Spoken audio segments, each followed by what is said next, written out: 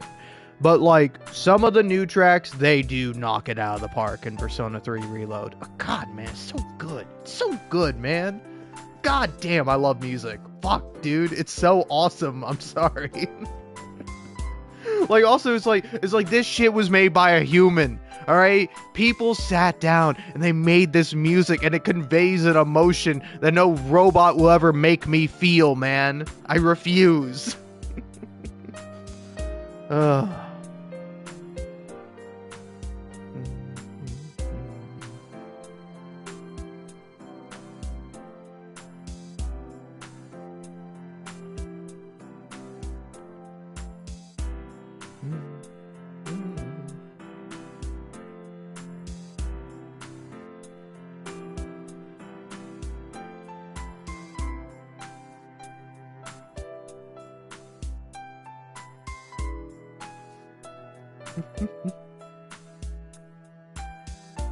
Yeah, that's cool.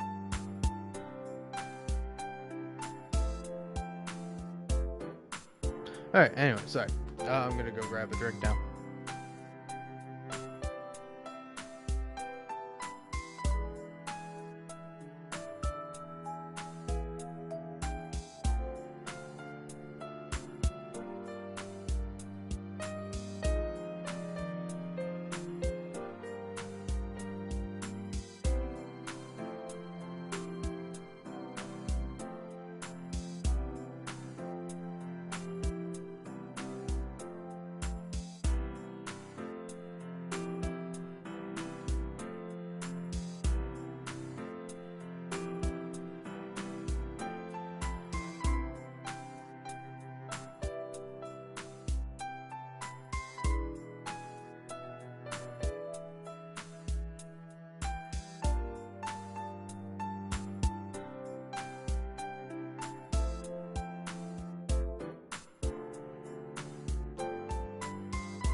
Alrighty, I'm back. Here to continue being unproductive. Alright.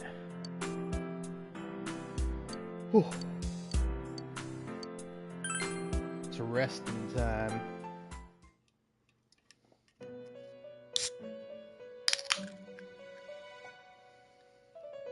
This. Welcome. It's been quite some time.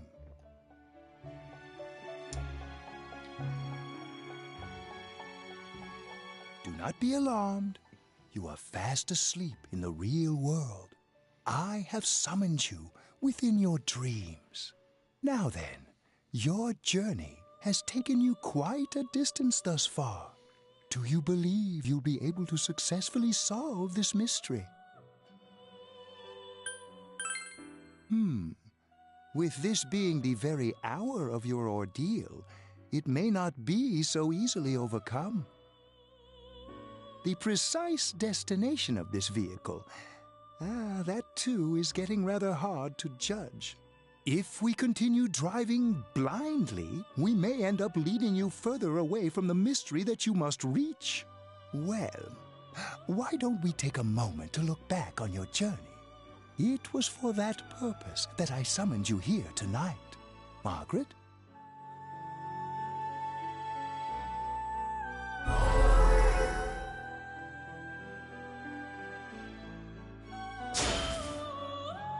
Really getting it is totally different. I mean, really finding yourself. I can't ignore that fact any longer. I need to face the truth head on. What's right? What you should choose to do in life? The answers to those things lie within you. I'm going to think about my life and set my own path. We are experiencing the words engraved into your memory during your journey. Failing to understand and failing to listen are rather different things. Alright, let's go ahead and think this through as much as we need. If we leave any unanswered questions behind, we'll just be lying to ourselves. I'll think as hard as I can and try to help. Come on, we've accomplished this much together, haven't we? Right. Together. And it seems you have comrades with you as well. Those heading in the same direction through this dense fog.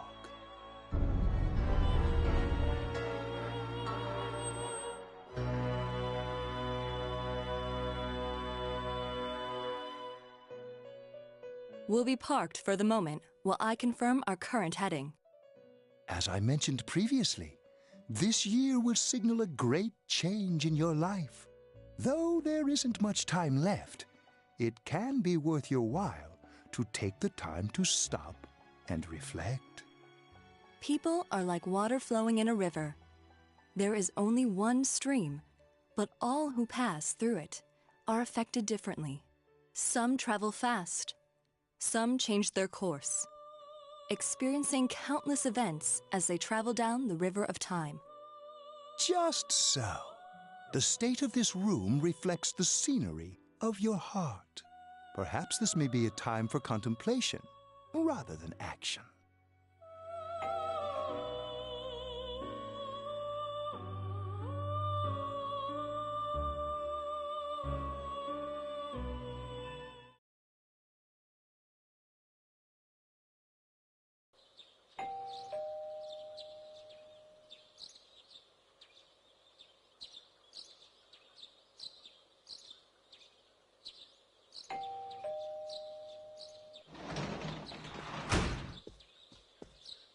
Teddy's missing. I looked all over the neighborhood, but I couldn't find him anywhere. Oh man, I guess I'm so worried about Teddy. Yep. Yeah, me too. He was acting all weird lately. Rise and the others are checking inside the TV to see if he's gone back to the other side. We're meeting pretty soon, so will you come with me to Jeunesse?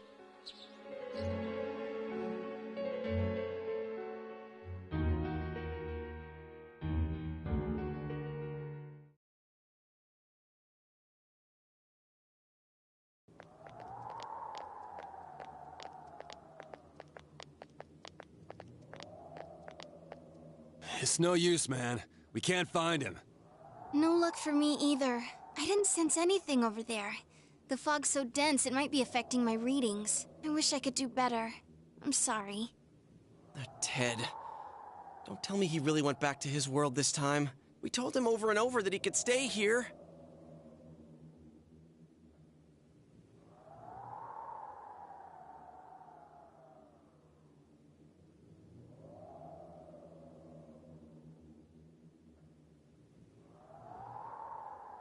Ooh, this may be a time for contemplation rather than action. He'll be back for suresies. No use getting worked up. Let's think about this, gang. Let's think about things here, okay? Alright. But yeah, any whoosies.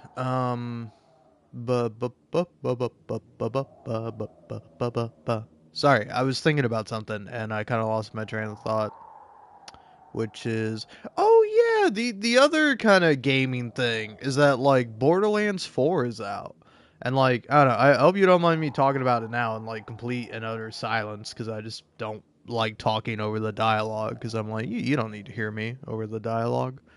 But, Borderlands is a series I always like in theory more than practice. Like, every single time, I always like the idea of Borderlands way more than, like, actually playing it. Like, every time I play it, I'm like, this kind of sucks, and I'm bored, and I don't really like it. Except for Tales from the Borderlands. Like, had I not played Tales from the Borderlands, I would have, like, probably had a better relationship with,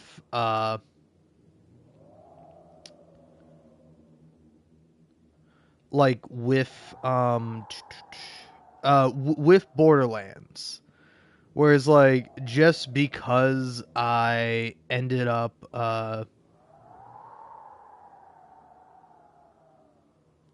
ended up playing that game first, I now, like, I now just, like, always think of that game for Borderlands. I'm like, oh, I love that game so much. And then I, like, play an actual Borderlands game, and I'm like, this stuff is terrible. But, like, Tales from the Borderlands, I think, is, like, so great.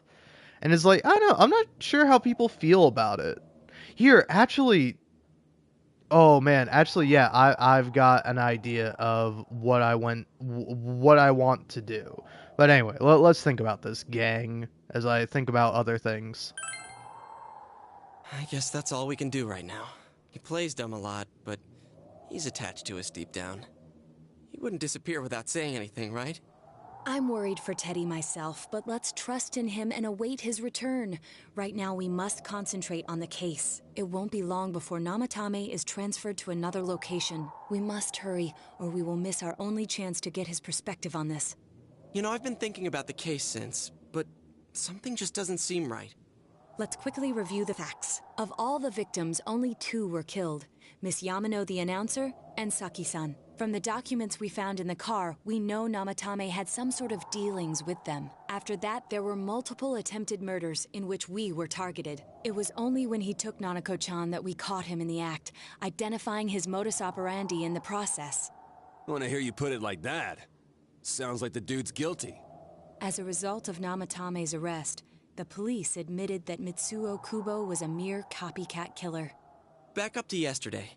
Remember when you said Namatame didn't have a motive to kill the announcer? That's what's bothering me. Right. Either he's completely nuts, or we're misunderstanding something. You lost me. She's trying to say that if Namatame is sane, then there may be facts in the case we don't know about yet. Sane or insane? Sounds like a play I saw before. When he talks about saving people, what does that actually mean? I don't think there's any doubt that it includes kidnapping people and throwing them into the TV. Could he mean saving them through death? He did call himself a savior and said that the other side is a wonderful world. So they'll be saved if they die? What a bunch of crap! The bastard should have gone and saved himself. What do you think, Senpai? Oh, no, there was something else. If you think about it normally, it's gotta be him. But there ain't nothing normal about that world anyways. There's something I've been wondering about for a while. When we first encountered him, he said, "You're the ones I saved. Don't worry, I'll save this girl too." So, if he saves people by killing them, did he save us too? Wouldn't he actually have failed to save us? You raise a good point. If he thinks that salvation comes only through death, his words to us make no sense. And another thing, the Namatame who appeared on the Midnight Channel said he failed to save Nanako-chan. Well, maybe he really was trying to save the victims by putting them inside the TV. Come on, don't get all quiet like that. You guys know I just say the first dumb thing that pops into my head. The possibility that he truly intended to save us. But he's still the one who threw in Saki-senpai and that announcer, right? Sure, we haven't nailed down his motives, but that doesn't change the fact that he killed them. Or what? You think someone else was involved? What makes you think so? The possibility of a culprit besides Namatame. Could there be something that proves this possibility? Yeah, man. It is the warning letter. Warning letter? Oh yeah! Whatever happened to that thing? If Namatame's the killer, he must have been the one who wrote it, right? Let's review them.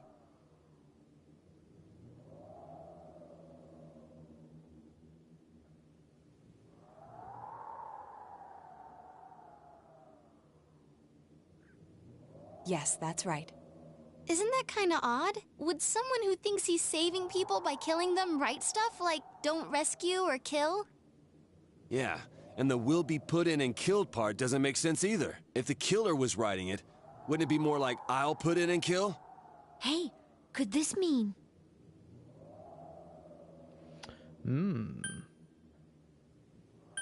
Namatame didn't write it.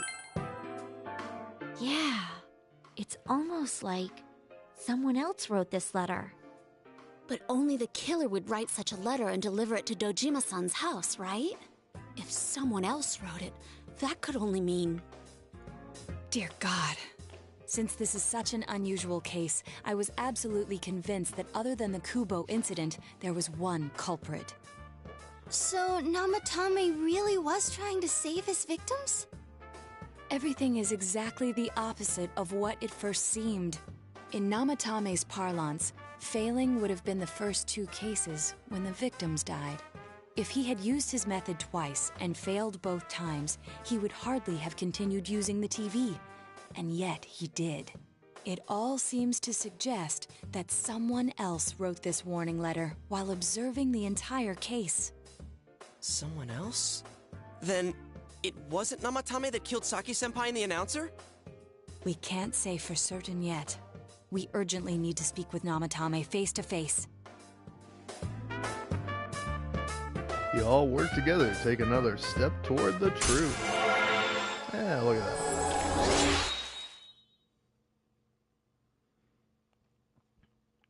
Gotta hit the X button. All right.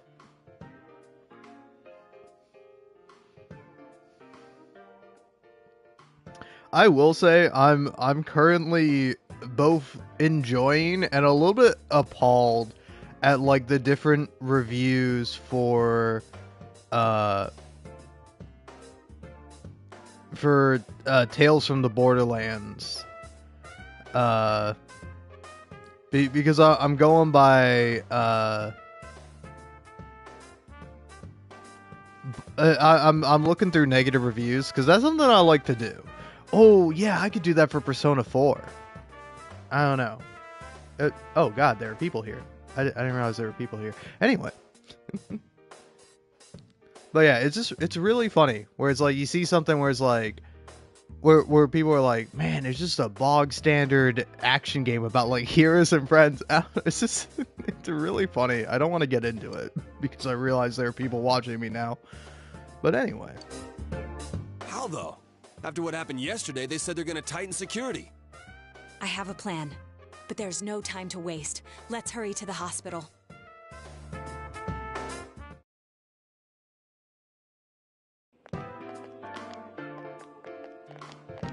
Hey, this place is off limits. I'm a consultant with the police. I'd like a few words with Namatame-san. May I go in? This is Unit 252, requesting confirmation on an ID.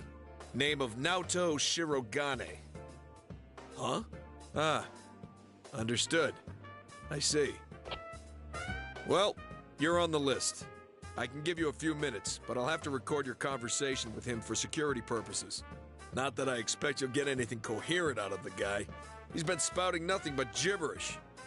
Still kind of I'd like wild. him to accompany me as well.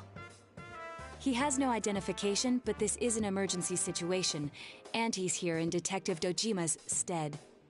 Huh? Detective Dojima sent him? I wasn't informed of this.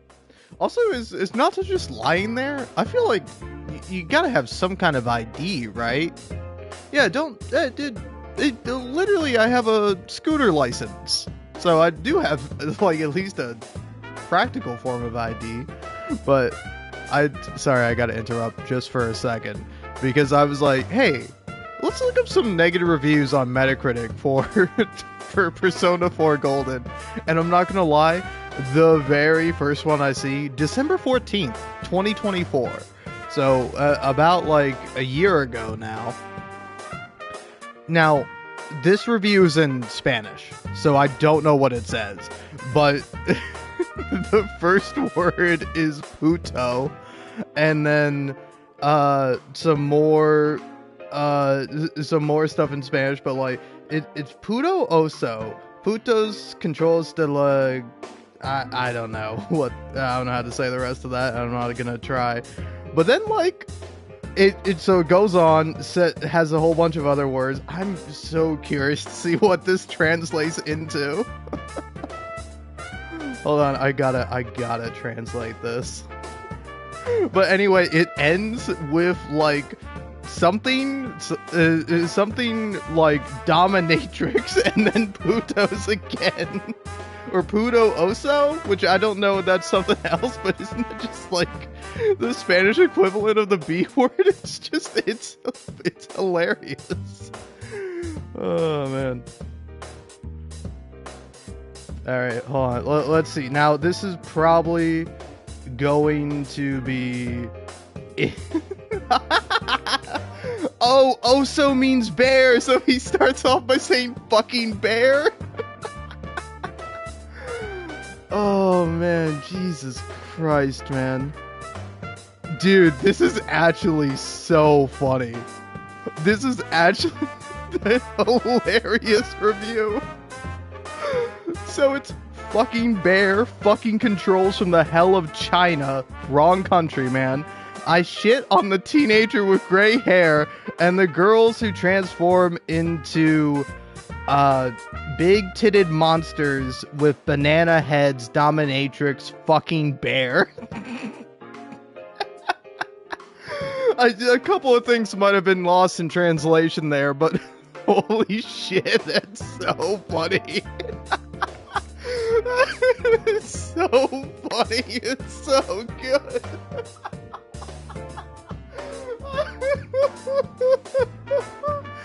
Oh my god, I'm so sorry. I'm so sorry to derail this whole thing, but just like, first of all, he's real for that. He's real for the hating the bear. I hate the bear. The bear sucks. I'm sorry if the bear is your favorite character.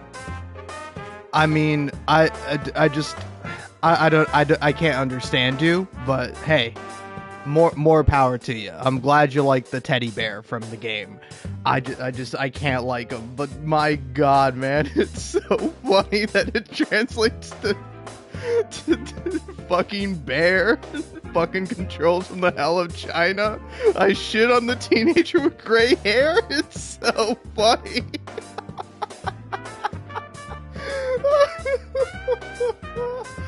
Oh man, see, now I was talking about humor earlier, where it's like, I think AI will eventually be capable, and it's like, it currently already is capable of making some really funny stuff, but it's like, nothing beats that, man. Nothing beats seeing something in a language you don't understand, getting a rough translation of it, and it's just this guy just ranting in this unhinged way about a video game. It's so good. Like, try as I will, I desperately want to be funny. I don't know if I will ever be as funny as this, man. It's like the funniest thing I've read in my entire life. Oh my god, I love negative reviews, man. Oh, I love them. Alright, so... somebody gave the game a 0 out of 10 and says, amazing game. The story is perfect, the gameplay is great, spelled with an 8. And best of all, it's on Vita. It may be on LC, but the Vita version is still joy. Did this guy mess up? Did he meant to hit 10, but he hit 0 on accident? Now, interesting. Tedious, stretched out, repetitive, stale mechanics, boring overall, just more crap for weebs to eat up. Okay, alright. Quite possibly the worst JRPG in the history of gaming. Old, outdated gameplay, very bad graphics. You might actually go blind from the awful design. I do not recommend at all. Now you might go, oh, this must be like a new guy playing the game. No, this review was done in 2016, which is, in my mind, it's not that far. It's like not that long ago, because it wasn't, but it is like 10 years. It's 10 years ago, so it is like a while back. But yeah, when did the Vita version of the game come out? Like, 2012, right? So it's like, the game's been out for like 4 years. And then the original game came out in like 2008. But also, wrong gamer. Oh, what do you know? Newsflash. Gamers are wrong again. You can't criticize a game for having bad graphics because the game could still be fucking terrible. And if it has great graphics, I'm not really gonna care. You know? Oh, man. I mean, to be fair, I will care a little bit. but it's like bad graphics, I think, to me, are acceptable. The game is great, but like good graphics cannot save a bad game, in my opinion. Like there's a bit of weight to it, you know. Dude, this motherfucker is the dumbest person alive. This game is so bad and overrated. It's basically a JRPG Scooby-Doo. That shit sounds fucking awesome. Yes, JRPG Scooby-Doo? Hell yeah. I wish it was more like a JRPG Scooby-Doo, because then the talking animal wouldn't be a pervert. I guess that's where the JRPG comes into it.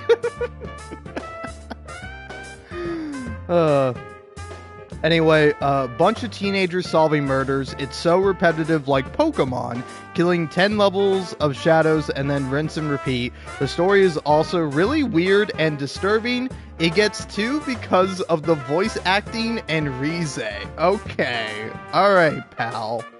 Listen. If you're saying Rize because she's voiced by Laura Bailey, I'll give you a pass. But it's like, what is it about Rize you like so much? Do you like the fact she's like, Senpai, I'm totally in love with you? Is that why you're giving it a fucking 2 out of 10, you motherfucker? You come on to my internet and you give an opinion like this. You say the game is bad because it's like a JRPG Scooby-Doo, and that shit sounds fucking awesome. Oh, man. Oh, I will say also, when I was looking up bad reviews for Tales from the Borderlands, somebody made a joke where it's like, man, I can't believe people want to engage with stuff like this. The thing you actually want to engage with is this crazy thing called a book, which is like, I think that's kind of fair for some games like Disco Elysium or like CRPGs.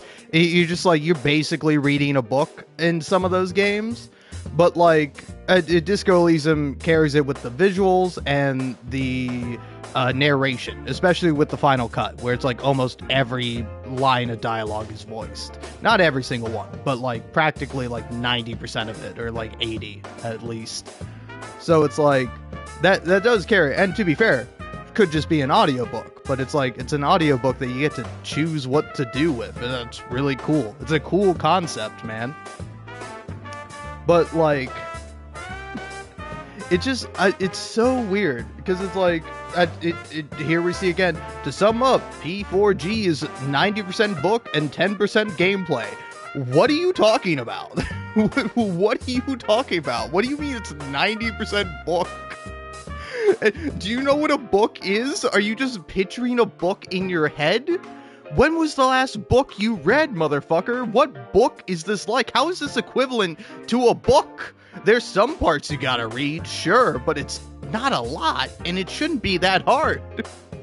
Like, sitting down and reading a book is actually, like, a task. It's something that requires, like, a lot of effort. Playing a video game requires effort, depending on the game. Sometimes a lot, sometimes a little.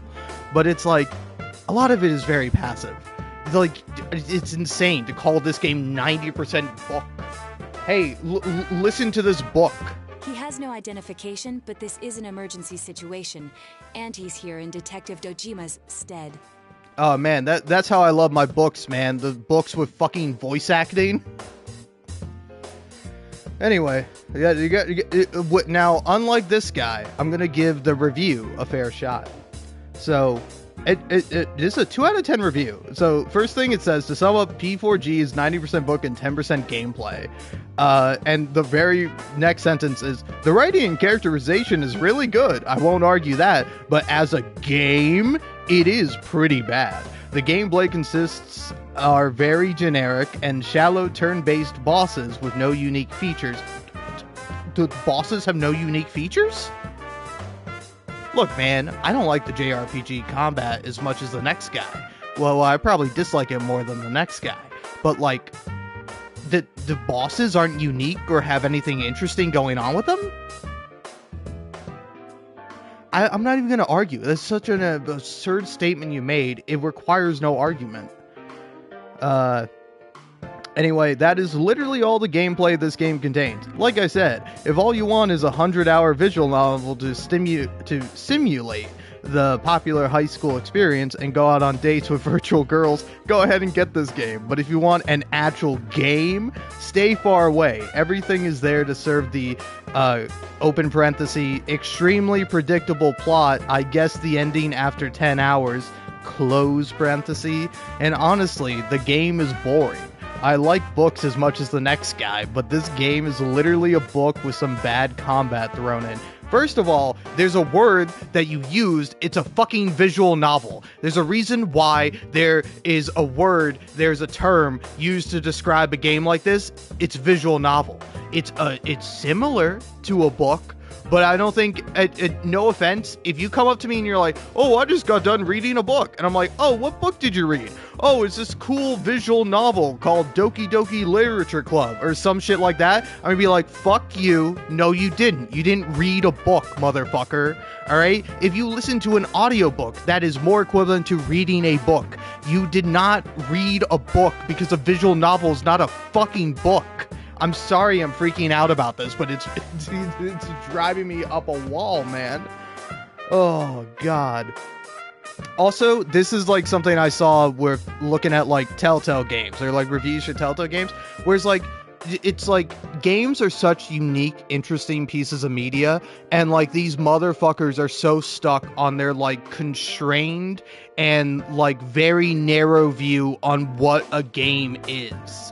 Like, it's like, again, my favorite game of all time, Disco Elysium. The gameplay is walking up to stuff and clicking on it and then clicking dialogue options, and it is the greatest game ever made, and it will be, I think, a long time before a game comes along and tops it, man.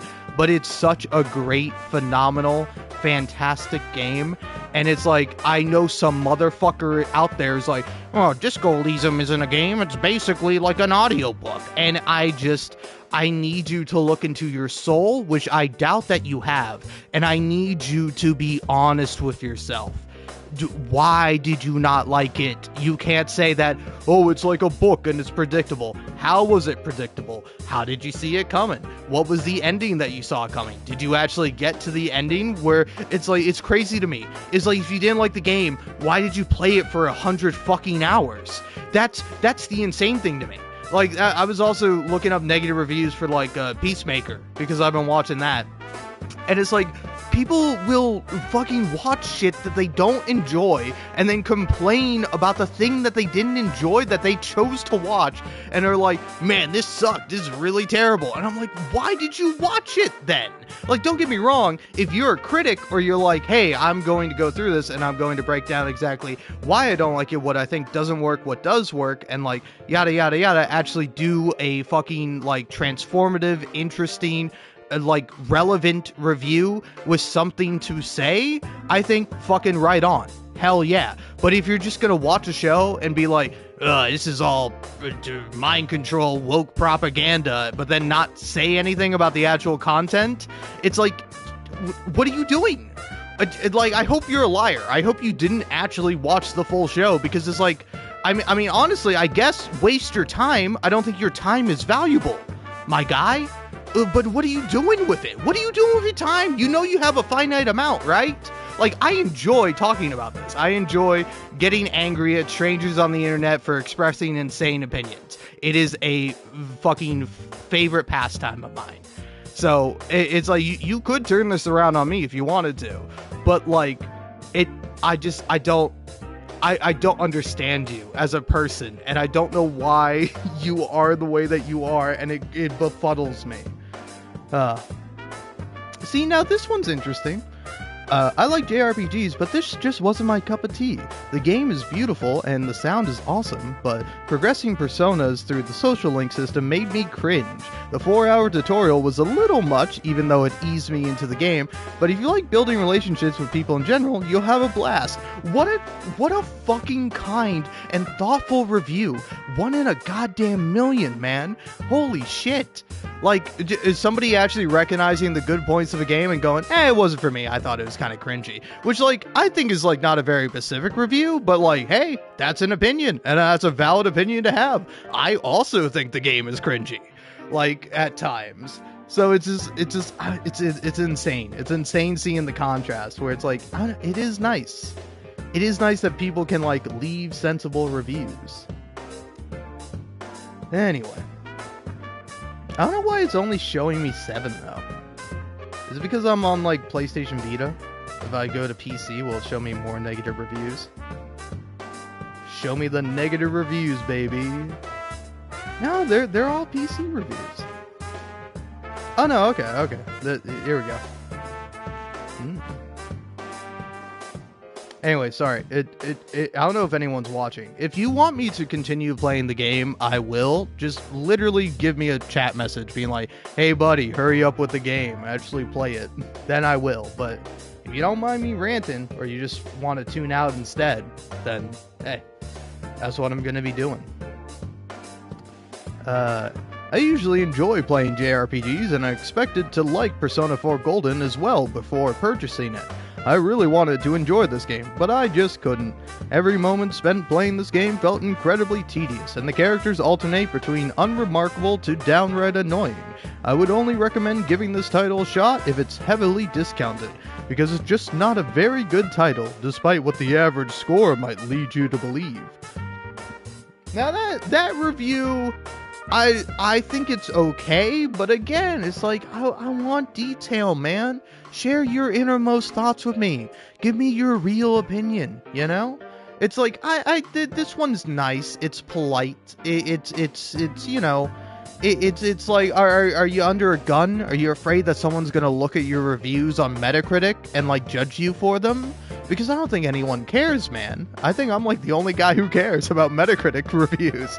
Except for people who just want to post like the screenshot of like the critic score versus like the user score, and to like argue for or against a game that they probably haven't even played, right?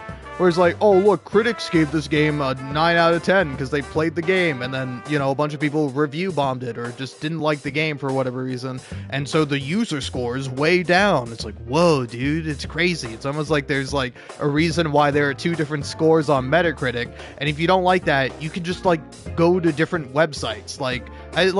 Google reviews, I think, are a very interesting place. That's a place where you will find only user reviews. And, like, they are interesting, man. I find them to be really fascinating. Like, for instance, when I was doing that for Red Dead Redemption 2, I found a review where somebody said they didn't like Red Dead Redemption 2 because of the hunting in it. And they were, like, a vegan or a vegetarian. And it just, like, made them feel awful and sick having to kill a deer.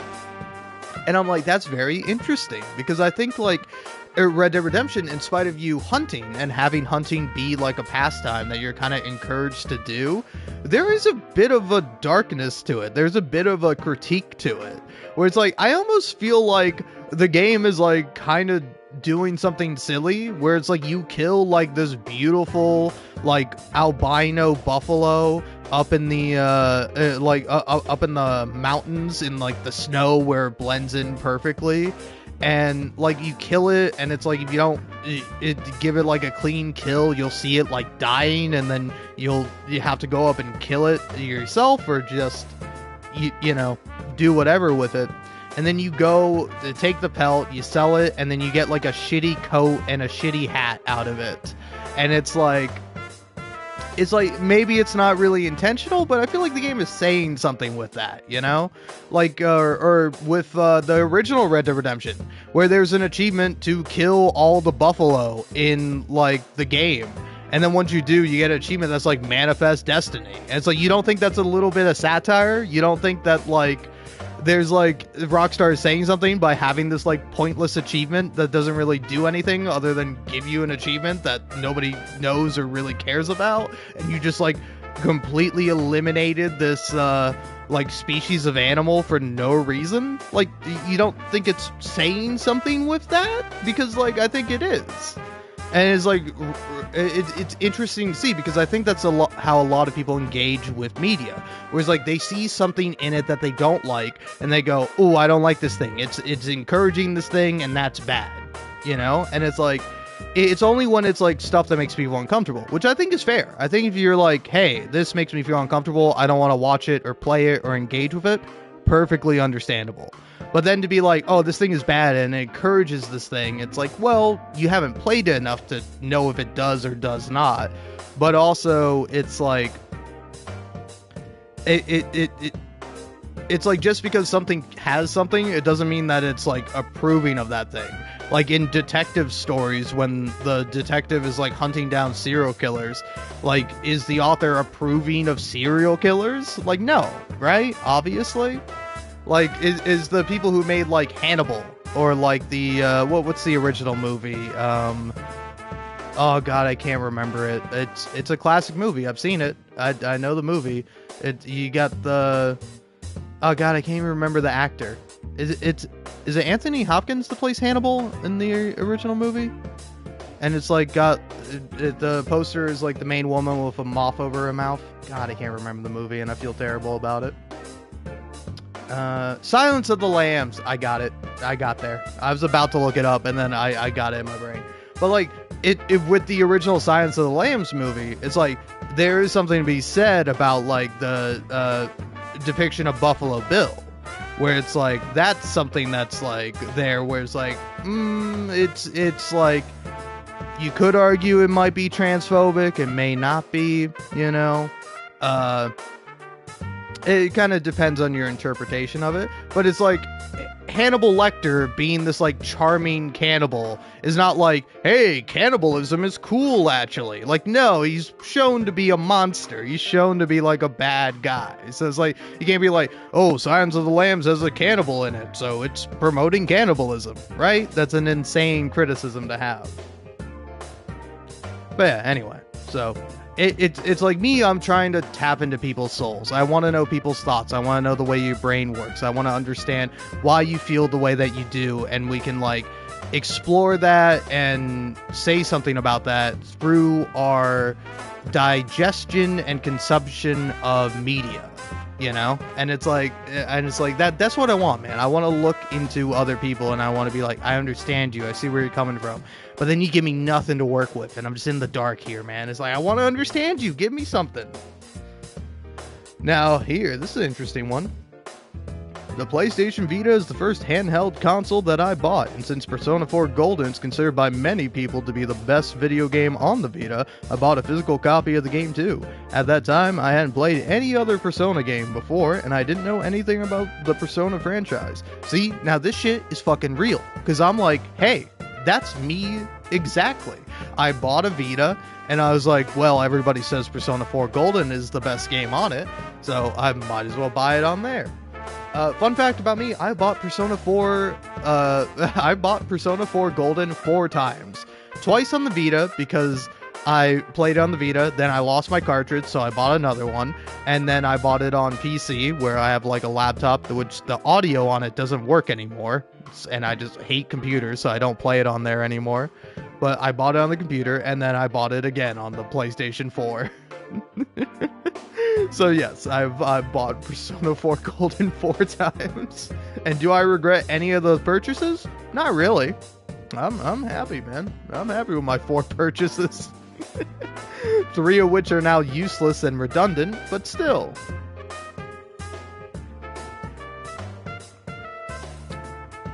Anyway, continuing on here.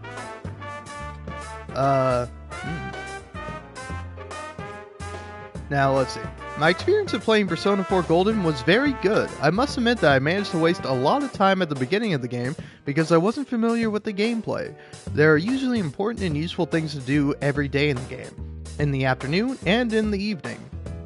But I unknowingly wasted time by skipping activities in order to get to the next main story moment as quickly as possible.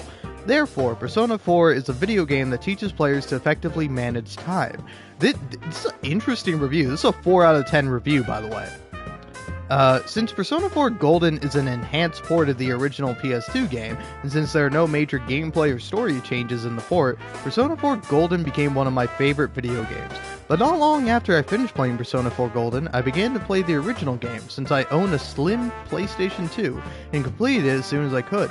Doing this changed my opinion of Persona 4 Golden and reaffirmed my belief that video game remakes and remasters are almost always worse than the originals. I'm not saying that Persona 4 Golden is a terrible video game, but I am saying that that it's inferior to the original. Why do I think so? There's several reasons. First of all, the opening movie in Persona 4 Golden is worse than the opening movie in the original. Alright, so I feel like I gotta step in here, give my opinion. Just fucking watch the original opening movie. Most of the time when you boot up the game, you skip over the fucking movie. I watch it and listen to it because it's a jam, it's a bop, it's great. You can have both. The other one still exists. Like, it's I don't know, it's crazy that this is a genuine criticism, that it's just like, hey man, if you think it's worse and you like the original one better, just look it up on YouTube and watch it anytime you want. Because I do watch it sometimes where I'm like, this shit fucking rocks. Like, the original opening to Persona 4, the PS2 version is really good. Go look it up. It's fucking great. But like, that's not like a critique of the actual game. That's not like a ding against it because it has a different opening movie. That's a plus. Anyway, also, why is it worse? Tell me, why is it worse? Anyway. So now, for some reason, the developers decided to make everything in Persona 4 Golden brighter and more colorful. It's a very bright and colorful game. And it's also in stark contrast to the murders that happen. They're kind of doing an interesting bit with that, but, you know, fine, whatever. In addition, the new designs, like the ones in the opening movie, are worse than in the original. They're both drawn worse and are less fitting to the game. Okay, alright, you did get into it, but also, how are they drawn worse? And why are they less fitting to the game? Anyway, Persona 4 Golden was released 4 years after the original, and perhaps the team that worked on creating Persona 4 Golden was different than the one that worked on the original.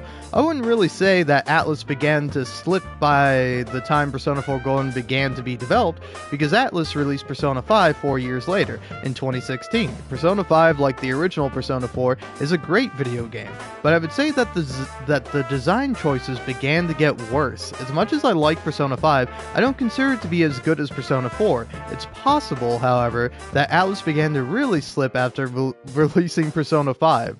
What I mean is that this company possibly can no longer create great and original games. If the next Persona game turns out to be disappointing, or somewhat disappointing, like how Persona 3 Reload was disappointing, I think that it will be possible to say that Atlus is slipping. Dude, a fucking crazy amount of detail. Like, I kind of love you for it, but this is crazy.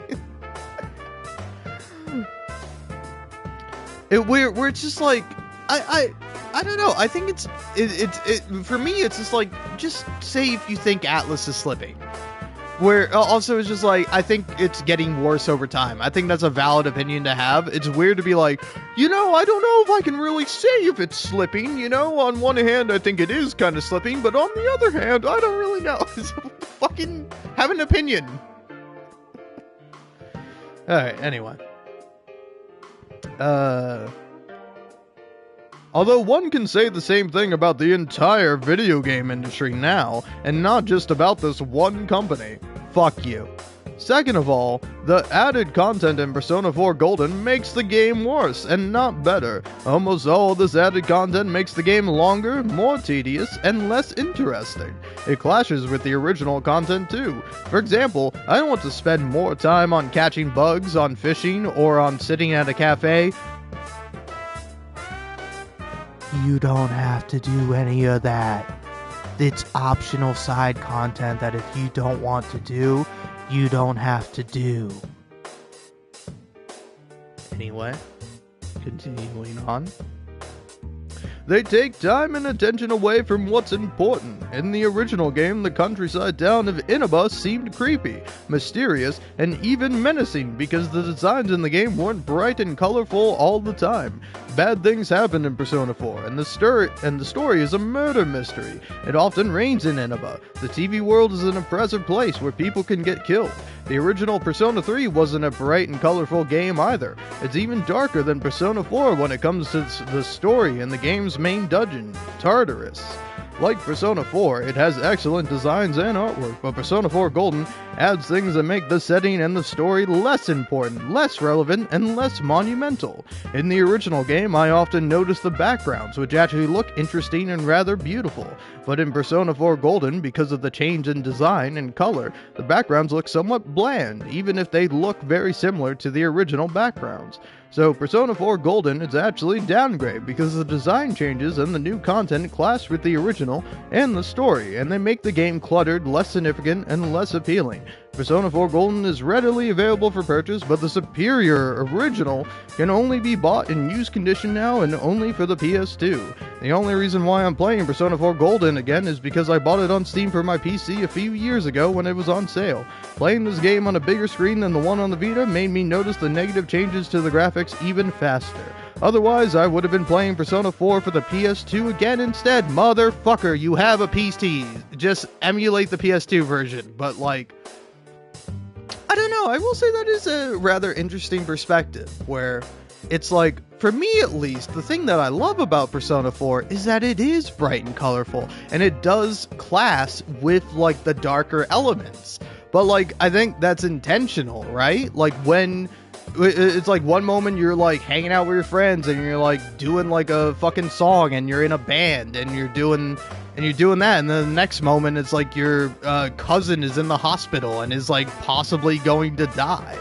Like, yeah, I think it's an interesting contrast of kind of how life tends to be, where it's like you have some really great, bright, colorful moments that are then, like, contrasted and you're swept into, like, the darker, more sinister side of things, where it's like, I don't know, for me at least, it's like that's what makes Persona 4 work. And it's like, it's not like the songs are really all that different, right? It's not like they did like a Persona 3 Reload thing where they like remixed the music from Persona 4 to Persona 4 Golden, right? I think they added new songs in Persona 4 Golden, but like the soundtrack is still the same, and the soundtrack is fucking fun, jazzy, upbeat, bright, colorful. Like, do you hear this fucking song in the background? Like, the game is cheery and upbeat a lot of the time, which, like, makes the darker moments stand out more, you know? It's like when you have a serious scene in a comedy show, that oftentimes is more impactful to people and it's more memorable because it's like, it stands in contrast to the rest of the show, right? Or to the rest of whatever you're playing. So it's like, I don't know, it's a very interesting perspective to me. That it's like one that I initially want to dismiss because I disagree with it. But I think it is something that it's like, I don't know, I think it's genuinely, I don't know, it's genuinely a thing worth expressing, I think.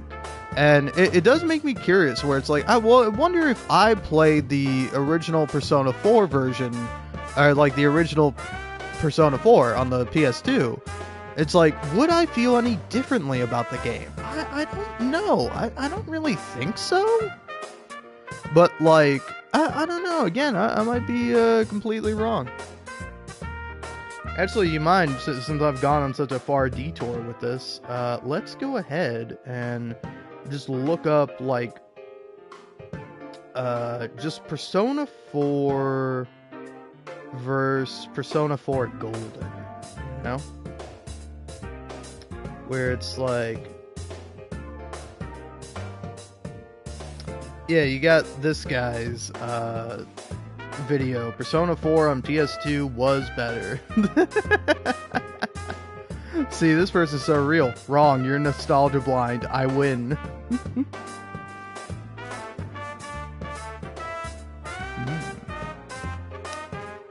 So, here, I'm just kind of curious where...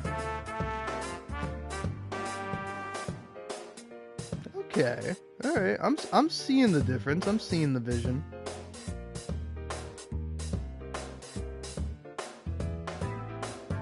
Whereas, like, yeah, the game definitely does look darker. And, like, it is interesting, too, because it's, like... I don't know what the aspect ratio is. I think it's 3:4, right? While it's like the original Persona 4 is a 3:4 layout, so it's like it kind of fits with like the TVs that are present within the game. but then like for Persona 4 Golden, both on the Vita and then on PC and like modern consoles subsequently, it's widescreen.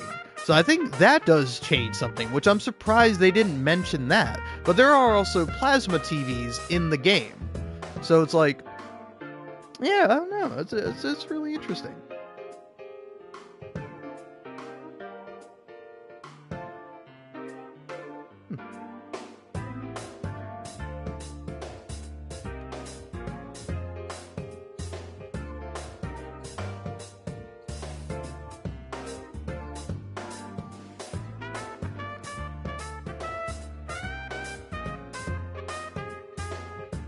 What?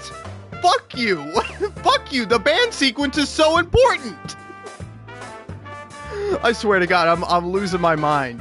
It's like, I was, so like the band sequence is not in the original apparently, but it's like the band sequence is so fun, because it's like, yeah, it's like, kind of like, hey, you're gonna get railroaded into doing this like band practice thing, but like, that's why it's good for the contrast, is that it's like, the game, for as much as it is about like exploring the darker sides of things, like quite literally the main character, you, and fucking, I don't know, who's here?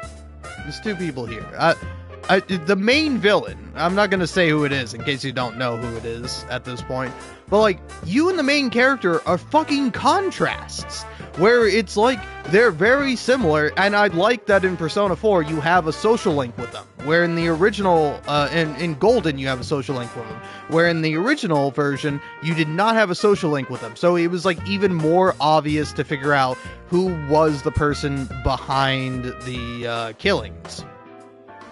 So it's like, I don't know, it's like, to me, it's like, that's the most interesting part about the game. And so like, part of that is like making memories with your friends, having fun moments. And like, why does it not fit? And why is it jarring to, in this game, with the fucking fun ass music that it has, to have like a little bit where you fucking you make a band and you sing a song and you do it one time and it's like a really nice, memorable experience, and then boom, you get hit with the fucking like big dramatic shift of the game with like the big like kind of I don't know what, I forget what it's called, but in like the hero's journey or whatever, it's like the moment where all is lost, where it seems like the heroes have been defeated, evil has won, and there's nothing to be done about it. And then, you know, you get the rising action, and then climax, and then you get the finale, you get the end, the return home.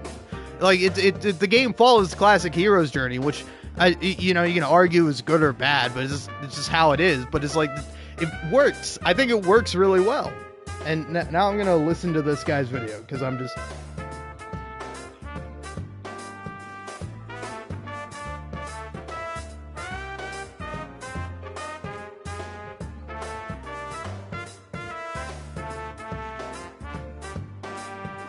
Wait, that's it?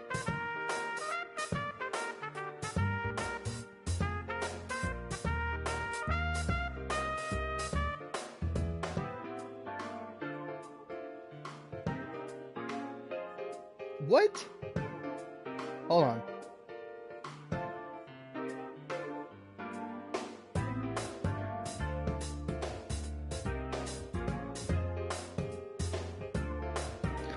Fucking motherfucker, the game works because it, I don't know, sorry, I'm losing my mind, because it's like, this is, like, similar to the other guy's opinion, where it's like, man, why is the game goofy and fun, and, like, teenagers being silly and dumb, and, like, goofing off, and, like, making fucking high school memories? It's like, because that's what high school is like, motherfucker. And then the hook of it is that it's like, oh, and there's also like a dark ass murder mystery where it's like these characters have to confront like their most hated or most negative aspects about themselves and then accept them, which is like really interesting, you know? Like it's really interesting that it's like, rather than the game being like, oh, that's not really you, or oh, that doesn't, it's like, instead it's like, no, those are your true feelings. Like, you feel that way, but it doesn't have to define you. You can still grow, you can still change. Like, you don't have to be this, like, alternate version of yourself, but you have to accept that that is within you, that you could be a villain, that you could be evil, that you could be wrong in some way, because that's also like the thing with a lot of them, is that like some of them are like Yosuke, like his shadow version is like him as an asshole, and like, oh, I don't give a shit about this town, I'd like it way better in the city. Oh, you were only being nice to this girl because you liked her. Ooh. And it's like it's like some of them are like that, but like with like both like Kanji and Naoto, and even like I don't know, I'm trying to think who else, or it's like or like Rise too, where it's like rather than them like it being like negative aspects about themselves, but also like how they fear they're perceived by other people, like how they fear they won't be accepted into society, or ways that they feel like they have to perform correctly, like Rise particularly, where it's like, their fucking dungeon is weird, like let's get that out of the way. But it's like there's something to be said where it's like she's an idol and she feels like that she wants to show her real self, but she feels like she can't do it, so she's afraid to do that, It's like, that's fucking interesting, really cool.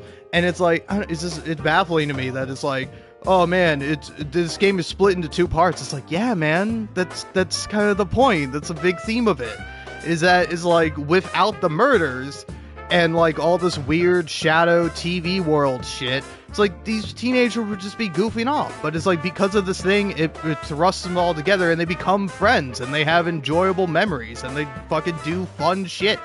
And you're like, oh man, what's with this jarring part where they fucking sing a song? It's fun, man. It's fun and it's a good song and the game is good music. What is wrong with you, you contrarian motherfucker? Ugh. Anyway, sorry about all that.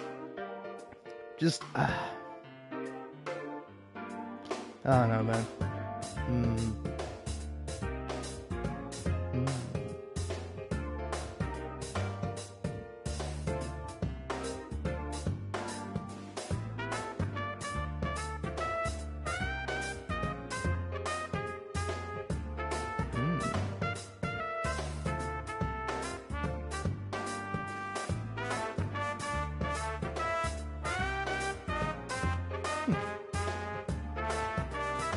It's also funny because like there's apparently like another YouTuber who put out a different Persona 4 video where that's really funny. Yeah, let's see. Let's let the people decide. So Persona 4 on PS2 sucks. 5,000 likes. 5,000.2 likes. And then right next to it, Persona 4 on PS2 was better, 4,300 likes. Ooh, look at that. Bigger number, better person. Bigger number, correct opinion. But no, I don't know. I do think that's an interesting thing, where it's like, yes, a lot of the high school shit in the game is cringe, but it's like, some of the high school stuff where it's like they're just being friends and having fun, that's my favorite stuff. Like, that's my favorite part. It's like, a lot of people compare and contrast, like, the different Persona games, where it's like, the thing people will usually universally say about Persona 4 when compared to the other Persona games, particularly really only Persona 3 and Persona 5, because the other ones don't exist. I'm kidding, they exist, just nobody's played them. But like, but so like, yeah, is that Persona 4, the characters feel like fucking friends. Like, they feel like a genuine friend group that, like, will be together and be friends, like, not just because of them investigating the TV world and having to, like, save the world, essentially, and kill God, you know? Classic JRPG story. But also because, like, they genuinely like each other. That, like, despite their differences and despite the ways they contrast, like, they get along really well, you know? Where it's like, for... like Persona 3, even with like Reload, it's like nobody there feels like particularly close, you know? it's like I would say like the two closest people are maybe like Akihiko, or not even Akihiko. Well, Akihiko and Shinji, obviously, but like fuck, what's her name? The boss lady, the rich woman, Mitsuru. Mitsuru and Yukari, they get along like they have like an interesting relationship and dynamic where it's like they're not friends, but then they kind of grow closer. And it's like it's like I would like more of that. I want to see like Mitsuru, Yukari, and Fuka all hanging out. It's like maybe they do, but it's like not really shown all that often, or not as often as I would like. Where it's like I don't know, it's like where it's like in Persona 3, they're friends, but they like are more classmates. You know, they're more like friends because you're in the same class with them. Whereas like you're not gonna hang out outside of school with them. You know, it's like they all hang out together because they live in the same dorm and they have like a common goal. Whereas like Persona 4, it's like these motherfuckers are hanging out. Like I think it's like even with Marie, where it's like some people don't like Marie, and I get that. I don't like Marie. I love her poetry though. Every time I get to hear some poetry, it is a treat. And maybe it's just because I'm laughing at the poetry, but you know. But like I like that with Marie's social link. Like whenever you're out and about, like your friends will just like show up, and it's like they're just hanging out with each other by themselves independently of you. And I think that's like realistic and it makes sense. That's like even though like Rize and Kanji don't really get along, I can see them like hanging out and like just running into each other because they live right next to each other and being like, oh hey, well, let's talk. And then they like see their other friends and they're like, oh hey, what's going on here? Like, I don't know, they feel like genuine friends. So it's like if you're like, man, I like Persona 4 with all the cool mystery dark stuff and the shadows and blah blah blah blah blah blah blah, but I don't like when the teenagers are friends and they're having fun. Fuck you. Where's the joy in your heart? Where's the whimsy? You fucking cold, callous, cynical motherfucker. Have a heart, damn you. All right.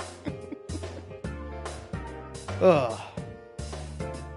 Anyway, I think that's my rant for now done. I'm sure I'll go through some more negative reviews of Persona 4 at some point, but let's get back into the game. I'll vouch for his identity. Well, I guess it's better than dealing with the man himself. We have our hands full with the transport procedures, so the last thing we need is Detective Dojima running wild. Detective Adachi is busy somewhere too. This is Unit 252. Huh? I see. Has something happened? There's something about a suspicious object out in the lobby. Ah, well then, this works out nicely. You should back up your colleagues downstairs. We'll keep watch over Namatame-san. A disturbance in a hospital lobby, after all. It sounds serious. If anything happens, hit the nurse call button. I'll leave the rest to you. Understood. Please be careful. I knew they were undermanned, but I didn't expect it to go this smoothly. Wow! There's nothing much inside that suspicious object, so he won't be gone long. All right, and now's our chance to talk to Namatame.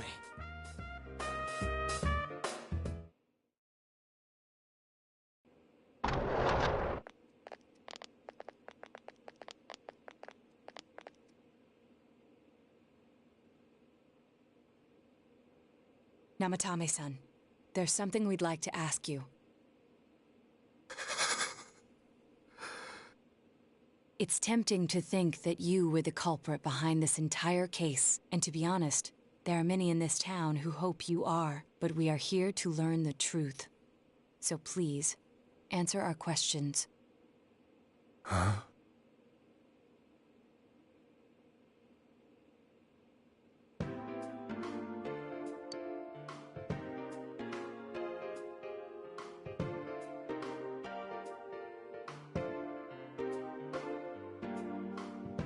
Ooh.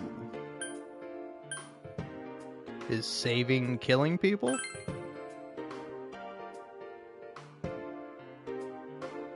No.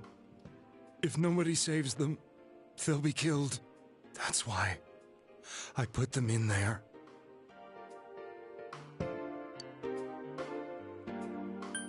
Did you kill those two girls?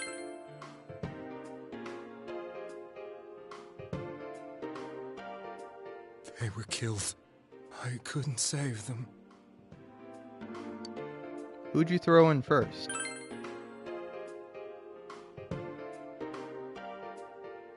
Huh? Me? Then tell me if my estimation is correct so far. After discovering the Yamano and Konishi incidents, you realized an appearance on the Midnight Channel meant certain death. Thus, to save her from that fate, you kidnapped Yukiko Amagi. You couldn't let her be killed, so you threw her into the TV, preventing the killer in this world from reaching her. And you repeated the process, as more individuals appeared on the Midnight Channel. It all falls into place. His body is weak, but his mind is sound. He's trying to tell us the truth. Yeah, but if the stuff he's saying is true... There's another killer who murdered the first two victims? Indulge us in a few more questions.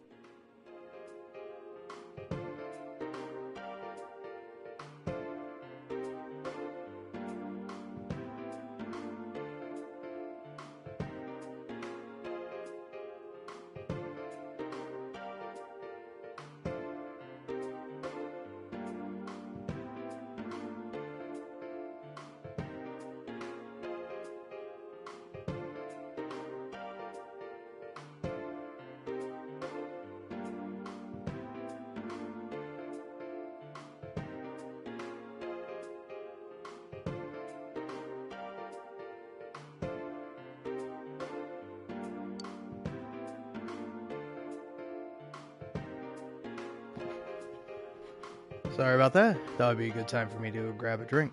Who killed the first two? I have no idea. I want to know that too.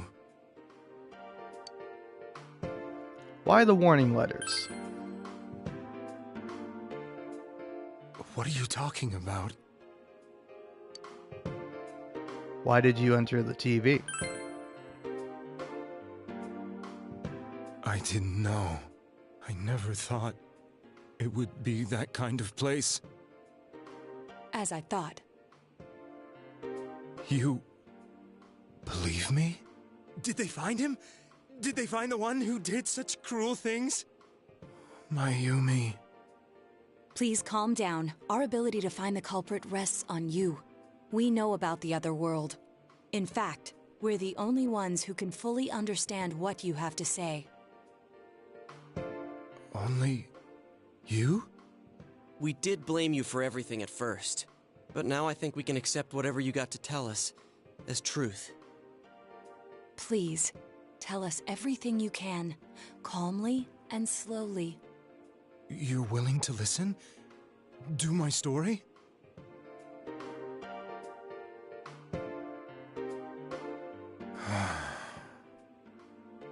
All right. Story time. Cheers. Soon after my affair with Mayumi became common knowledge, I returned to my parents' home, as if to run away from the scandal. And I started drinking heavily to drown my anxieties. I hadn't been able to reach Mayumi at all, and that didn't help either. Mayumi, where are you? She'd been disgraced on all the afternoon shows, and forced to resign from the program she was on.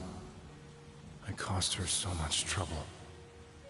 I wanted to at least apologize to her, but I couldn't even do that.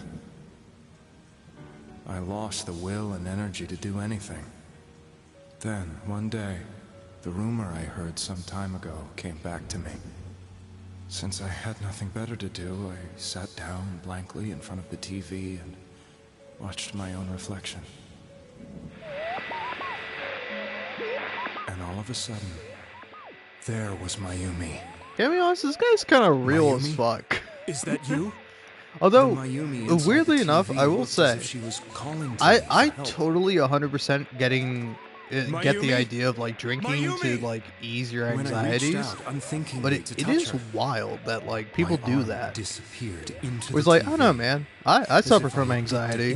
But it's like I don't really associate drinking with like, oh, I get rid of my anxieties.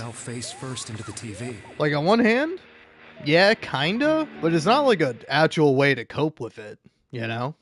I don't think so anyway. I was so scared. I couldn't understand what just happened. I thought maybe I'd gone insane. In the end, I decided to think of it as just a dream, and I went back to the city the next day after finishing work. The next afternoon when I got to work, I was fired on the spot, as I expected. That wasn't what broke me, though. It was Mayumi being found dead, and not just that, but it had happened in my hometown. Namatame is casting his eyes downward painfully. Aw, poor guy. I was dumbstruck. But later on, I remember the image of Mayumi I'd seen that night. Was it not a dream? Could it really have been an SOS from Mayumi? I hadn't touched another TV because the first time was so terrifying, but I decided to try it again, and I confirmed that none of it was a dream. So that image, was it something Mayumi showed me, calling for help? That's how I felt. And eventually, you learned of the Midnight Channel. I remember that when Mayumi was alive, she was chasing a rumor about some bizarre TV program. I'd heard about it before, but I thought it was just an urban legend. But then Mayumi appeared on it, and later turned up dead. The more I thought about it, the harder it became to believe that the two events were unrelated. Soon after that, I came back to Inaba to answer the police's questions. I'd lost my job, and I wanted to know the truth of Mayumi's death for myself. Then, on another rainy night, someone else appeared on the Midnight Channel. It was a girl. She looked like she was calling for help, just like Mayumi. The first thing that came into my mind was, maybe this girl will be the next to die. And that was Saki-senpai. I'd been following all the news about Mayumi, so I noticed right away that she was the girl who found Mayumi's body. And if my hunch was right, she'd be the next victim. I didn't want her to die the way Mayumi did, so I desperately kept watching. I was consumed with the idea of rescuing her. Then, little by little, her image on the screen came into sharper focus. It became sharper? How did you find out it was her? After I came back, my father couldn't bear to see me in such low spirits, and gave me a job with the family business. I met that girl when I delivered a package to the liquor store.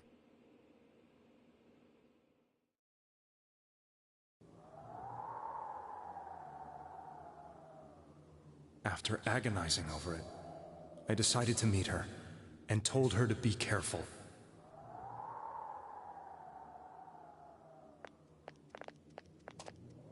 But that same night, on the TV,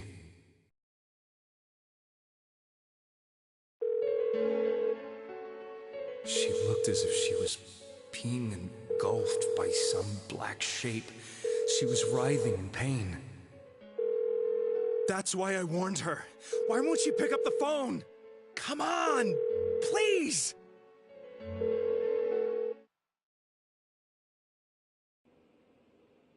The next day, they found her dead. I knew she was going to be murdered, but I couldn't save her. I blamed myself, thinking there must have been something I could have done. There was no one who depended on me. Nobody at work, not even my wife. Mayumi was the only one who accepted me for who I was. But she was murdered, and the same person killed another girl. I was beside myself. I couldn't forgive myself for doing nothing. You really did love Miss Yamano. Yes, from the bottom of my heart. Before I was married, my wife made it big in show business.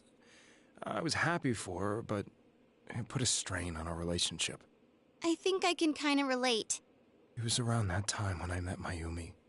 She was interviewing our candidate for the next election. She was a big-name announcer, but she only worked with local stations, and her attitude towards work was similar to mine. We both came from Inaba, so she was easy to talk to. I knew it was wrong, but I couldn't help getting intimate with her. She gave meaning to my life.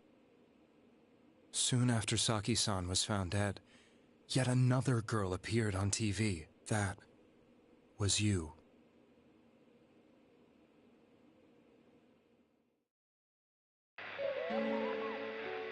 She'll be kidnapped next, and murdered. I can't let her end up like Mayumi and that other girl. This time, I'm gonna do something. My opponent was a murderer who left no clues to his identity. I thought hard about what I could do to protect her from someone like that. I'll never convince her. If she gets suspicious and they arrest me, who'll save her then? The girl inside the TV looked as if she was smiling at me. And that's when it hit me. I apparently had the power to go through the TV screen to the other side. Then, what if I put her into the TV and give her shelter there before the killer gets her? What are you trying to tell me? That it's safe over there? Is that it? The girl inside the TV seemed to smile at me again. And I thought, no matter what kind of place it might be, it's better than being slaughtered. Once things calmed down, I could just let her out again. If she's inside the TV, there's no way they can find her. It felt as if everything was starting to come together in my mind. Could it be that Mayumi gave me that power to prevent any more victims from meeting her fate? Was it my mission to save people? But there was a big problem. If I explained the situation to the victim, they wouldn't understand. I had already tried that and failed miserably. It seemed the only thing I could do was to take them away. If that was my mission, I'd just have to do it. Or so I thought. Mayumi, please lend me your strength.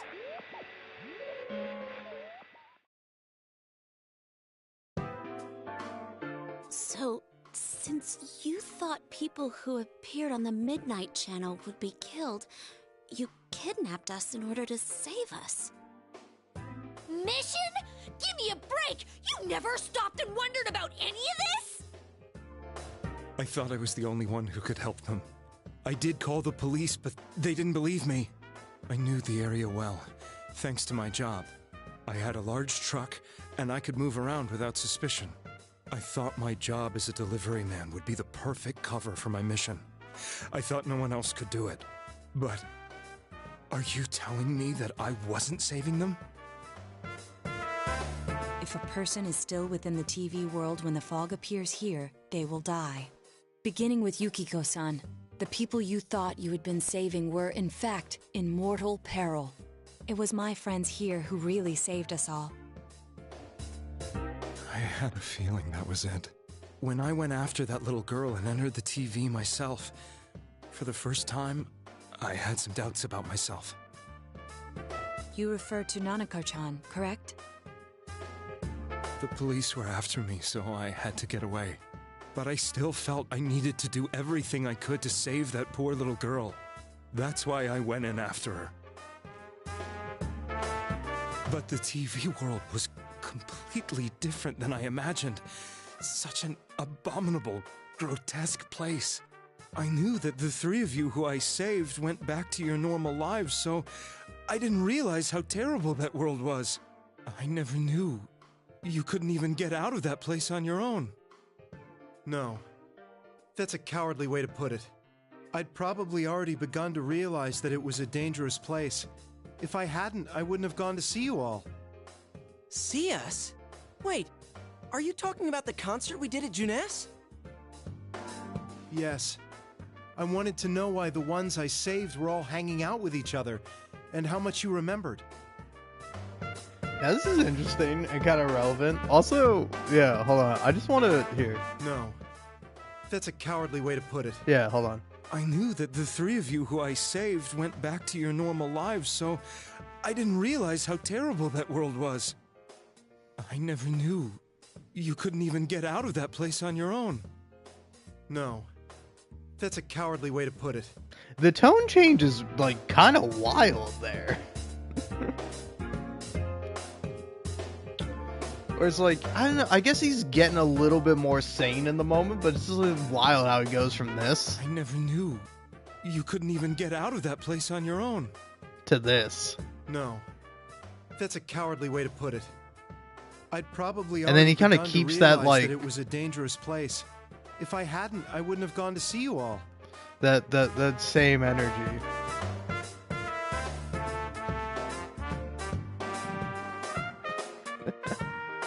I will say though, it's like that's pretty cute. In all honesty, right? Am I wrong in thinking that's kind of cute? He's like, why the hell are these guys all hanging out with each other? But in the end, I couldn't bring myself to say anything and ran home. I must have felt too guilty. But all the doubts and anxieties I'd been unconsciously suppressing exploded out when I entered the television myself. I thought I was going insane. I probably did. And you know the rest. When I came to, I was lying in a hospital bed. You really were trying to save people. But I ended up doing just the opposite. What a fool. I always wanted to enter the world of politics and become useful to society.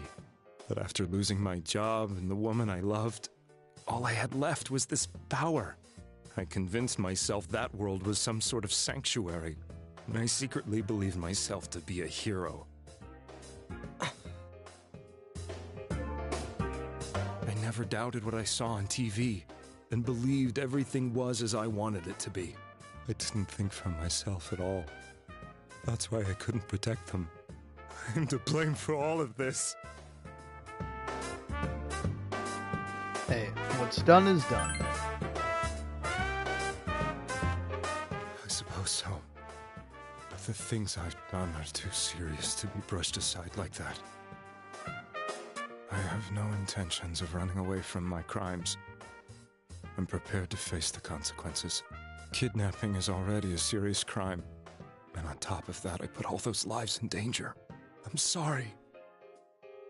The Midnight Channel and the other world? You can hardly be blamed for failing to understand them properly. We must apologize to you as well. Had we let our emotions blind us to the truth, we would have piled all the responsibility on you. I guess from your point of view, people did stop dying once you started saving people. The more you did it, the more you really believed you were preventing their deaths. I'm such a joke. I'm sorry. I'm getting a little tired. What are you all crammed in here for? My apologies. We'll be leaving now. Wait. I beg you, please, find whoever's behind this. You children are the only ones who know about that world. Yeah, don't you worry about it, man.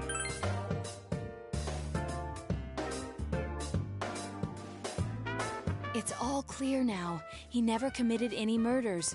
It was another party who threw the first two victims into the TV.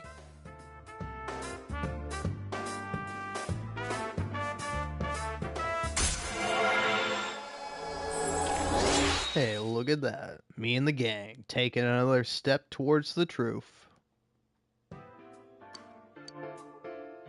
Now get out of here! I told you, he's almost ready to be transported. We can't have anything else happen. Sheesh. I better not see you rascals here again.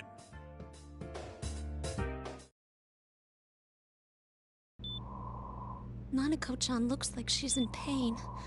She's fighting for dear life. This was the last place we saw Teddy, right? He was so worried about her. How can he flake out like this when we have to find the real killer? The police consider the matter closed. We'll have to do all the investigation from here on out. Let's revisit Saki-san and Miss Yamano's incidents and see if we can turn up fresh details. But it's been over 6 months. Wouldn't the trail be cold by now? I know, but we can't give up. We're the only ones who understand what's really going on. And you never know. People might remember some things now because they've had so much time to think about it. Let's split up and talk to people all over town tomorrow. We'll meet up in the evening to discuss our findings. I hope we can find out something about Teddy, too.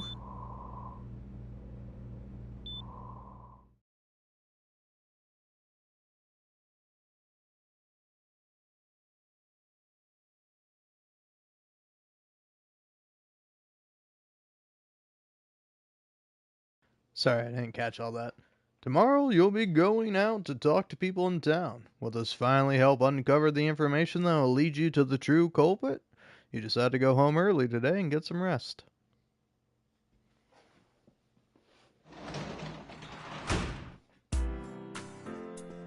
Hey.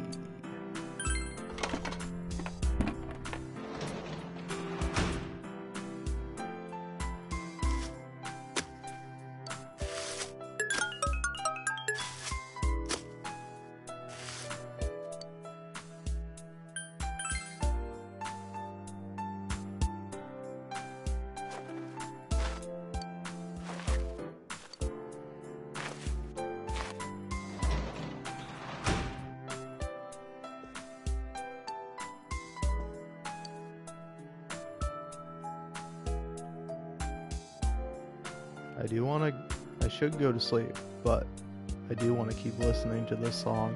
Just so good. Calm, peaceful, relaxing, beautiful. But alright, on to the next day. Ooh, still got the song going though. Today's the day school was founded, so you have the day off from the school.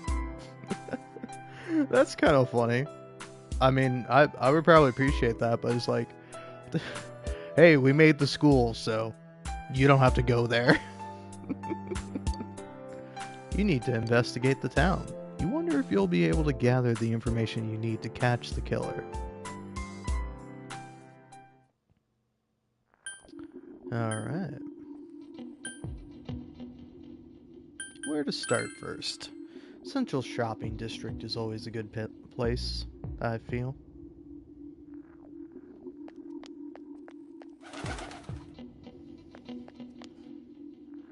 Can I help you?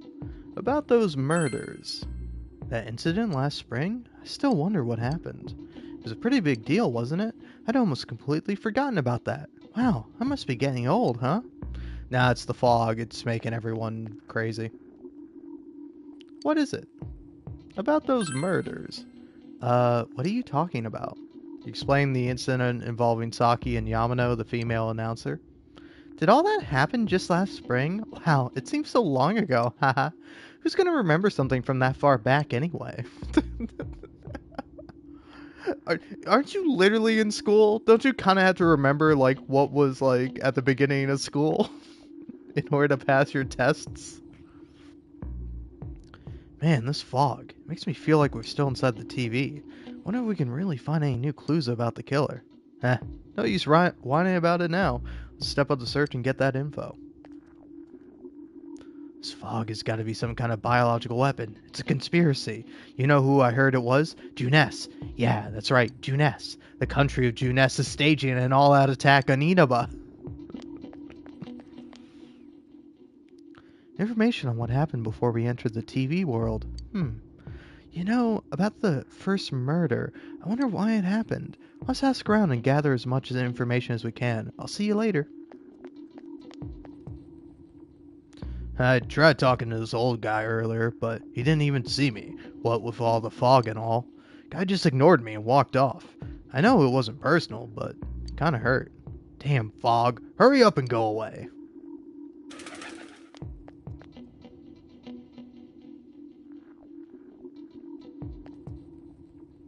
Hey, listen to this. Rosette came and spoke to me. This is a once-in-a-lifetime thing. I asked for her autograph and what type of guy she's into. Anyway, what do you want? I'm sure you can see how busy I am. About those murders, man. Didn't they capture the suspect and put a lid on that case? Are you done asking questions? Good, now go away. I'm very busy talking to Rosette right now. I'm gonna be very busy murdering you, buddy. I've been asking around about Teddy too, but I'm surprised how many people actually remember him. They're all like, oh yeah, that guy in the bear suit from Juness. But nobody has seen him yesterday or today. He's loved by so many different people. Where the heck could he have gone? Aww. Game's making me feel bad for Teddy.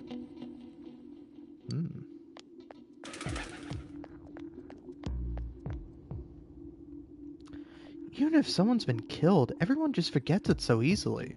But rumors they hear from friends and TV get remembered for a long time. Why is that? It's been a while since the first two incidents. Do you think we'll find anyone who still remembers them? Yeah, we will. It's a small town. 2 murders happened back to back. It's very memorable.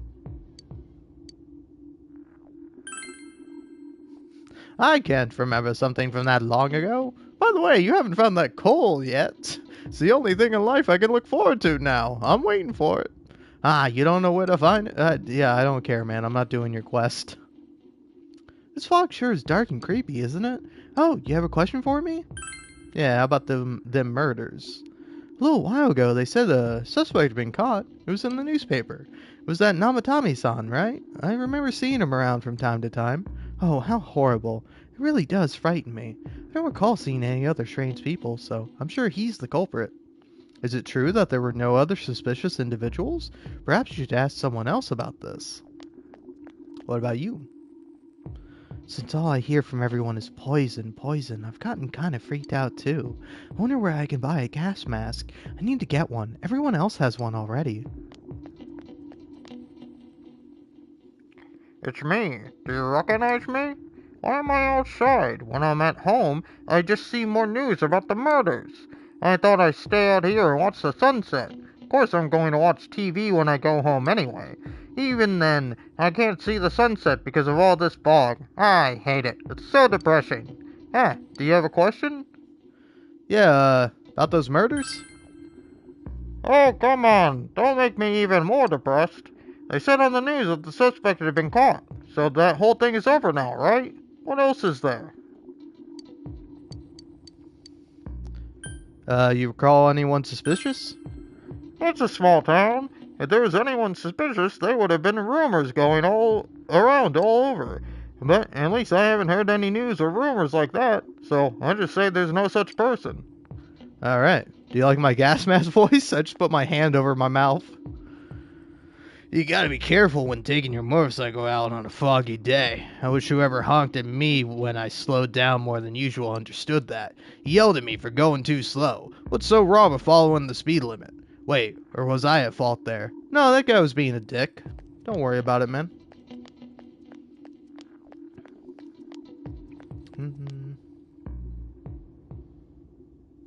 Anyone here? I know everything about bugs. That's cool, man. Do you know anything about murder, though? My teacher said to go home quickly because of the fog.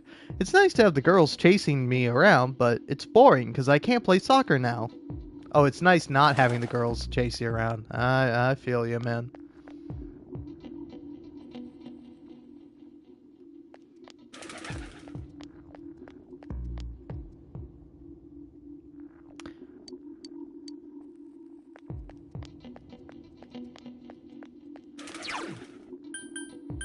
Yeah.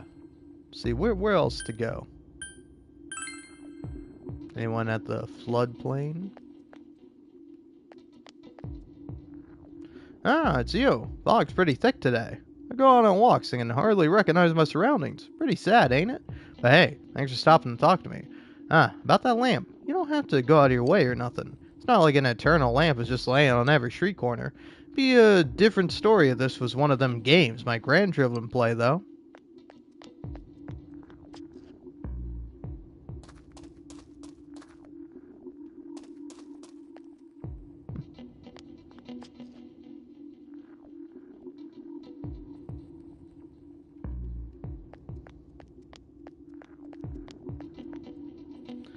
Fog isn't clearing up, is it?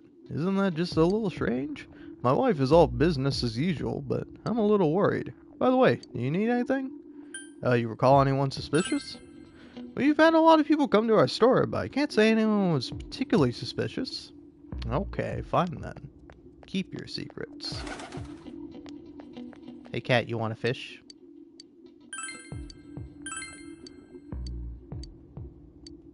See you later, cat. Do you need something? You recall anyone suspicious? Have I seen a strange person? I don't know. Out in the country, if there was anyone strange walking around, everyone would know about it right quick. I will say there is this weird teenager with gray hair and gray eyes. Particularly unusual for a teenager.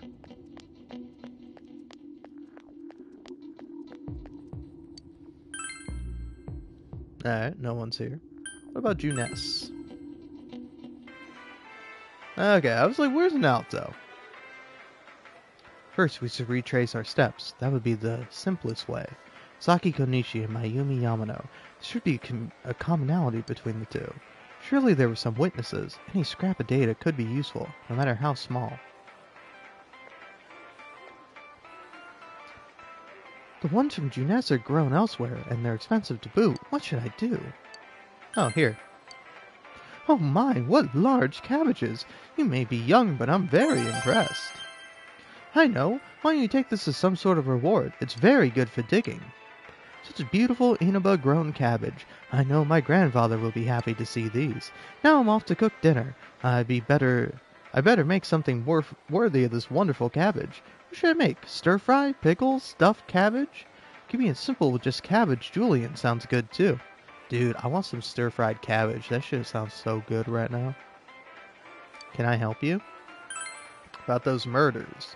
The incident last spring? I don't remember anything from that long ago. I'm going to be studying for college entrance exam next year, so I've got no room for useless information like that. Fair enough. Recall anyone suspicious? Suspicious person? Now that you mention it, my friend was saying she saw someone. I think she's just wandering around the shopping district, so why don't you ask her? Okay.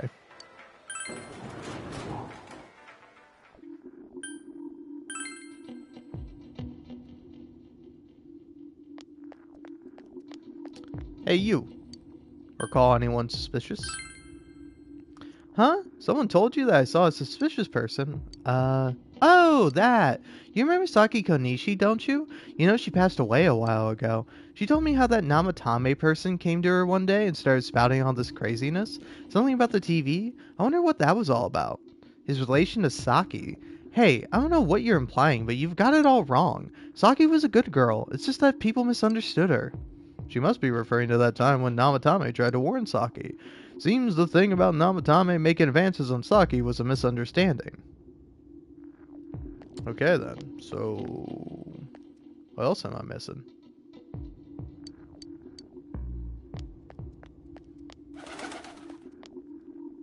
Hey, you recall anyone suspicious? A suspicious person? No, I can't think of anyone. Not from this town anyway.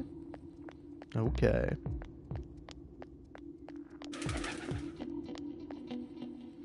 How many more people I gotta go up and ask if they saw a suspicious person? Hey buddy, just shut up. You see anyone suspicious? No, I don't think I've seen any suspicious people. Except for you, who's interrupting my conversation with Zette. She's fucking 16, man. Yeah, she is 16. What the fuck is wrong with you? The fog isn't clearing, even though the year's almost over. It's deplorable. It'll be so cold on New Year's that I'll never be happy. What do you want? Recall anyone suspicious? There isn't anyone like that in this town. I even know you. You're that kid who's staying at Ujima-kun's house. By the way, you haven't found the coal yet, have you? Shut the fuck up about the coal, old man.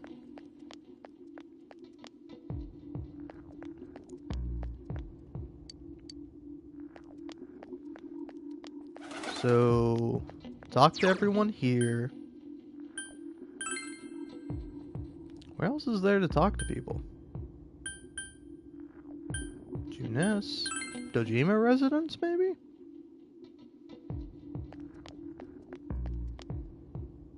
Well, hey there, you need some seedlings for your garden? These are the ones I have right now. Alright.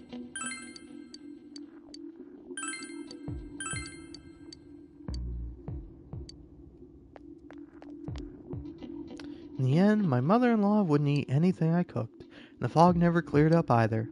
I guess I'll stop going to my mother-in-law's house after all. Damn, lady. I've been feeling a little under the weather lately. I don't care what they say on TV. I don't think this fog is good for your body. No, talk to the dog. Whimper. Aw, poor dog.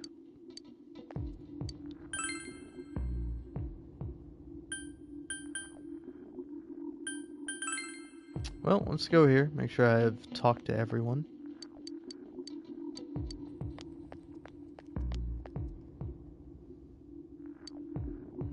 My daughter was in an accident. On top of that, it was a hit and run. Nobody could tell what kind of car it was because of all that fog. Jeez, this is horrible. Thankfully, she wasn't hurt too bad. But she was right, wasn't she? That fog is dangerous. I need to start letting everyone know. Oh, yes, the key. I did ask you for one, didn't I? Ah, you need help figuring it out? Blah, blah, blah, blah, blah.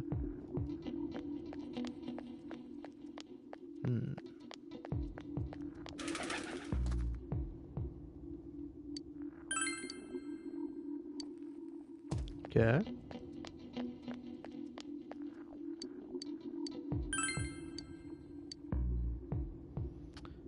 Sorry, all I remember is that something happened. I know it was pretty shocking, but what can I say? A lot of time's passed. It doesn't look like you'll find any more information on the incidents last spring. Okay, there we go.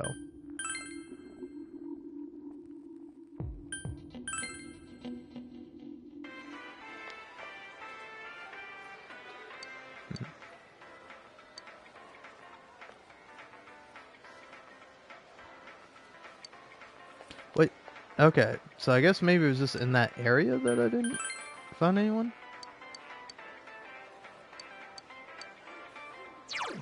Okay. Going back into town now.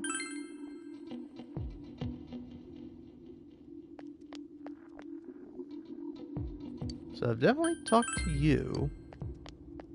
Talked to you.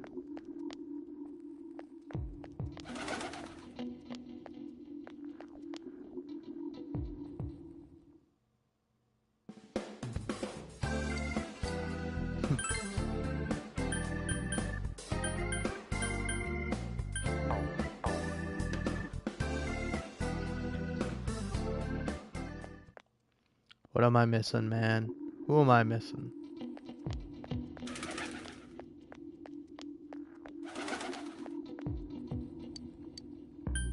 Call anyone suspicious?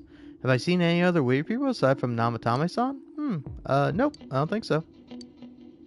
Okay, there we go.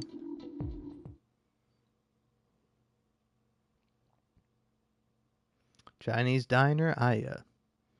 You meet up with your friends after you finish gathering information, which was fuck all. I'm seriously pooped. This stuff's a lot harder when you don't have a badge to flash. I walked around all day and didn't hear anything good. It was the same for me. There was absolutely no talk about the case whatsoever, let alone the true culprit. Ditto for me. Actually, in my case, I kept getting bombarded with questions and couldn't get them onto the main subject at all. The killer must be pretty good to have pulled this off without being seen by anyone in this small town. What should we do? Well, one steak bowl, please. That's not what I meant. But then again, I guess we might as well take a break. I'll have a crab and egg fried rice. I'll have roast pork ramen with extra noodles.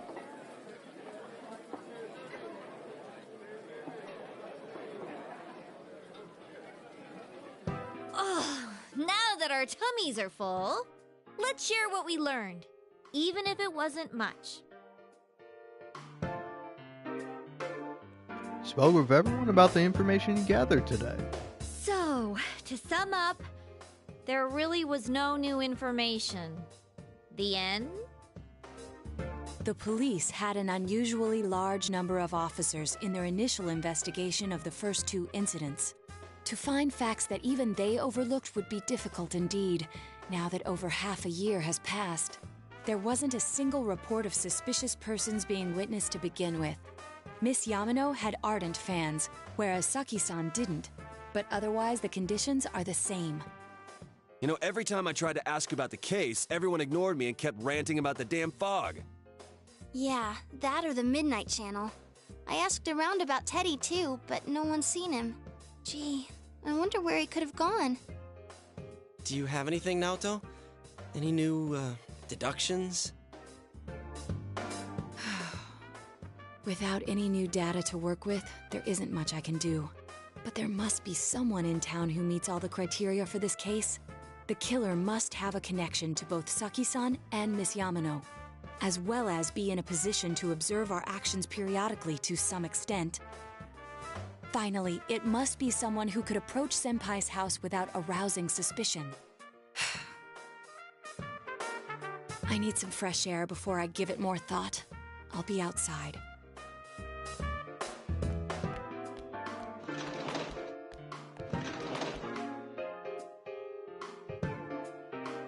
Just sitting here won't help you think any better. Decided to go outside to get some fresh air.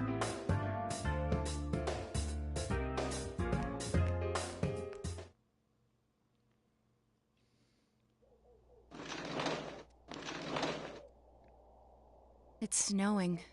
No wonder it's chilly.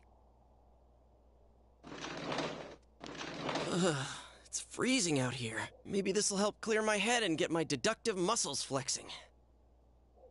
Hey, is it snowing? Too bad the fog's so thick. The snow just gets lost in it. There must be something that's been overlooked. It's urgent that you get over the roadblock facing you. The clues you need must already be in your hands. What's the matter? Should go over everything you know one more time. The culprit had some sort of connection with both Mayumi Yamano and Saki Konishi. Judging by the warning letters, the culprit most likely knows about the other side and what you did there. It's highly likely that they also knew what Namatame was doing and stood back to watch. Who would know all these things? Another oddity about the case is that there were almost no witnesses. Both warning letters seem to have been delivered directly to your house, but no one saw anyone suspicious. No one unusual was seen around Mayumi Yamano or Saki Konishi either, despite the police dispatching an unusually high number of officers to perform a thorough investigation. There must be someone in the small town who fits all the facts. The person who seems to be the most likely culprit is... I will say, it's so funny you can't be like, oh, it's gotta be Teddy. Teddy's the one who did it, obviously. No, none of these people. None of these people either. They're my friends. But yeah, I do think it is kind of interesting that, like, at least to me, the most relevant kind of information is that this is someone who would have been able to get around without being suspicious. Like somebody that just like blends in everywhere. And I think that, at least to me, is kind of the most relevant clue. Because it's like, couldn't be either of these two. Now it could be Adachi. It could be him. Couldn't be Namatame. We know that. It wouldn't be Mayumi Yamano because she's dead. Wouldn't be Saki. Morioka, also dead. Mitsukubu, no, he's not the real killer. Isuzu Hiragi. I guess that's the wife, but yeah, wouldn't really make sense. Kashiwagi and Hanako. No, not either of them. Wouldn't be any of these folk.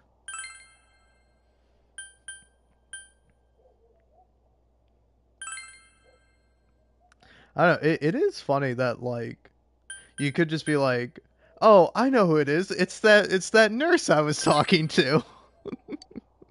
or it's that stepmother struggling to connect with her stepson. Yeah, she's the killer. But yeah, it really is a matter of process of elimination. Couldn't be anyone else other than Toro Adachi. Of course, if you look only at the circumstances, you can't completely rule out that possibility. Adachi may have been able to keep an eye on your actions. He would have been able to approach your house with ease, and he knows the area well. Thinking about it, you encountered him many times while investigating the case. You learn much about the police's movements from Adachi as well. There's no exact reason to doubt him, but something is bothering you. However,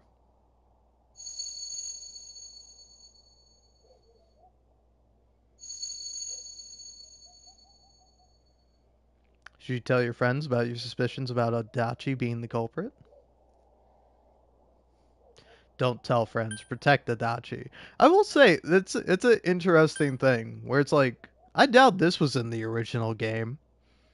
Where it's like, yeah, I wonder if, now I'm kind of curious. Persona 4 endings.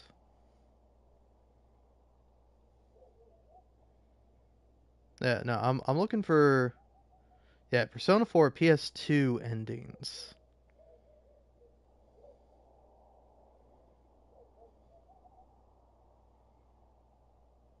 Hmm.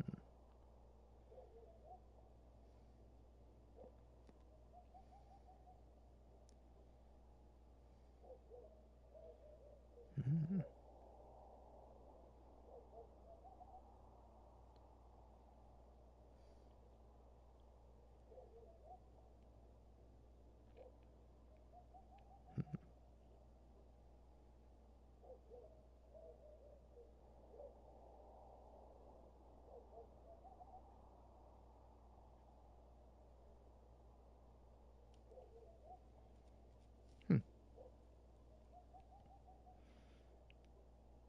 Yeah, so I'm kind of looking at it. Yeah, it's like I think it's so interesting and novel that the for Persona 4 Golden I don't know, it is kind of weird cuz like that to me is like probably like some of the darkest shit is that you can protect Adachi. You can like legitimately side with him if you want to in Persona 4 Golden, where it's like I might be wrong, but I don't think you could do that in the original PS2 game. Well, yeah. Tell friends about Adachi.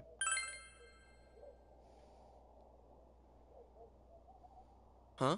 What about him? Detective Adachi. A member of the police force. That is an interesting approach. It would certainly explain the lack of witness reports. It's the same reason no one ever reported seeing Namatame's truck. This is a small town, so everyone must have known who he is. And since he's a detective, people definitely wouldn't have thought of him as being suspicious. In fact, he could use his position to his advantage and hide critical information. Huh. Well, if you think of it that way, I guess it's possible. But we're talking about Adachi here, right? I mean, really? Adachi? He's your textbook lousy detective. Are we really on the right track here? Actually, regarding Detective Adachi, I'm not sure how to put it, but there's something that's been bothering me about him for some time now. Yeah? Perhaps it's just my imagination, so I shouldn't speak too... It's cold. I think we've cooled down enough here. Let's go back in.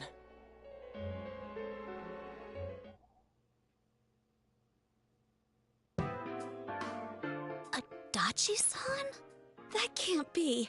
I mean, he said he came to escort Miss Yamano and... What? Was he at your inn when the announcer was staying there? When Miss Yamano was staying at our inn, the media were swarming all over it. That's when Adachi-san arrived, saying he'd been assigned to guard her. He told our waitress that fame could be rough. Guard her? He didn't spend the night there? Huh. I wonder if he knew Ms. Yamano.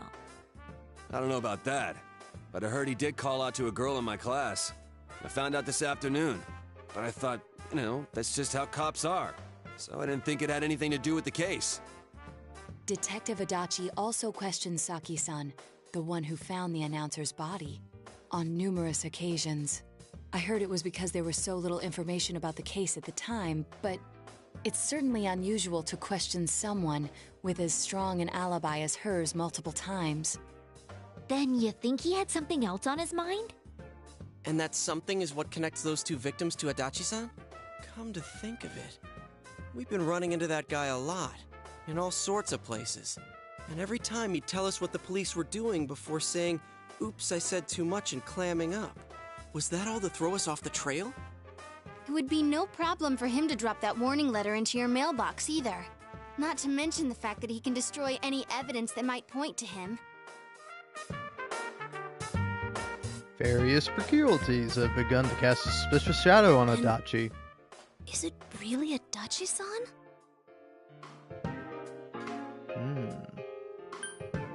think we need to confirm this. This is still only a tentative theory. We should work to confirm it as soon as possible. This is Naoto Shirogane. Something has occurred to me about the case, and I'd like to get Detective Adachi's input on it. Huh? The transport? It's right now? Right, I see. Thank you. What was that about a transport? Detective Adachi is headed to the hospital to prepare for Namatame's relocation. We must head there at once.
Alrighty. Sorry about that. I feel like I always leave at the worst time to grab a drink.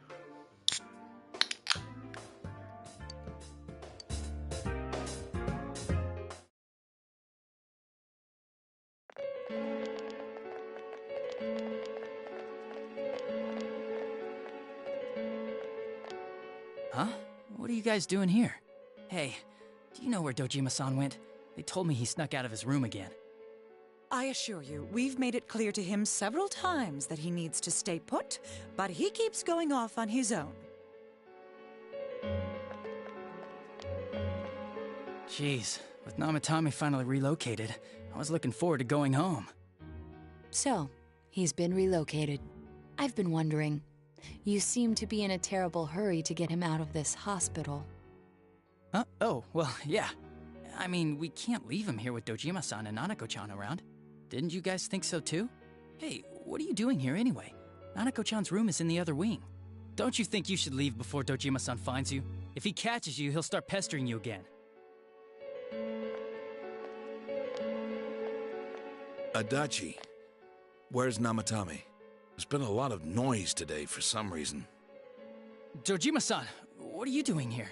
Namatame's already been relocated. I was looking for you so I could tell you that. You did what? Who authorized that? There's still more I need to ask him about. Give me a break, Dojima-san. Those first two murders have been bothering me. His motives are shaky and his alibi is rock solid. We closed a lot of loopholes on the basis of his testimony. But that part's still nagging at me. Is this more of your detective's intuition? He's already been relocated. It's no use hassling me about it. And you kids should really get home too. You're gonna get in the way of police business. What's gotten into you today?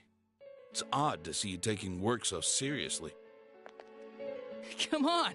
I'm always giving 110% when it comes to the job. You should get back to work too, Dojima-san. Your current assignment? Get better as soon as possible. What are you all doing here? We came to confirm something with Adachi-san.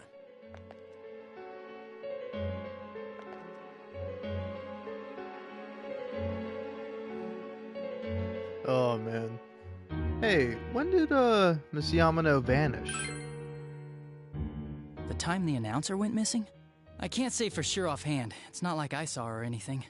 That was months and months ago too. My memory's kinda hazy that far back.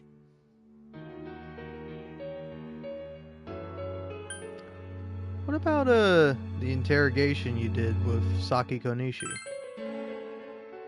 Why wouldn't I question her? She discovered the announcer's body. But she didn't know much about it, so I only talked with her once or twice. Was that all you wanted to ask? Well, I hope it helped.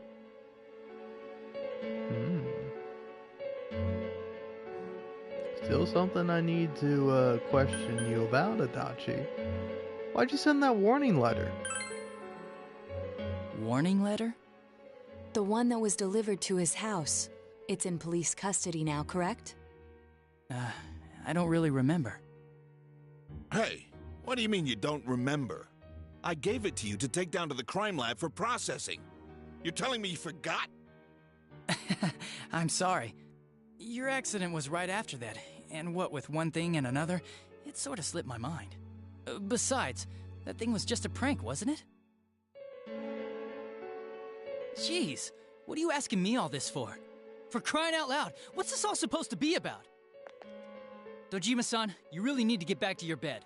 That's why your wounds aren't healing. And you all need to go home right now. Do you have any idea what time it is? I'm going back. I need to get to the station and report in. Just one more thing, please. We know for certain now that the first 2 murders weren't Namatame's doing. Someone else killed them. Adachi-san, do you have any idea who that might be? I have no idea what you're talking about. 'Cause we think it might have been you. What? That's ridiculous! We already know Namatame's the one who put them all in! What did you just say? Put them all in? What's this putting them in business? Do you know something about the method behind their murders? Don't tell me that all that talk about TVs and whatnot from before was... I see. Now I finally understand. To tell the truth, Adachi-san, I've been fixated on something you once said. Before I didn't know why, only that it sounded a wrong note to me. Do you recall when I read Namatame's diary? At the scene of Dojima-san's accident. At the time, I said, even the victims who survived and were never released to the public are written here. And in response, your words were, wow. Then that settles it. How, I wonder? Would that settle anything? At the time, the police had no idea that there had been other attempted murders related to the case. You had no reason to say such a thing. After all, there are countless examples of people disappearing for a few days. Yet when I read the list of names, you raised no objection. Odd that. What do you say to that, Detective Adachi? I don't know. I said I'm busy! Damn. Wait, you son of a bitch! Fucking, she Columbo'd your ass. Adachi! Ah, damn it! Adachi! What? One last thing, Adachi. She fucking Columbo'd him. One more question for you before I go. Oh, he's here. I swear he ran this way. Damn it! Where the hell did he go? Did you find him? I contacted security. Nobody's seen Adachi and there's no record of anyone leaving this area. So he must be still in this ward somewhere. He's still here? But we looked! We didn't find him anywhere! That bastard. Dojima-san?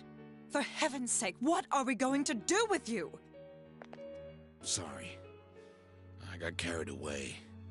Do you even want to get better? If you keep this up, there could be lasting damages.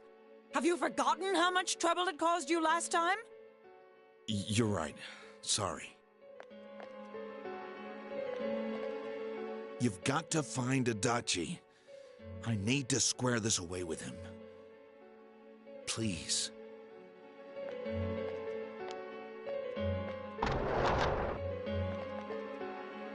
He hasn't left this ward yet? I don't think he would. But could he have... Yeah, I think so. If he's the killer, he can go through, right? You mean he went in through here? We searched every inch in the direction he ran off. There's nowhere to hide. I don't think we could have missed him. He was cornered. It's highly probable that he escaped there. If he does indeed turn up on the other side, that should prove beyond a doubt that he is the true culprit. Damn. So I guess we were right. What do we do now? Let's go in. I think it's too dangerous to go in from here. We're not 100% positive he used this TV, and on top of that, we don't know where it might lead. Let's go in from Jeunesse like always. It'll be fine. So long as we're ready for him, we'll crush that jerk in one strike. The extremely suspicious detective, Adachi. You've taken another step closer to the truth.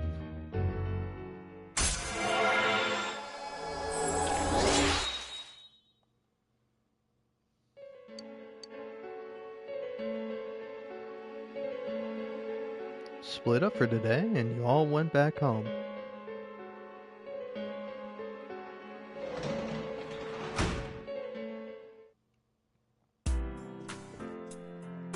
Oh yeah, still got the music. Let's go ahead and save.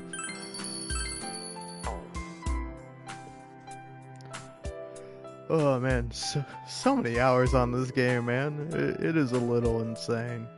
But also, that's another thing, where it's like, something I really don't get with people complaining about, like, the goofier side of Persona 4, of, like, it being, like, silly and wacky. It's like, the main guy, the murderer, is this guy who puts on a silly goofball act. Like, he pretends he's aloof and dumb and, like, bad at his job, but in reality he's a conniving motherfucker who is going around murdering people and, like, you know, don't really know his motivation yet, but I mean, I do. I'm on New Game Plus, but it's like, he did it mostly because he was bored, which is, like, I think so kind of interesting, where it's like, he kind of, like some of the main characters, hates the small town, thinks that it's not fun and there's nothing to do, and the reason why he thinks that is because he has no real friends. And that's the contrast between the two main characters, you know? Whereas, like, for him, being goofy is an act, when goofing off and having fun is, like, genuine things that the main characters do. Good contrast, man. It's good writing. I really think this is I don't know. I don't know if it's the best written Persona game. It's certainly my favorite. I love the writing in it. I love the music. I love everything about this game, man. It's frankly amazing. And you hear people go, I don't like Persona 4 Golden. I like Persona 4 regular version more because it's slightly less goofier. Like, you're entitled to your opinion. I just think your opinion is wrong.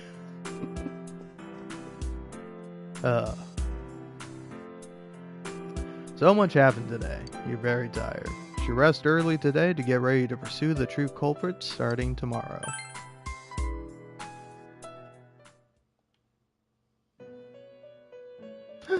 It's Teddy. This? It seems you've come to the Velvet Room in your dreams again. But something is different this time. You don't see Igor, Margaret, or Marie. Teddy is sitting here, not noticing your presence. Where am I? Sensei? Why are you here? I could ask you the same. I see. How mysterious. There are so many things I don't know about. But I did realize something. I've been thinking all this time about who I really am, but I couldn't find the answer. I was no one from the start. Humans live in the other world, and shadows live in this world. From the beginning, that's all there was to it. I was just a shadow in that world. Just a shadow? I figured something out. That day at the hospital, I realized that I really can't do anything. As soon as I thought that, I lost consciousness. Then when I woke up, I was inside the fog. Shadows can't stay in the human world. They aren't allowed. I walked and walked, but there was nothing all around me. Just when I started thinking that I couldn't go anywhere, I heard the noise of a car, and then I was here. I remember lots of things now. My world is a place shaped by human thoughts. One day, a shadow living in that world awakened to human emotions.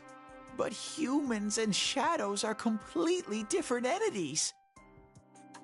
So he made himself forget that he was a shadow. He wanted to forget. He wanted people to like him. And that's how he came to look like this. I really am stupid. What the other Teddy said before, in the end, it was all true. No matter how much I search for myself, I have no self. There was no me to begin with. I'm just a shadow that took a different form so humans would like me. It would have been better if I had never remembered, but I did. I'll probably turn back to a regular shadow soon. Oh yeah, Sensei, one day, when you meet Nana-chan in heaven, apologize for me. Tell her, I'm sorry I couldn't do anything. Tell her, I'm really sorry. God damn it, Persona 4. You got me tearing up over this fucking teddy bear. God damn you. Fucking Sam Riegel giving a good performance, even if I don't like the character overall. Fucking bring a tear to my eye, piece of shit game. You saved her, Teddy. You fucking saved her, man. Huh? Really? Told Teddy about how Nanako came through. Nana-chan's. Wow. That's wonderful. I'm so glad. Glad that I could at least hear that. My heart feels so much lighter now. I'm starting to feel sleepy. What a strange place. It feels so soothing. It's not like my world. Something just feels so nostalgic about this place. Could this be your dream world, Sensei? Something like that. Uh-huh. But I wonder why I met you here. What am I supposed to do now? Yeah, let's move on together. But I don't know what to look for or how to find it. No matter how hard I think, there's too many things my little brain can't understand. But I do understand one thing now. I'm glad that I met you, Sensei. He sends Teddy's pure and deep gratitude.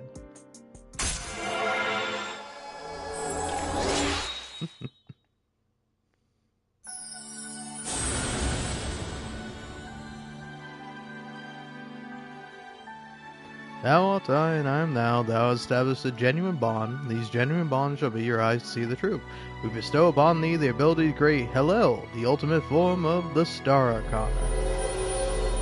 Hellel? Teddy's social link is Teddy's growth of heart has affected his persona's own.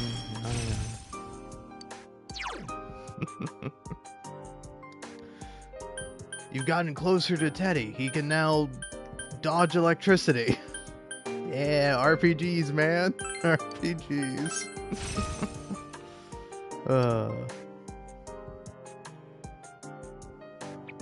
But I have to get going. This is your place. It doesn't seem like somewhere that I'd be allowed to stay. Goodbye, Sensei.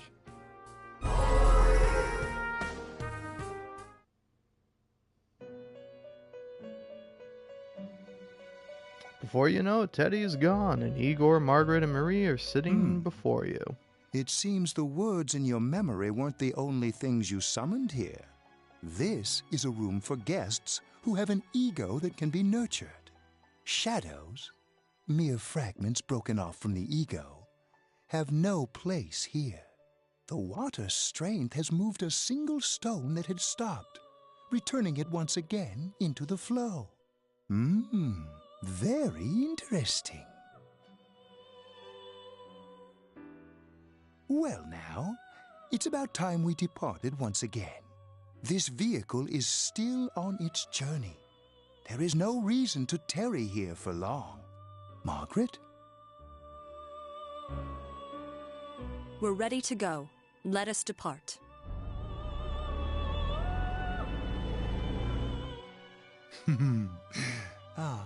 You are every inch the guest I had anticipated. Now, it's time What for are you talking to about my return. inches for, old man? What the fuck are you saying to me? You know I'm in high school, As right? to where this is all headed. We'll be waiting for your next visit.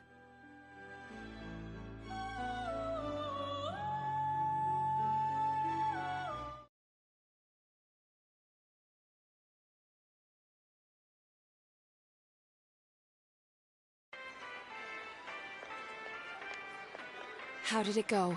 Did you find Teddy? No, and no one's seen him either. Oh, that annoying little furball. Just when we're at a turning point in the case, too. We have no choice. Let's pursue Adachi for now.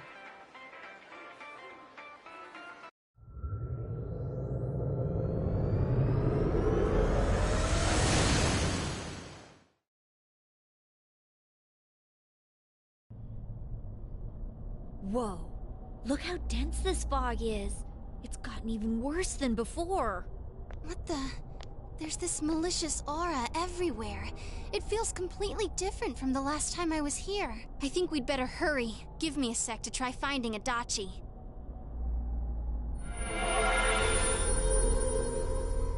Does this mean both this world and ours are getting messed up? Our glasses work on the fog on the other side. It can't be normal. And I heard more people are falling ill because of the fog. I wonder what's going to happen.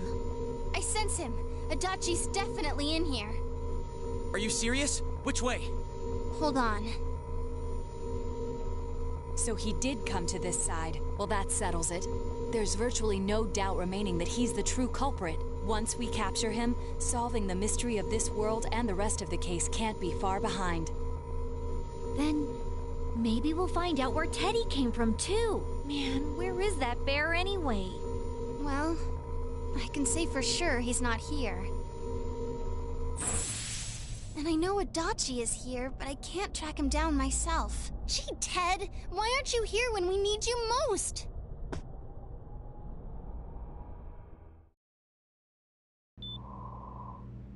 This place.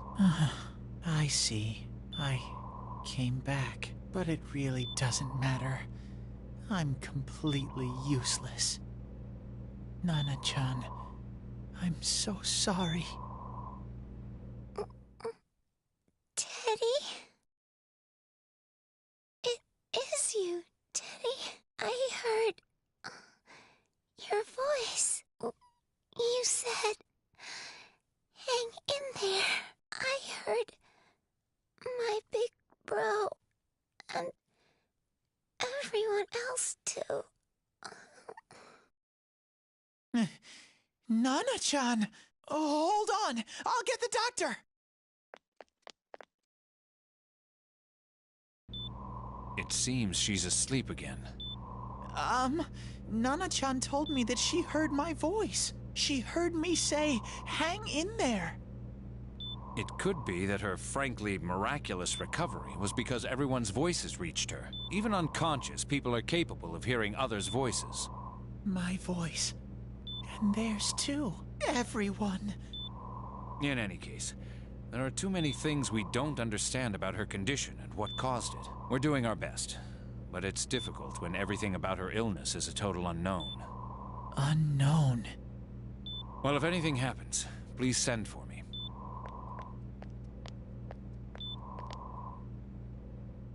If I'm an unknown being, then the way I can change is unknown too. So all I have to do is make them not unknown. Nana-chan's doing her best. Sensei and the others are probably fighting now too.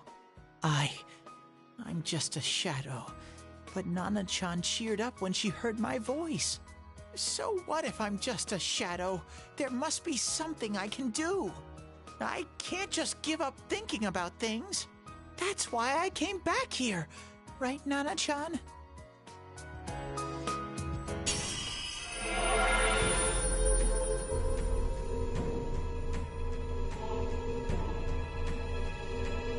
It's great, man. Strong Roll or whatever gave him a new, still equally dumb-looking persona. Like, the thing's got a rocket up its ass. Right. What are we I doing? need to get back to the others. Hang in there, Nana-chan. I'll be back soon.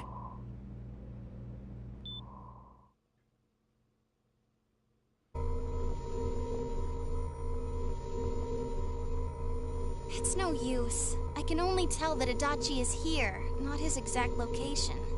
Rise-chan! If only Teddy was with us. Didn't he say his nose is practically useless now? And could he even help us find that bastard? Nope. He'd be no help at all, but he was always there to support me whenever. That bear's a loudmouth, but he's nice to have around. He's always so full of energy. He's lighthearted and always optimistic.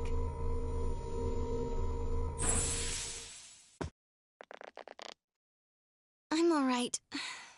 I just got a little dizzy. The fog's so dense. It's hard to see through it. Why don't we call it a day? It won't do us any good if you collapse. I agree. If Rise-san became fatigued, even if we found Adachi, our capacity in battle would be reduced. Moreover, it's almost nighttime. We should return to our world for the present.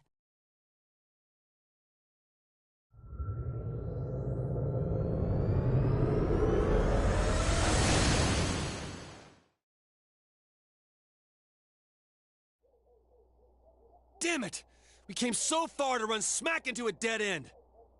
I know he's in there too. What's wrong with me? My powers are completely useless. Teddy? You little...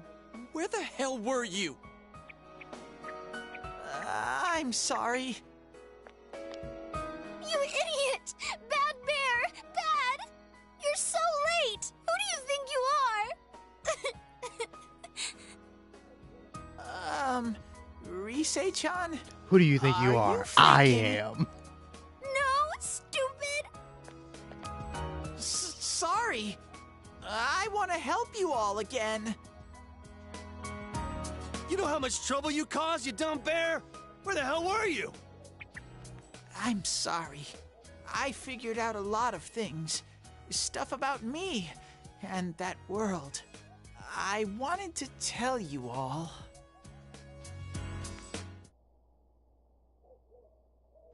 You listen to Teddy's confession since he finally understands who he really is.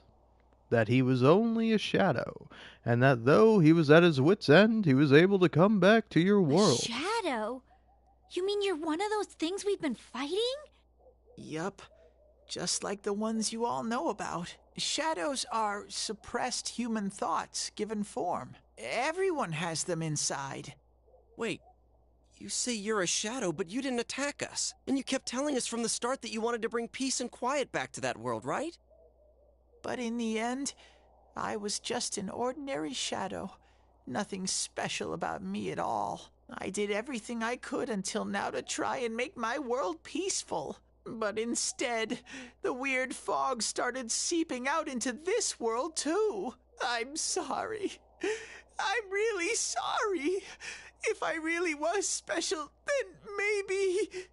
It's no big deal. I mean, we weren't expecting much from you in the first place. And about you being a shadow, we pretty much figured you were something like that anyway. Huh? What are you saying? Here I am pouring my heart out to you, and you say you thought I was something like that anyways? No normal person would think such a pretty bear could really be a shadow. So what's the problem with being a shadow?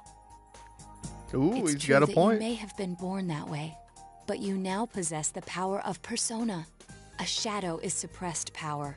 Once controlled by the ego, it becomes a persona. Doesn't it follow, then, that you must have developed an ego? Whether the ego masters its shadow, or the shadow awakens to its ego. The only difference I see is the order in which the process occurred. Oh, Teddy's practically human then. And he sure does have an ego on him. I'm the same as humans? You keep trying to figure out who you are, just like all of us here. Yeah. Damn it, Yosuke, I love you. But also, I will say I have my mic muted just because I mute my mic whenever I'm not talking, just in case I'm making noises or anything. But, Yosuke, just... I'm sorry. I'm really sorry. If I really was special, then maybe... It's no big deal. That shit got me so good. It's so funny.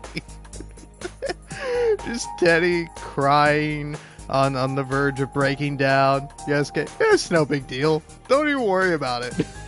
It's so fucking funny. You can't do much on your own. You really aren't that special. See? What's so different between you and us?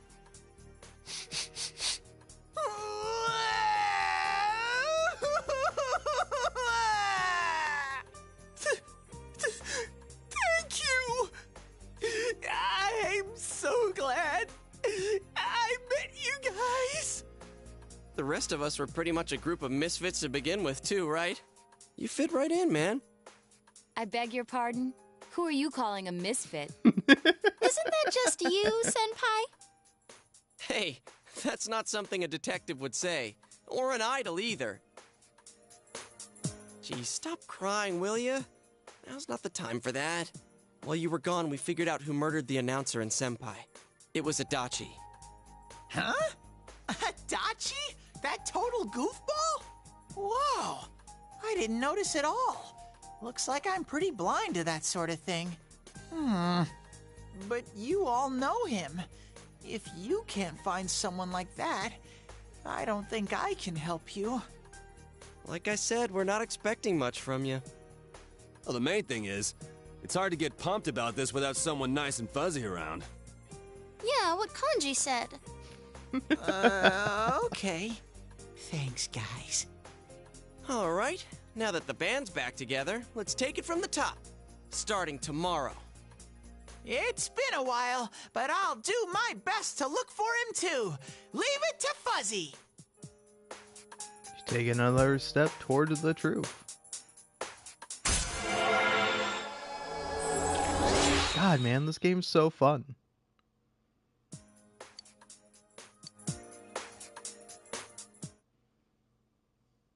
Since you'll start fresh again tomorrow, each of you decide to go home for today.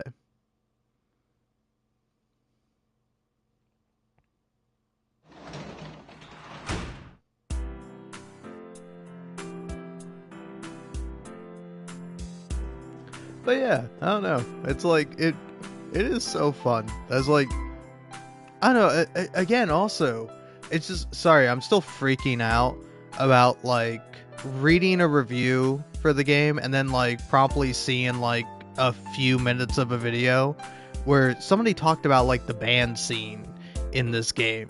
Where it's, like, the gang gets together and they make a band. And, like, they were like, it's such an emotionally jarring thing. It's like, no, man, it's core to the fucking game and the themes of it. What are you talking about? And also, somebody else who left a negative review for this game, saying that, like, this game is like a JRPG Scooby-Doo, it's like JRPG Scooby-Doo. And I'm like, that shit sounds awesome. Scooby-Doo rules.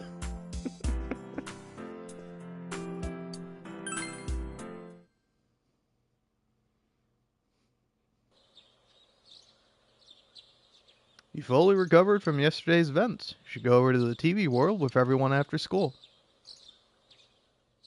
Also, it's like, I still have time to do some more social links, right? Or am I kind of SOL for social links? I feel like, I don't know. I'll give it a try, but if Rise-chan couldn't find him, I really doubt someone with a dried up nose like me will be much help.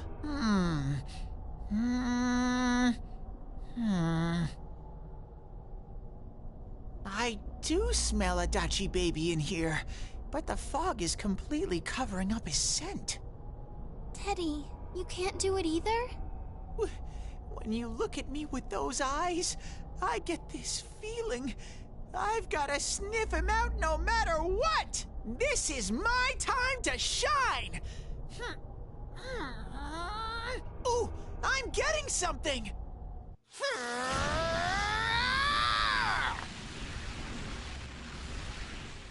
Teddy? Hey, quit wandering around. You better not flake out on us again. Huh? I sense it from this away. Is it Itachi?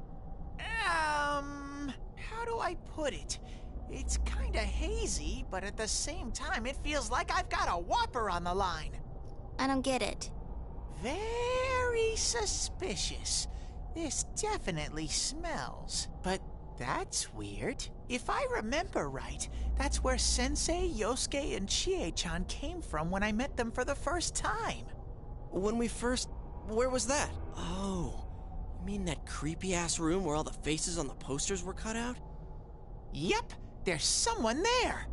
Teddy, you really are amazing. It was just dumb luck.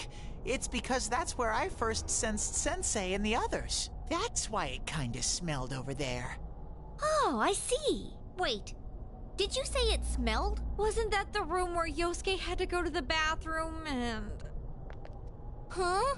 You're saying he peed his pants there? Ew, I don't want to hear it. Oh, you lie so bad! Dude, I did not piss my pants! Chie, quit spreading random rumors about stuff like that. Well, it happened so long ago, my memory's kind of fuzzy, you know? Okay, guys, enough fuzziness. Follow me, the master of fuzzy logic. I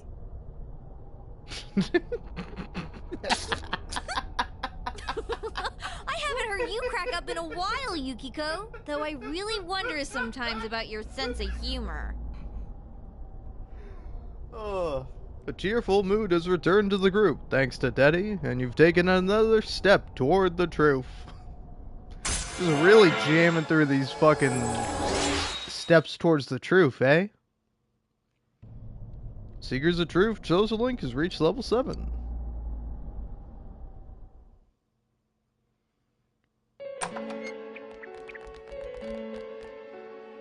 Damn bitch. I noticed her first, and she just had to run off and have an affair.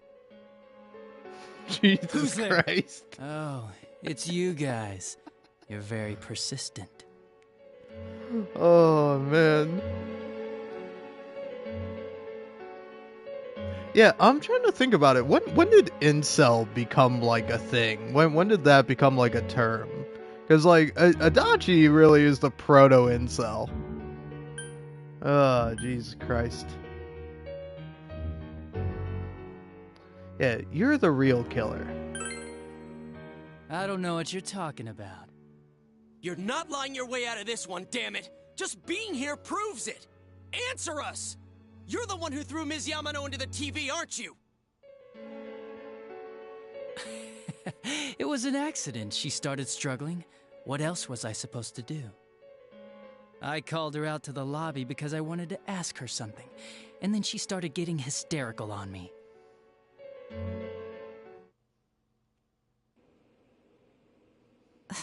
Who are you? And what's this something important you called me out here for? What they say on the news isn't true, is it? All that talk about you having an affair and whatnot? It's all a lie, right? Why do I have to explain myself to you? I see. So you don't deny it. You caught my eye. But it turns out you're another worthless bitch. What's wrong with you? Don't make me call for help. Shut up. Shut up. Shut up. I think you need to see what it's like to fear for your life. It'll get your head straight. What are you going to do?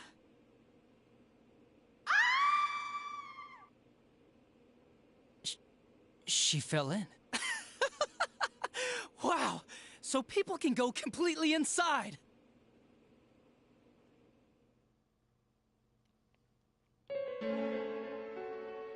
Good thing for me, no one else was around there in the middle of the night. That happened in our lobby? I learned about the Midnight Channel through some rumor. You hear a lot of fishy stories like that on the Force. But it was pure coincidence that I touched the screen and discovered my power. I burst out laughing when I found out. I knew right away that this was going to be interesting. So you tested it out on Mayumi Yamano? Nah, it was nothing like that. I'm a very sincere fellow. I was just trying to punish the stupid bitch a little for betraying me. Yeah, putting them inside the TV was never the plan. But you know, both Mayumi and that dippy high school girl struggled for no reason. Then you were responsible for Saki-senpai's death! Saki? Oh yeah, her name was Saki Konishi, or something like that. At first I just called her in because of work-related stuff, her being the one who found Mayumi's body and all. And naturally, if there was any chance she'd seen something, I'd need to know, right? So I was all set to be a nice guy to her, and then that bitch.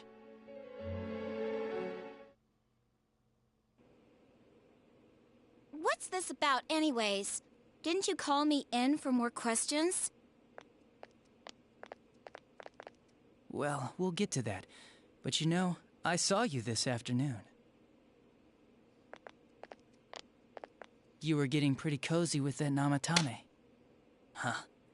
So I'm not good enough for you. Well, I know how to deal with girls like you. No! God, these high school girls today. This world's gone straight to shit. When I was in school, I wasn't allowed to do anything but study my ass off.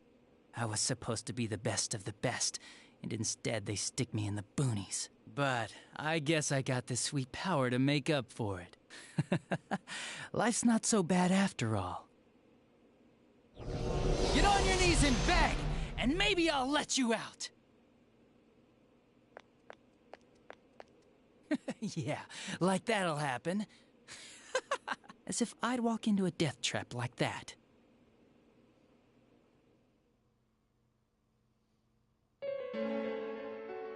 It was a lot easier the second time. High school girls are thinner, you know? Lighter. You son of a bitch! Come on, give me a break. I didn't know it was dangerous inside the TV. It's not like I was trying to kill them. I mean, I'm sure they hit on Namatame, not the other way around. The council's secretary will one day rise to public office himself. Mayumi and that high schooler were just gold digging. They got exactly what they deserved. I didn't do anything wrong at all. Shut the hell up! You knew from what happened to Mayumi Yamano that people die in here! So what if I knew? Did you trick Namatame? Nah, he called the police in the middle of the night, just after they found that Saki girl's body. The rest of the force had their hands full with the double homicide, and it happened that I was the one who took the call. Namatame said the police refused to take him seriously.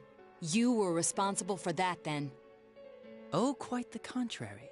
If anyone else had taken the call, sure, but I actually did believe him, you know?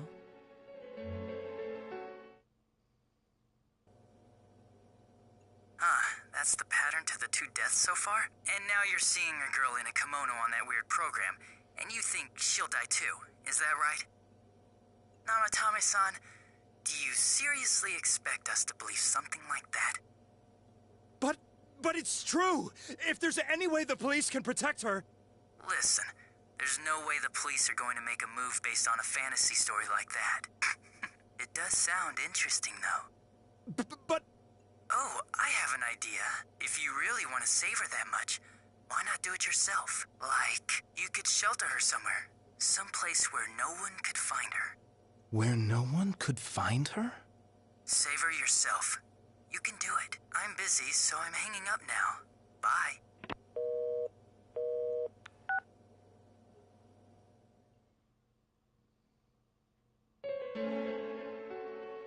Isn't that amazing? Of all the people who could have received Namatame's call, it ended up being me. Talk about luck! All I did was give him a little push, and he completely bought into his vision of this world. The more people you guys saved, the more he'd kidnap. Both sides had the best of intentions, so the game of cat and mouse would never end. It was awesome. You gotta be shitting me! Why? What reasons could you have for doing that? Reasons? None, really. I could do it, that's all. And it was fun. I guess that's my reason? You murdered people just for the fun of it? Come on, all I did was put people in here. I didn't murder them. And Namatame did most of it. I had nothing to do with any of you. You're just dodging the blame! Yeah? Then how would you prove it? He put people inside TVs? You think the police are that stupid? What a jerkwad! I do admit, though, I never thought you guys would manage to track me down. I like that. Games like this gotta have surprises or they get boring fast. It's like when I dealt with that Kubo kid. That was fun, too. Then, you mean to say that Mitsuo Kubo's disappearance was your doing as well? I did sense something odd in his course of action. If he had special powers and wanted attention, why resort to a regular copycat crime? But that wasn't the case. Kubo had no such powers. In fact, he was thrown in by you. Am I correct?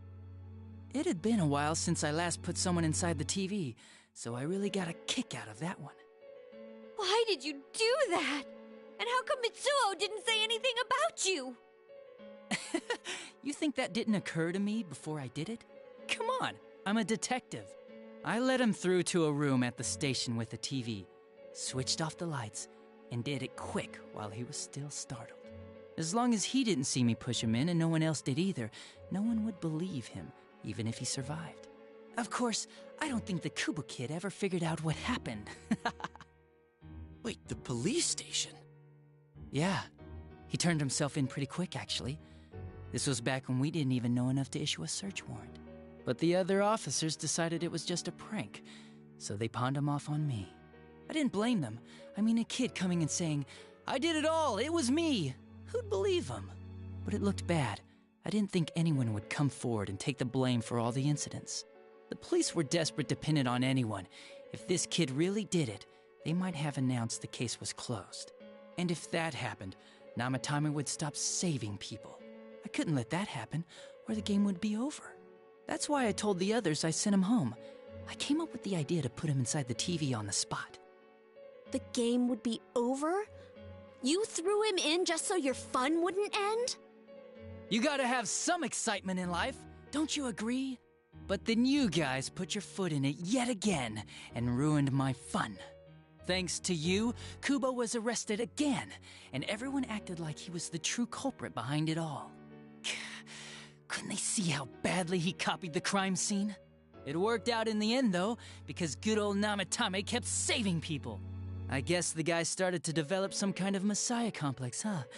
What an idiot. This is all a game to you. How dare you murder people? Murder Saki-senpai for such a stupid reason! You bastard! I'll never forgive you! You can keep your forgiveness. Our world will probably become just like this place soon enough anyways. Didn't you notice? The fog's leaking out. Everything on that side's pretty much screwed. The two worlds will merge soon, and then there'll be no difference, no sides anymore. What the hell's he talking about? This isn't his real body. The real Adachi is somewhere else.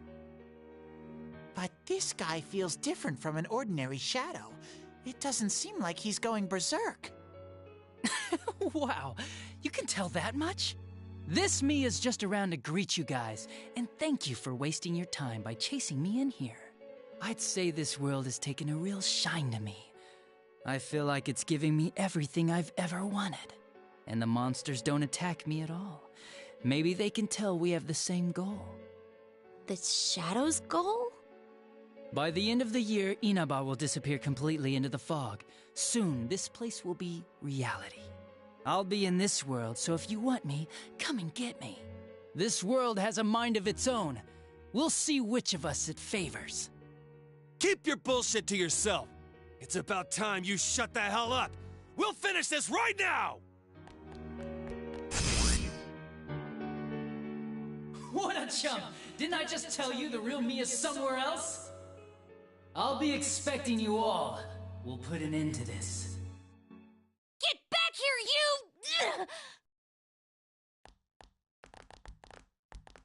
you! That stuff about the world's mind and how this place will become our reality. Was he serious? The rest of his confessions were consistent. We'd best proceed under the assumption that it's no lie. It felt like he's gained some strong power after coming here. Not only that, maybe he got taken over by that power. So what he said about the two worlds becoming one, that's really gonna happen? Didn't he say that it would happen by the end of this year? What happens then? I think he means this world will engulf the human world. The people in town are acting weird. It's like when the shadows that emerged from people went berserk. If the fog gets even thicker, and this town is completely shut off from the outside world, then the other side might become full of shadows, like over here. You mean everyone's gonna turn into shadows? Damn it! Damn that bastard!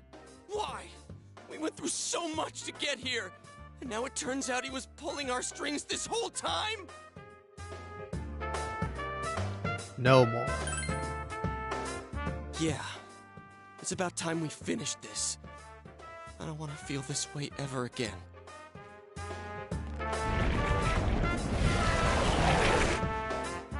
There's a path we can take now. I sense Adachi's presence from that direction. He's taunting us. Bring it on! Let's go kick his ass right now! Wait. I suggest we prepare ourselves first. We can't let him stab us in the back ever again. We must face him with all the power at our disposal and defeat him without fail. I'm a little worried what he means by the end of the year, but now's not the time to freak out. Let's get prepared. Let's get over-prepared and leave footprints all over his stupid, smug face!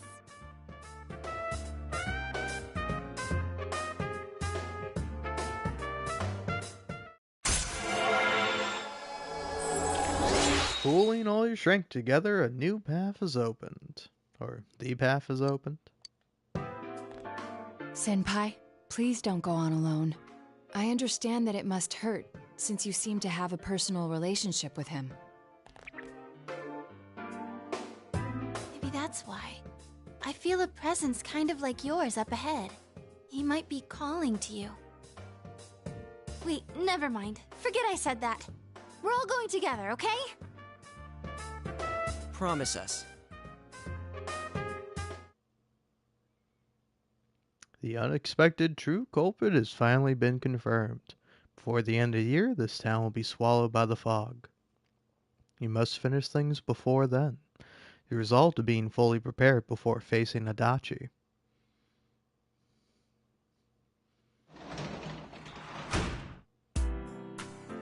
Alright.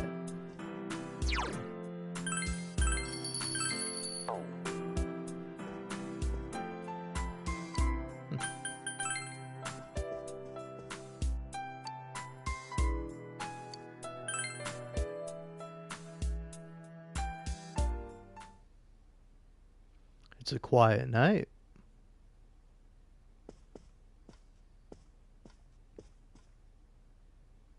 You remember what your friend said?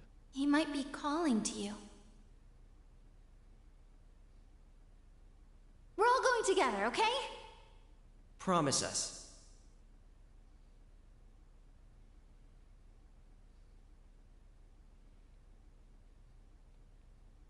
Let's go see him alone. If you leave now, you may be able to make it in time before Juness closes. You decide to go to Adachi's alone.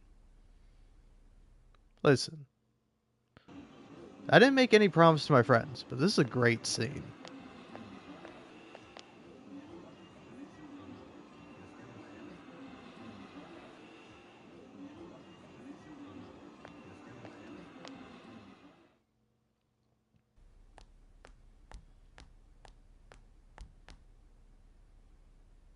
The room is quiet.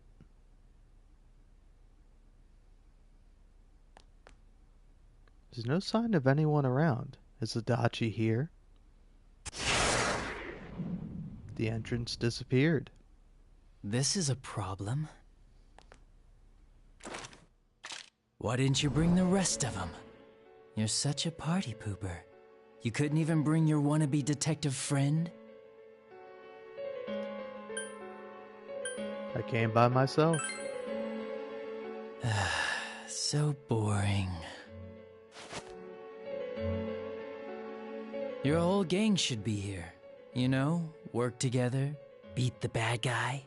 Friendship, effort, victory. You guys love that stuff. I believed in you, man. Oh, really? Just what was it about me that made you want to believe in me so bad? Well, I don't have anything to say to you.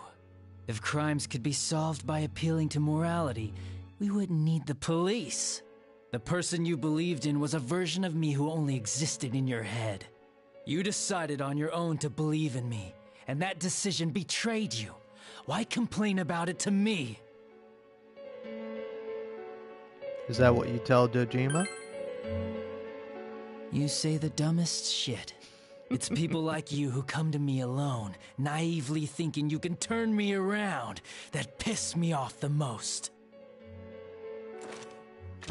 What do you think will happen if I shoot you? You commit one more crime. You're right. That's all it would be.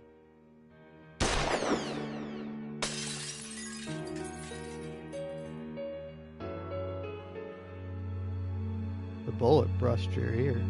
Smell the acrid scent of burning gun smoke. Do you get it now? We're done talking. I won't miss next time. It didn't seem like a threat, but you don't think you can talk to Adachi anymore. I feel like your relationship with Adachi has changed dramatically.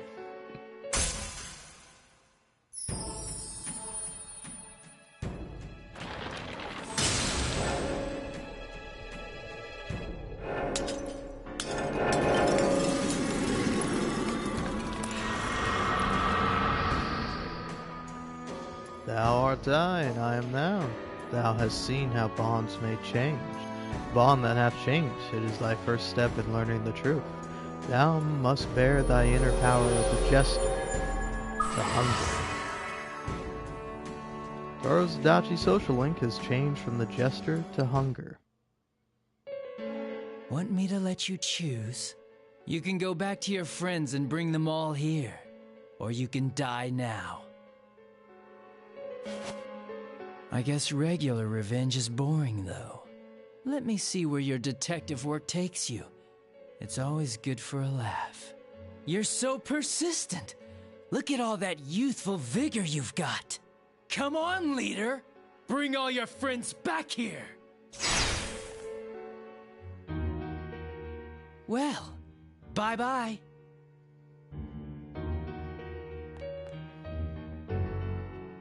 The entrance is closed.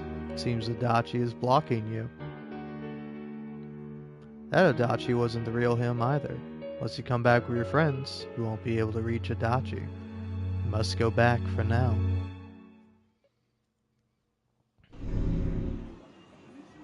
Welcome back. I told you not to go alone, though I knew you would anyway. It's okay. I understand. I'll keep it a secret from the others, and I won't ask about Adachi for now. But come on, you should trust us more. Yosuke seems a bit sad. Anyway, I'm glad you're safe. Attention, customers, it is now closing time. Please visit us again tomorrow. Couldn't get through to Adachi. The day that the town will be swallowed by the fog should be near the end of the year. You must reach a decision by then. You must prepare yourself as completely as possible. Oh, man. I fucking love that scene. I love Adachi as a villain. And also, I'm so mad you can't romance Yosuke. It's so irritating to me. Oh, it's me.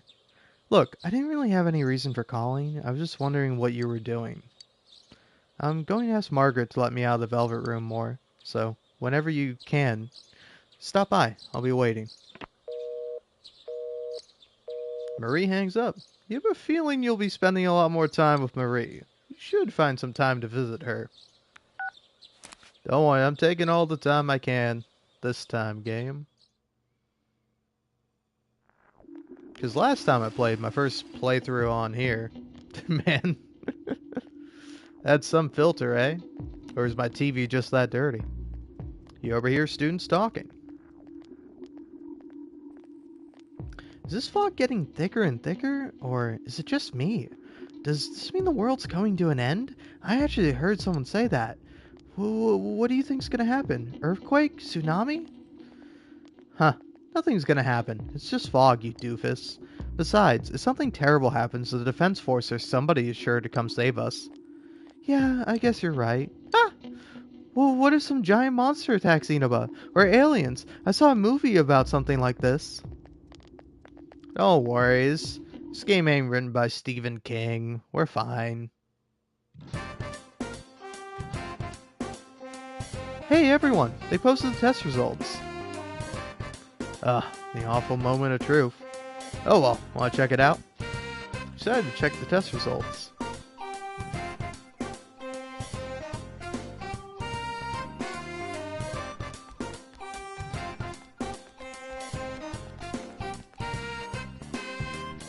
Number 1.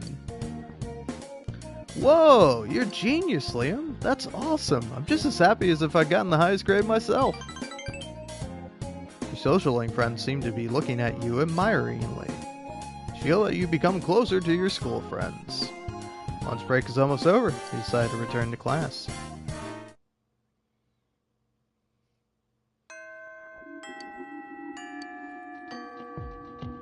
Is it possible that the fog will shroud the entire world by the end of the year? Regardless, you must defeat the one behind all this before then. Anyway, good thing I looked it up, because my first playthrough of the game, I did not know or think about it.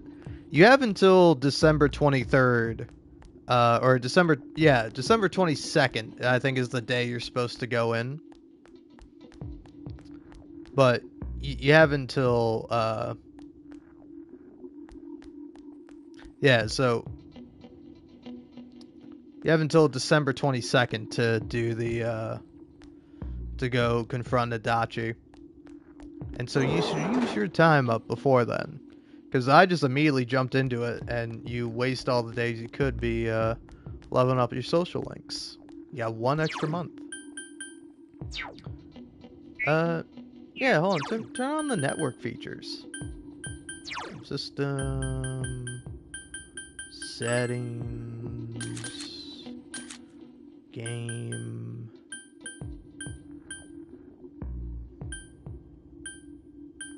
There we go. I don't know why you keep turning that off. What do we got? What everyone do? Spend time with Marie, spend time with Naoki, spend time with I. Yeah, a lot of different things to do. Part of me is like, maybe I should spend time with Marie since I haven't gotten her social link done. But let's see. Social link. Who am I missing and how much? I have not finished Rize's yet. That's kind of funny. Oh yeah, the fox. Yeah, what's the current thing I got for him? I don't know. Saki's brother. Young nurse, which you can only do on... Oh no, Monday, Friday, and Saturday. Okay, so I do that tomorrow. Marie is at 7. Ayana is at 8. I is also at 8. Okay, okay.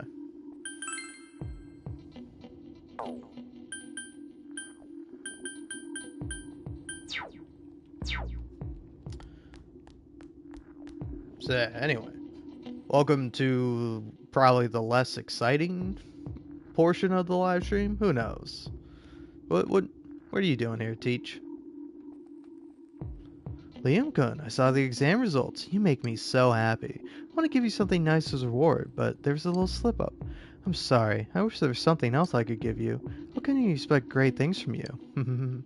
You should not be talking to a student like that, lady. Alright, well... Let's see, yeah. Doing the Fox social link, so going from 7 to 8.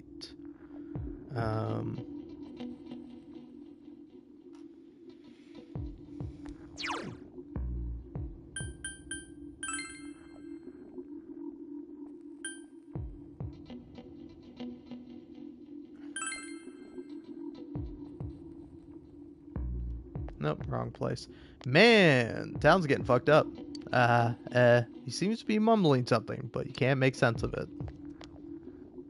Hey, didn't show the cooking show I usually watch on TV today.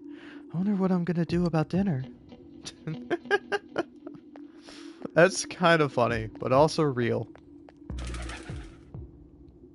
Oh, duh. He seems to be mumbling something. Hey! Say, Hey you! Where's your gas mask? The fog is poison, so you have to be careful. Everyone's saying it, so it has to be true. Get a hold of yourself. What? I know what I'm saying. It's poison. Isn't it? I don't know how that comes across on the mic, but it is fun to do. What are you kids up to? I see, so you're going to your grandma's place. It might be until New Year's is over, though. So, is your grandma nice? Oh, yeah, she's really nice. She gives me lots of food and snacks, too. Wow, that's pretty cool. That is pretty cool.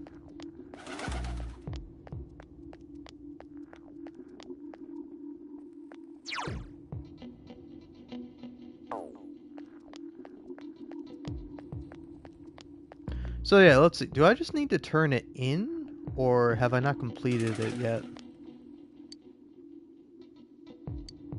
Okay, so I have done it. So yeah, definitely a thing to keep in mind.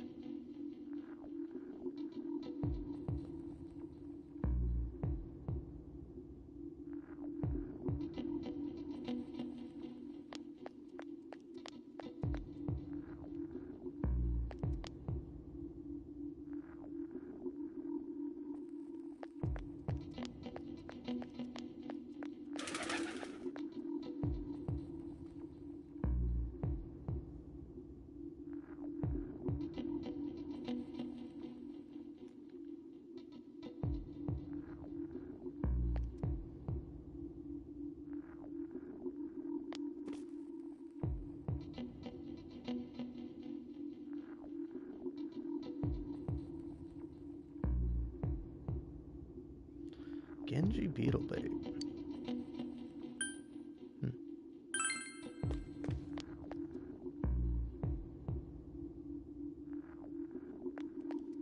Interesting. Alright. Let's hang out with Naoki. Oh, hi.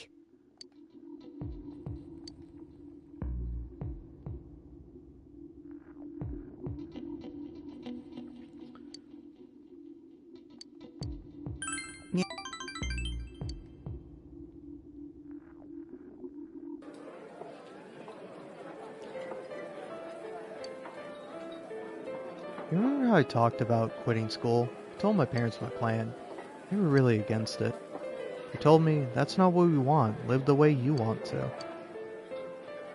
Then they asked me, you hate school, don't you? You're just running away from it. They got all suspicious of me suddenly. I wasn't expecting that at all.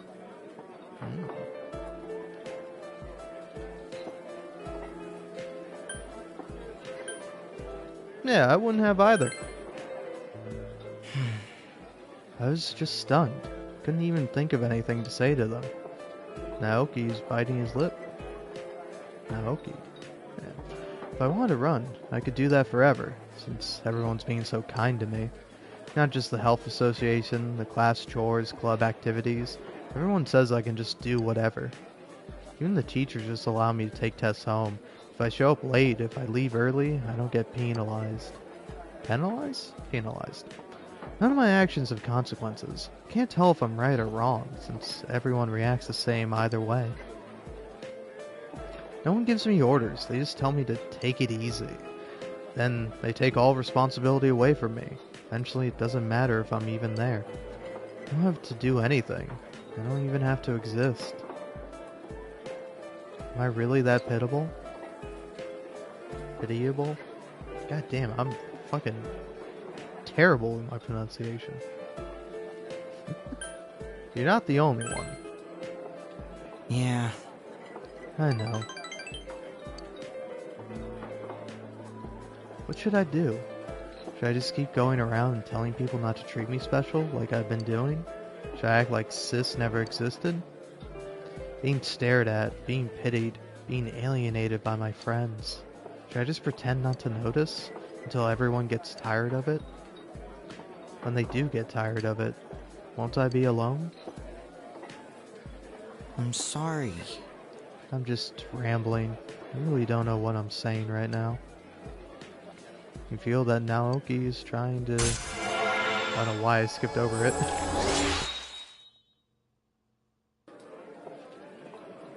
He's trying to open his heart to you. And you keep skipping over the dialogue like an asshole. Haha.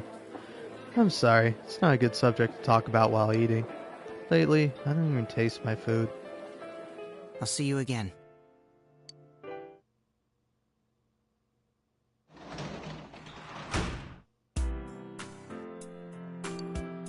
Alright, what'd everyone else do today? Went to bed, got shrine fortunes, spent time with Rize.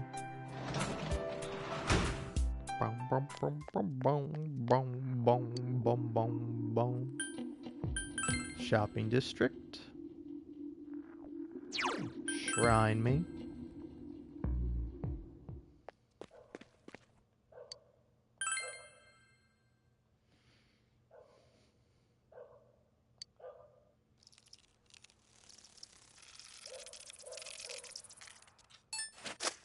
That was a bit off.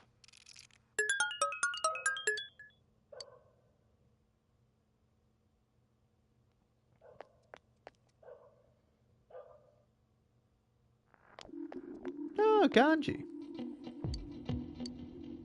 No, let me talk to Kanji. Senpai. Yo, Liam Senpai. How about this fog, huh? Came outside to get a look, but I can't see anything like this. So, you want to talk for a while? Might take your mind off stuff.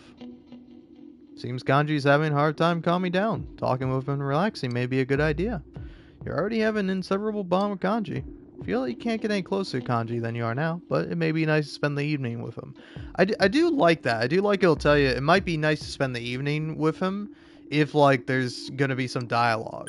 Which there's some really, like, fun dialogue that you can miss out on if you don't do this, so let's see what Kanji has to say. Things don't feel right anymore. It's like the whole town's on edge. Even we're getting customers asking for gas masks at our store. Like we ever have that shit. Everyone's spooked by those damn rumors. Ugh. It's ridiculous. Alright, senpai. For serious, freaking out's not gonna solve anything. Kanji's balling his hands into fists. Well, I guess we just gotta stay calm and do this. It's us or nobody.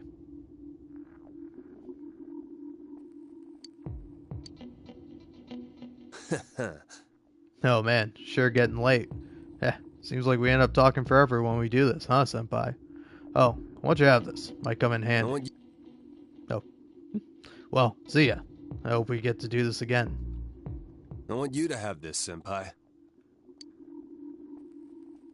Later, senpai.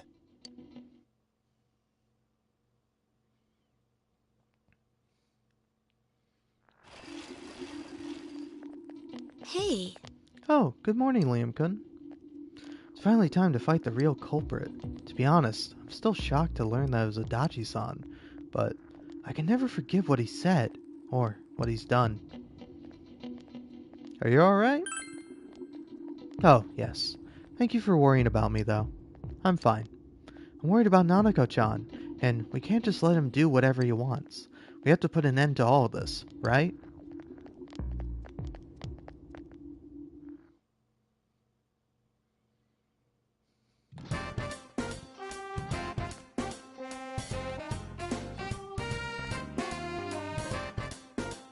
Liam-san, well, do you want to get something to eat, or do you not have time to hang out today? Oh, we can hang out. Naoki. That's good. I was worried that I might be bothering you, or becoming a time sponge. See you after school then. So that you decided to spend the afternoon with Naoki.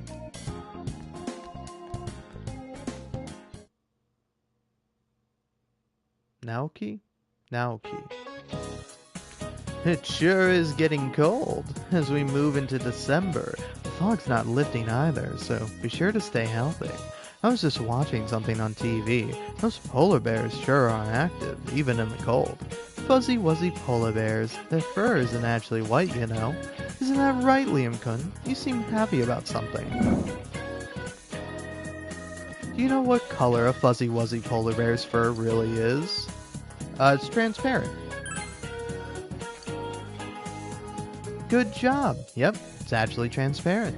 Transparent fur scatters the light that hits it, making it appear white to us. Their skin is black, though, letting them effectively absorb the sun's rays. Those animals are well equipped to have fun in the cold. Gave the correct answer to your creep-ass teacher.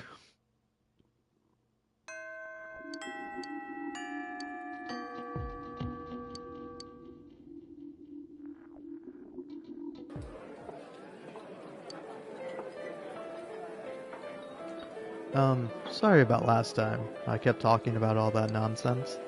I wanted to apologize for that. Oh, I don't mind. You're so strange. You don't distance yourself from me like everyone else, or preach to me like you know everything. I feel comfortable around you. Aw, Naoki looks happy. You know, I like cream puffs. I know it's kinda girlish. There's a good cream puff shop by our house, so every once in a while I'll buy some and take them home. If I put them in the fridge, Sis would eat them. She'd make up some lame excuse like, I ate them for you since they were about to expire. So we always get into fights over the cream puffs. But now, the cream puffs don't disappear. I bought some and they expired in the fridge. When I saw that, I thought, oh, maybe Sis isn't here anymore, you know? So I threw them away. I told you before, if you ask me if I hate the killer, the answer is no. Truth is, it's not even a no. I don't know anything. I have a meaningless daily life, just confused parents in a dark house, just rotting cream puffs. How do I get out from that? What would be best for me, for Sis? I just don't know.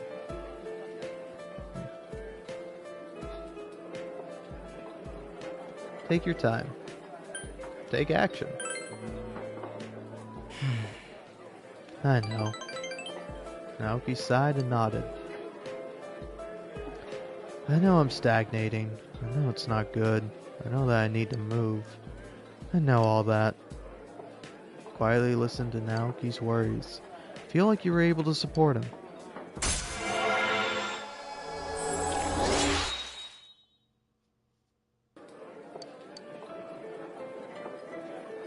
Come to think of it, sometimes Sis would bring cream puffs back from her job at Juness. We would eat them and complain that Juness' brand tasted bad.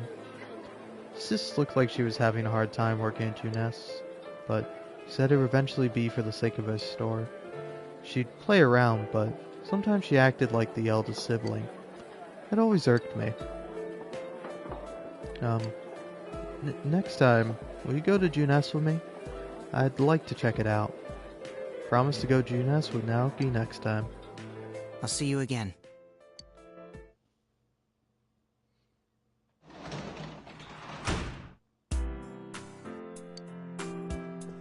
No, I do really love his social link.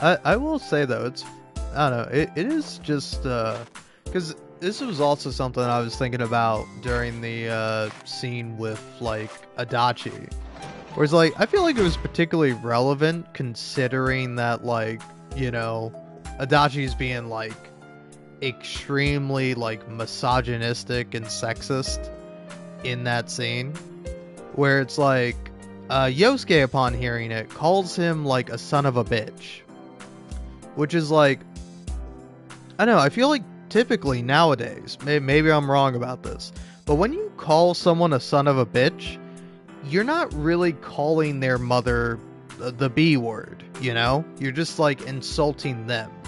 But like that is where the phrase comes from. It's the idea that you had like a bad mother or like a mother who was evil, and now it's like been passed on to the son.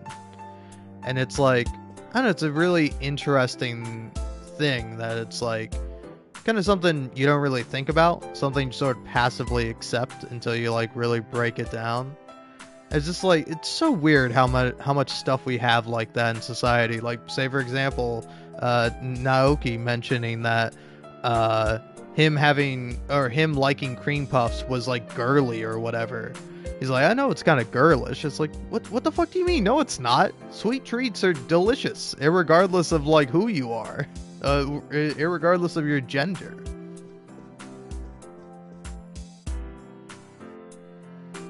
And yeah, I don't know. But like, I will say, for as like weirdly regressive in some ways the Persona games are, they are very progressive in other ways. Just strange seeing it like flop back and forth.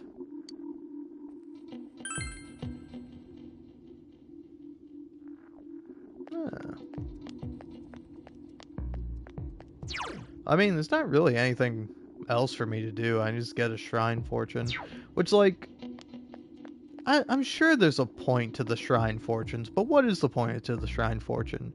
Isn't it that you just like are able to like better level up some social links?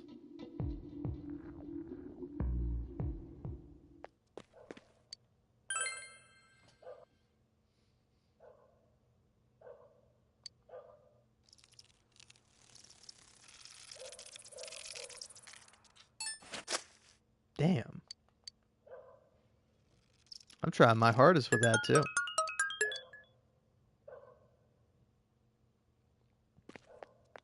Oh, hey, it's you again.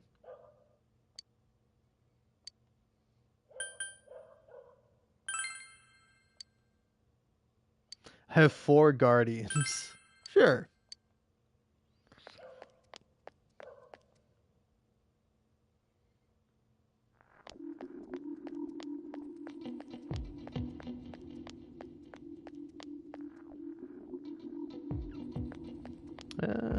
Yeah, hold on. Let's go in here first.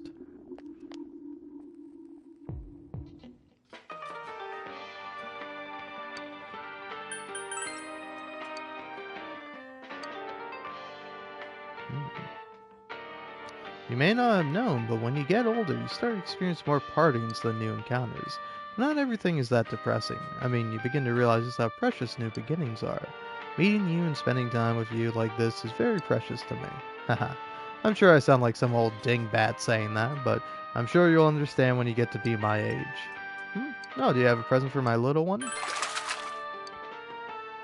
You really are a big help. Here, this is the usual something to thank you.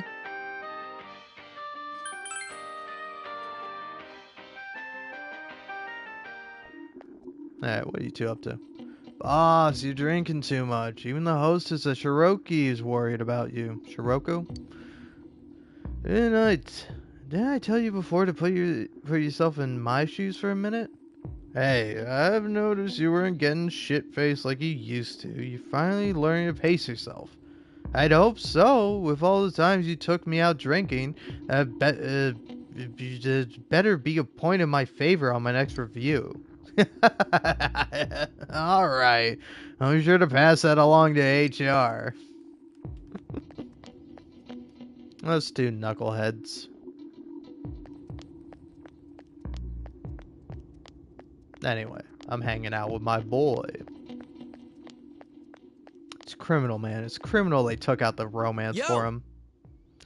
Hey, Liam. The fog's getting pretty intense. Came to check it out, but I feel like it's getting worse by the day. Oh, are you bored? Want to chat for a bit? Might be a change of pace. Seems Yosuke is having a hard time calming down. Talking with him and relaxing may be a good idea. You're already having an inseparable bond with Yosuke, but it may be nice to spend the evening with him. Of course it'll be nice to spend the evening with him. Haha, that's what I'm talking about. What kept you? There's actually been talk about selling gas masks at Juness. I was surprised that my dad came out against it. He said we shouldn't play into mass hysteria for the sake of sales. Yeah, you got a little respect for me for that one. Not bad at all for my old man. His son on the other hand. No, that's pretty cool of him. Who knows what he's actually thinking, though. Maybe he just doesn't think this fog stuff is a big deal. Yosuke seems a bit proud. Well, it's times like these that we have to stay calm. That reminds me, on TV yesterday, they were... You enjoyed your idle chat with Yosuke. Feel the relationship has grown stronger. Whoa, look at the time. I didn't even notice. The time just flies by when I'm talking to you. Oh yeah, do you want this? I heard good things about it. You can have this. Juness lunch from Yosuke. Well, see you later. Have a safe walk home. Night. Part with Yosuke and go home.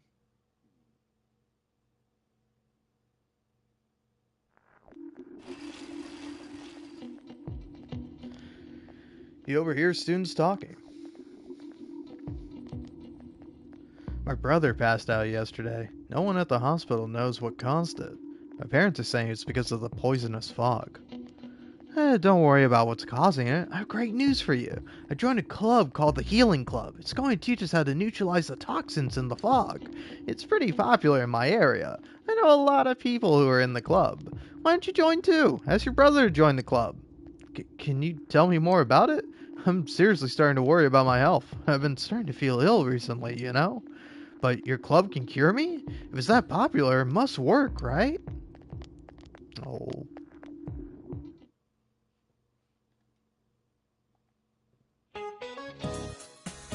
It's still foggy all over town, but believe it or not, harsh weather makes your body stronger. Heard that on TV yesterday, and I'm pretty sure that's right. But man, with all this fog, I bet people with curly hair are having a hard time keeping their does neat? Their do's neat. Okay, sorry. Alright, here's a question about hair. Lemon, you're looking at me, so this question is for you. What determines whether a hair grows curly or straight? Willpower? The cross-section. Wow, you knew this one. Yes, the hair shape determines whether it's going to be curly or straight as it grows. A straight hair is perfectly round, but a curly hair is oval or triangular. The flatter a hair's cross-section, the curlier the hair becomes. I heard that from Miss Kashiwagi, so if you got curly hair, watch out for this fog. You answered correctly.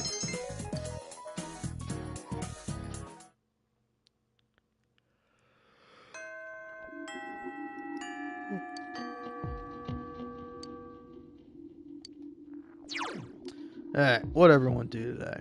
Spend time with Chie? Spend time with Marie? Who's spending time with Chie today? Who's gotten to this point in the game and you haven't maxed out Chie's social link? That's crazy to me. Oh, I should do my daycare job. You're right about that.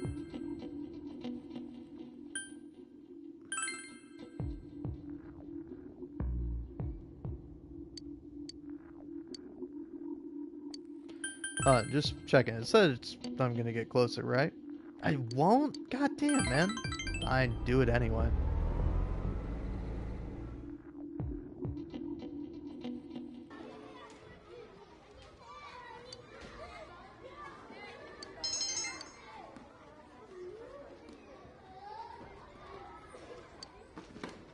Okay. Well, that's something at least.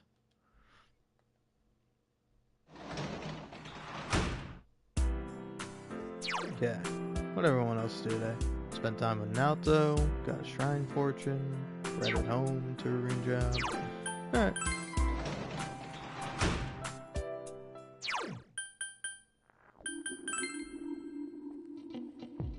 Shrine, try the bug catching minigame.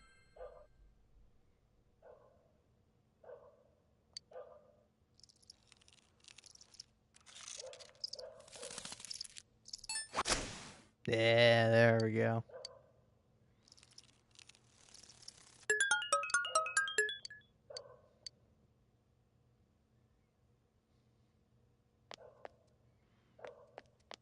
Alright then.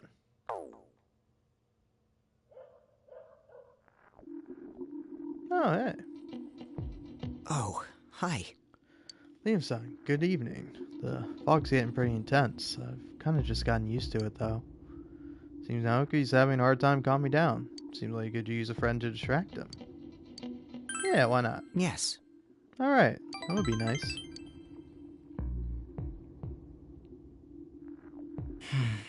We closed the shop today. There were no customers. It's a good thing, though. My parents work too much.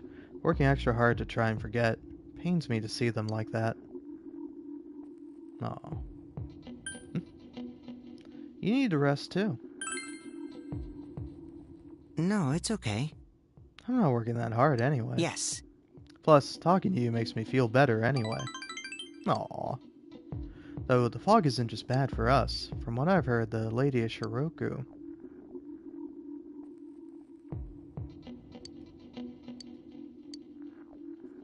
Thank you.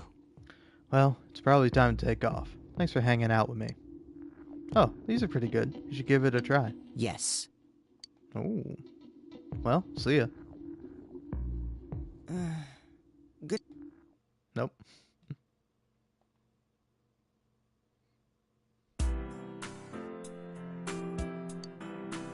He has a day off from school today. I wonder if this world will truly be swallowed up by the fog from the TV world. Realize that even if it isn't true, you still need to defeat the threat at all costs. Yeah, is there even anything to buy from the Home Shopping Network?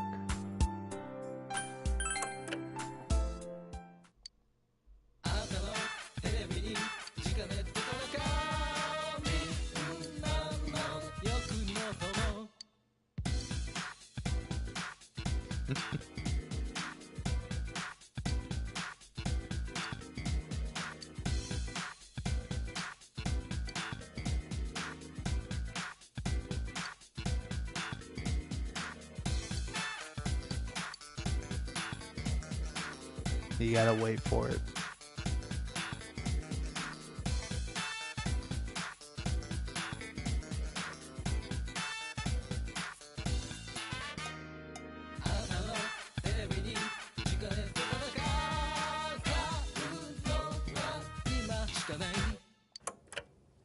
Alright. Well, time to take on the day. Spend time with Asano, spend time with Marie, spend time with Rize, spend time with Kanji. Okay, alright. A lot of things to do today.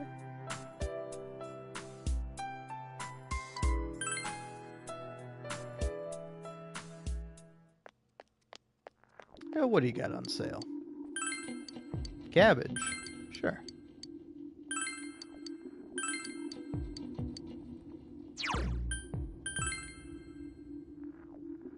Now, before I do anything, let's see.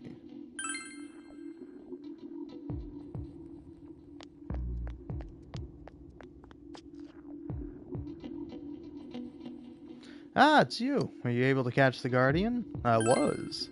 Let's take a look, shall we? Ah, incredible.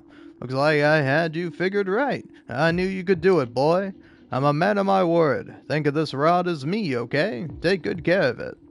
Obtain deep sea rod. You might just be able to do it. Even though I spent my whole life chasing that legendary fish, I think you might be the one to bring it home. Sorry, boy. I didn't mean to get all misty-eyed. Just forget what I told you and enjoy yourself out there. Oh, it's you. How goes the fishing? Yeah, what about those hard-to-catch fish? I can't say much about that.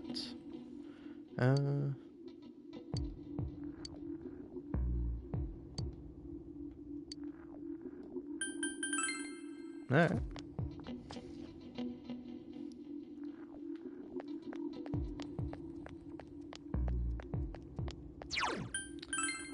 Back into town.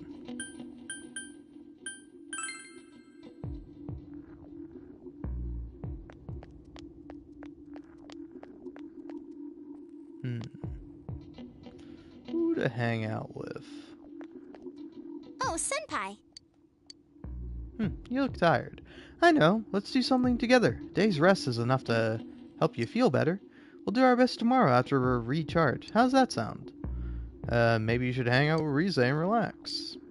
Could. Why not? Sure. Yeah, where shall we go?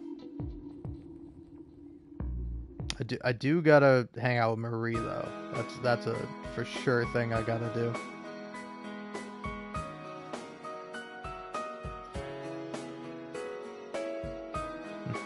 What should I have?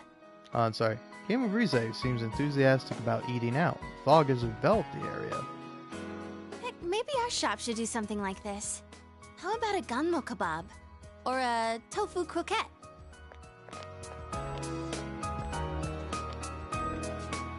Well, if it isn't Rise-chan. You're the deputy mayor, right? Good afternoon. I heard the news. You know, about the upcoming film. You haven't heard yet? You know Kaname, right? Kaname Mashita. They're gonna be filming nearby, right? I hope they stop by Inaba, too.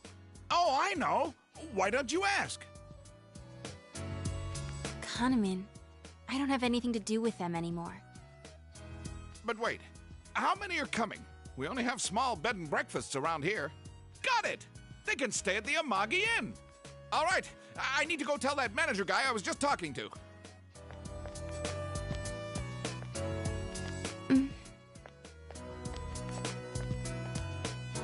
Oh, Rise-chan. Nice to see you.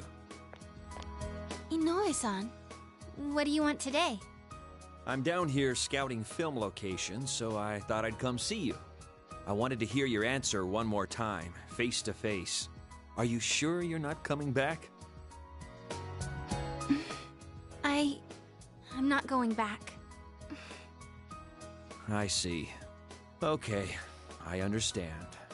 Well, now I can focus on my new job. I signed up as Kaname Mashita's manager. Remember how we were talking about doing that movie? They picked Kaname as your replacement. We're gonna sell Kaname. I have every confidence she'll be just as popular. No, even more popular than Risette. I see. Although, Kaname is an ordinary girl, we have to polish her so she sells. But you had that spark. You learned fast, adapted well to new situations, had that smile that could be as strong or weak as you needed. And those acting skills of yours, you were like an old pro. You could have reached heights most girls could never dream of. Yeah, that's what I think anyway. So, I just had to hear it from your own mouth. Well then, goodbye. Stay healthy, okay?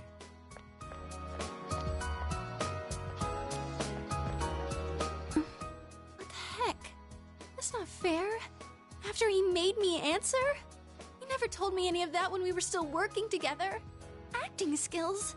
Of course I have them. What the heck? Telling me all that stuff now?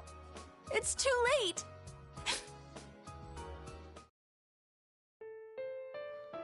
Hey, why am I crying? There's no reason to cry. There's nothing to be sad about. Nothing. Senpai, I don't know why I'm crying.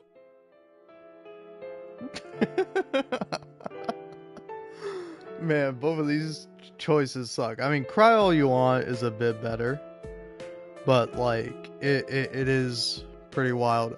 Also, it's like, I think I'll talk about it in a second. Anyway, Cry All You Want.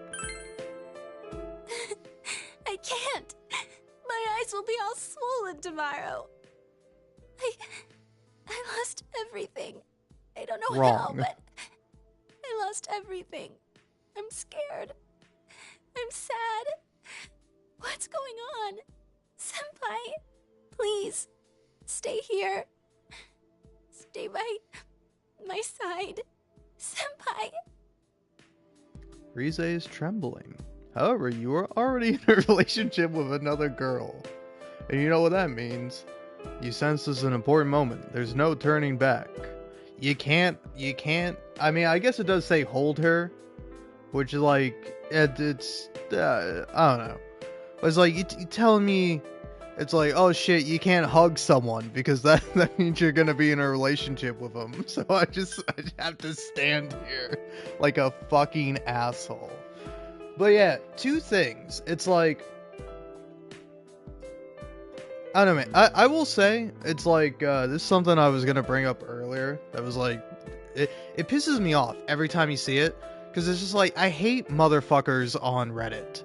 Like, I get it. You're a loser. You're just so great at sucking dick or licking clit or whatever it is that you do with your time all day that's not typing dog shit on Reddit that a million people have typed before you.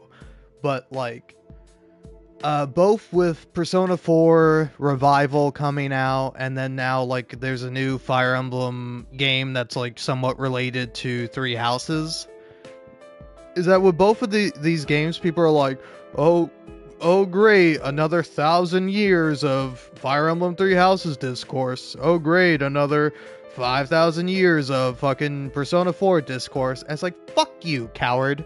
Alright? I'm so sorry that you're unable to have a conversation and talk about things and interpret media. Because it's like, I don't know, I will say, it's like, I definitely do think it is interesting where it's like people have like different perspectives on things. Where it's like, I don't know. Here, I want to crack open a drink before I get into it. Because it's like, before I jump into like this specific... Well, no, let's do that first. So it's like, I don't like this fucking arc for Rize, because like her whole thing is her realizing it's like, hey, I don't have to be an idol anymore, and actually I kind of fucking hate it. And then it feels like it is just the game and like all these men manipulating Rize into being an idol again, into her wanting to be an idol. Where it's like, this guy is like, oh man, Rize, you were just so fucking great and so fucking awesome, and you were like the best client ever. But now I gotta be with this other person, and you know, she'll sell or whatever, but she didn't have that spark that you had. You really had something special. And it's like, get the fuck out of here, groomer. Go fucking jump off a bridge, alright? Jump off a bridge, have yourself a wash in the fucking river, and try to fucking fix your sins, buddy boy. But then it's like, also it's like, I don't know, I feel like with both Rize and Yukiko, their autonomy is kind of taken away from them, where it's like, I don't mind Yukiko's arc of her deciding to stay at the Amagi Inn and wanting to take it over. But like, the reason why she does it is because, oh, all the people who work there have been helping me so much and they care for me, I would feel wrong to abandon them. And it's like, that doesn't feel good to me, right? It's like, ooh, sorry, Yukiko, you can't go off to college, you can't live a different life, you have to be stuck here in this fucking shitty town, in your shitty inn, with these employees who are paid to be nice to you. It's like, I don't know, don't get me wrong, it's like, there could be a genuine relationship there, but it's like, they would be just as happy seeing you go off to pursue your own goals and do what you like, rather than having you stay at the Amagi Inn all your life, Yukiko. Like, you are allowed to do what you want.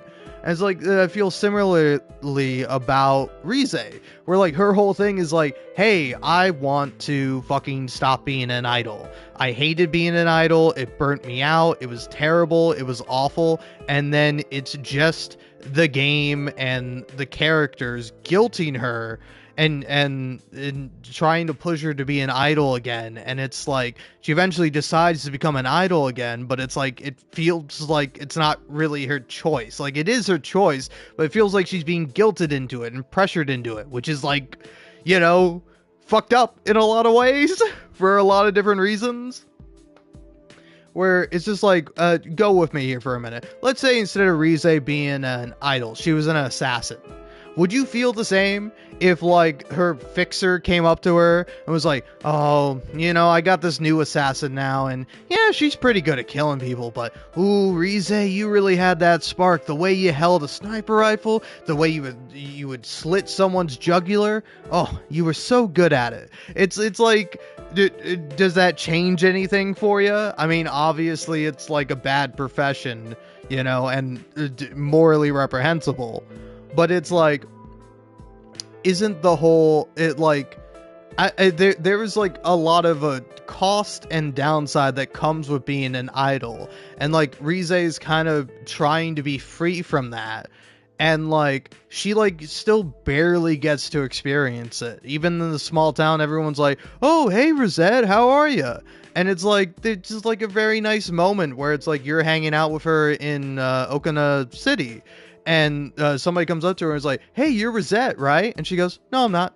And then the guy leaves, and it's like, oh, it's like a nice little moment where it's like it's weird, where it's like Rize wants to accept her true self, but then part of accepting her true self is accepting that she's an idol. So it's like this fake persona that she put on was like genuinely a little bit real.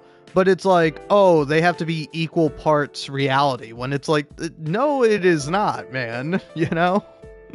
Like, having a manufactured, PR trained, like, personality that makes you like as nice and bubbly and cheery and kind as possible, even when people are weird and perverted and strange to you. It just feels weird that this is how she gets back into it, is her fucking manager being this piece of shit scumbag that's like, hey, here's a letter from a little girl that really liked you and was really excited for you. And it's like, yes, that is a more wholesome aspect about the idol industry, but it is also a mountain of fucking other shit that goes with being an idol that is just awful and terrible. And it's like, I think Rize, if coming to her own conclusion, like being free from it, not being pressured, not being reminded of it, instead just kind of going like, maybe her like actually meeting a girl who was a fan of her, that would be way different than her manager being like, oh, hey, here's this letter, and also you were the best idol ever. It's such a shame that you're no longer working anymore. I mean, you could have been great in movies too. You could have been a real star. It's like, fuck you, man. Also, it's like, maybe Rize is like, hey, I don't think I'll be an idol anymore, but I think I want to be an actress. I think that's something that I can do, and it'll allow me to have more of a balance where my life isn't completely assumed. I can still be Rize, and I can also be Rosette, and I can also be anyone else I choose to be, any other role I want to take on. You know, you can do so much interesting, like, fun, nice stuff with this social link, and instead it's just like, nope, get back in your place. Sorry, woman. Were you trying to do your own thing? Were you trying to go against what society and other people wanted for you? Sorry, lady. You gotta get back in the idol fucking ring. And, oh, sorry, Yukiko. Do you want to go off? You gotta get back in the Amagi Inn and run that shit, lady. You can't be going around fucking doing whatever the fuck you want because, God forbid, a woman have autonomy. God damn it, man. Fucking pisses me off. And it's like, again, it's like, I think either of these stories could have worked if they were done better. The problem is the way in which they're done. Like, Yukiko thinking, hey, I fucking hate this town and I want to get out of here, and then kind of going, hey, I actually really like the people and I appreciate the town and I love the inn. I actually do really care about the inn. I think I want to run the inn. But maybe, like, you know, she has a little bit of like a middle thing of like, I think I'm gonna go to college, but I'm gonna, you know, still come back and like help out at the inn when I can, and like, you know, I'll go there. Maybe I'll study something that can help me run the inn, or, you know, allow me to have like a different job if I ever decide to stop running the inn, you know, so that way I have my options available to me, you know, like there's a lot of different ways you can take it and you can go with it, and it's just like they go like with the worst way to do it, and then people online will be like, man, a girl can't just decide to go back into the idol industry, or a girl can't decide to run it in, and it's like, no, it's the way that it's done that is fucking bad, in my opinion. So yeah, anyway, that's all the discourse for Yukiko and Rize, because I feel like they're much the same. Whereas like Kanji's arc is really nice, where it's like he's like learning to accept himself more and like get more into his hobbies of crafting, and like, you know, he sees that like children appreciate it, even like a little boy appreciates it, and I think that's like really meaningful. That like this little boy is like, oh, Kanji, I really love the stuffed panda bear you made me. It's really great. Can you make more for me and my friends? My mom also wants one. And like, I think it'd be really cool. It's like that stuff is neat. It's like maybe you could also throw in that it's like an older man, like the kid's dad or something. It's like, oh yeah, also my dad wants one. Like showing that like this profession that Kanji feels like makes him feminine or makes him, you know, gay or whatever. It doesn't actually have to mean that. Instead, it can be something that he can do and everyone can appreciate, not just like, you know, girls or something like that. Where it's like, and then also if we want to get into the wider discourse of like Naoto and Kanji. Let's start with Kanji, because it's like Kanji is bisexual. He is. Like, I'm sorry if you want to be like, but Kanji's straight, actually. Like, no, he literally says, it doesn't matter, guy or girl, I just want someone who appreciates me and accepts me for who I am. It's like, that's fucking some based ass shit, my bisexual king. Yes. Fuck yeah, man. It's awesome, and it's really cool, and it's nice to see in this game. And so it's just like weird to me, because it's like also with the fucking game, it is him and everyone else accepting their shadow. Like the whole point is that they accept the shadow part about themselves. It's not that like, oh, the shadow part is just how society sees them. Like, no, like nobody really sees Yukiko as like this girl who like wants to run away and like have a Prince Charming whisk her away from this terrible place. Like that's what she feels on the inside. She wants someone to come in and take her away because she feels like she's trapped in her fucking position, you know? So it's like, it's like, I don't know.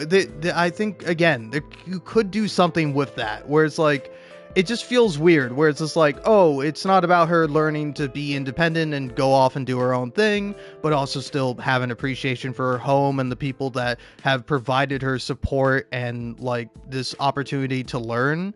It's like, oh no, we also gotta have her be happy where she is. And it's the same fucking shit with Rize, you know? Where it's like, it's like, I don't know, I guess Rize's works a little bit more, where she's like, I want to show my true self. That's like kind of the joke of her thing of like, I'm gonna bear it all, and she means like personally bear it all. Like, I'm no longer gonna keep up the Rosette Act, and Rize is scared of that because she's afraid that people won't like her or accept her for her true genuine self, because she's been playing a persona for so long, you know? So it's like, if there was something where it's like she becomes more comfortable in both identities, that would be fine, and that would be good, actually. But instead it's like, oh, hey, oh, Rosette, right? Oh man, it's such a shame that I don't see you in movies anymore. And I fucking hate the manager character. I hate her manager so much. Ino-san, or whatever the fuck his name is. Fuck that guy. That guy's a piece of shit and a scumbag. Genuinely. I genuinely hate him. He's so terrible. Ugh. But yeah, so anyway, a little bit of Kanji discourse done.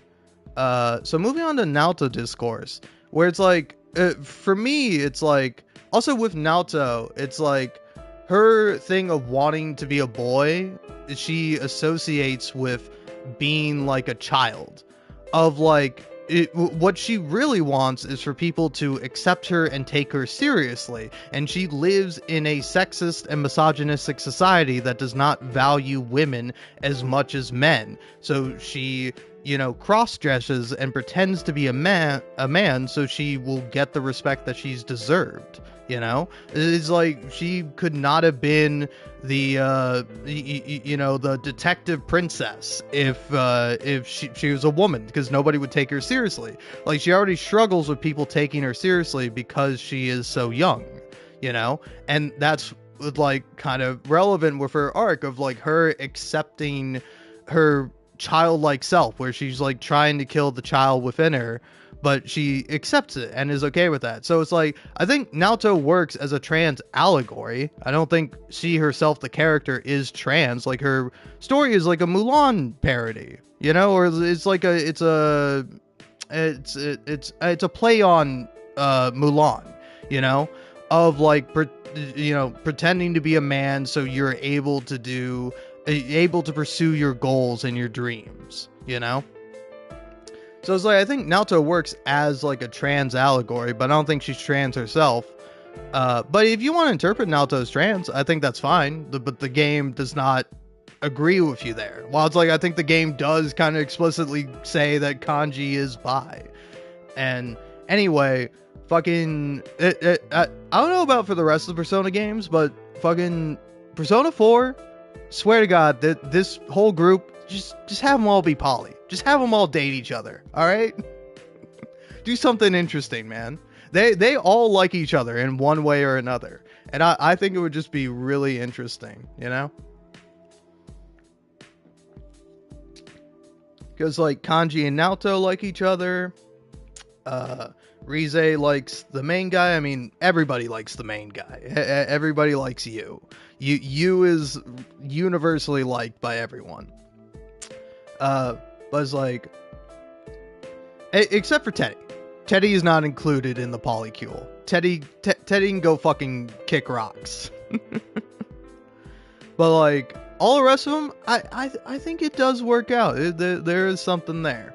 Though, I don't know. It's like, if you're pairing everyone off, it's like, I don't know. I just don't know who you pair like Yosuke off with. Because it's like, Yosuke and Chie have chemistry, but then like, Yosuke does like Rize, and then, well, he likes Rosette, so there's that. And then it's like, yeah, I don't know. But then I also like Yukiko and Chie together. It's like very, and I don't know, this game is like gay as fuck, and I love it for it. It's so good. Whereas like, it's something that I didn't really pick up on the first time I played the game, when I was like, 14 or whatever, or even younger the first time I played it. And it's like, upon replaying it, I'm like, oh yeah, this shit is queer as hell. Fuck yeah. And so, I don't know. But yeah, that's just my own personal thing. But yeah, it's like, I don't know, I totally get that, but it's like, I don't know, I do think it's interesting. Where it's like, I don't know, in kind of the same vein, in the same like kind of realm of discourse. What's her, is Gwen Stacy from specifically the Spider-Verse movies? What's the first one? Is it Into the Spider-Verse, and then the second one is Across the Spider-Verse, and then the third one is going to be Beyond the Spider-Verse, right? Whereas like, some people interpret Gwen as being like canonically trans in like in those movies, like particularly the second one, Across the Spider-Verse, where it's like I think, yes, you could definitely read it as that, but also it's like, I'm not 100% sure, because like, again, I think there is certainly like no doubt about it. She does work as an allegory for being trans, but I don't know if the character herself is explicitly trans or even implicitly trans, because it's like some people would argue that's like the watercolors of her universe are like, pastel pink and blue. And it's like, I mean, yes, but also it is just like watercolors. And then like, the most interesting one to me was somebody saying, oh, well, she has a trans flag in her bedroom, and nobody would ever have a trans flag in their bedroom if they weren't trans. And I'm like, I don't know about that. Because, like, I don't. For me, I don't have any decorations in my room. I'm sort of a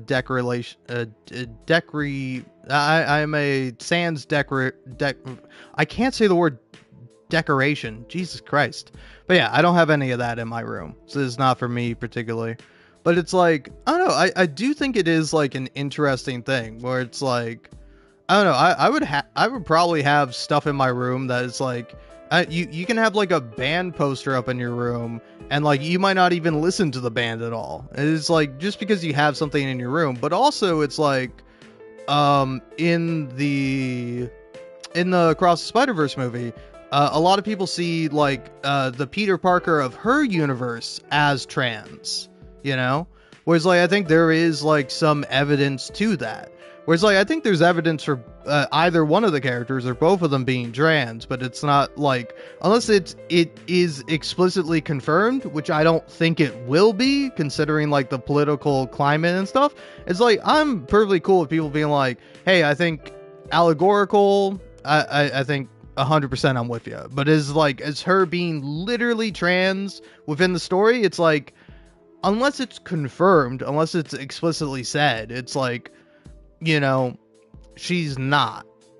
Well, I don't know. I think she can be, but it's you can't really say one way or the other. Whereas like with Naoto in this game, it's like she very explicitly is a woman and wants to be a woman. And wants to be an adult, wants to be taken seriously. And like that kind of goes hand in hand. And it's like not just a commentary on her, but a commentary on Japanese society and a critique of that society, you know, which also is relevant to plenty of other cultures, you know. Yeah, me, I'm in America. We're perfectly cool with women all the time. You know, we gave them the right to vote in 1920, so you know, that's cool. We solved all the problems with women in this country. Yep, they're definitely fully equal to men and are always taken seriously. But yeah, so it's like, I don't know. I think it's really interesting stuff, and like at least for me, it's like, I don't know, it's like I'm more than willing to have like I'm more than willing to accept other people's interpretations of things, of like again, also it's like for like some things it's like I don't think it really matters. Like I think if that's how you want to interpret it, I think that's fine. Because like also specifically thinking about like Fire Emblem Three Houses, where it's like, oh god, more Fire Emblem Three Houses discourse, is like the whole point of Fire Emblem Three Houses is that it's a fucking tragedy.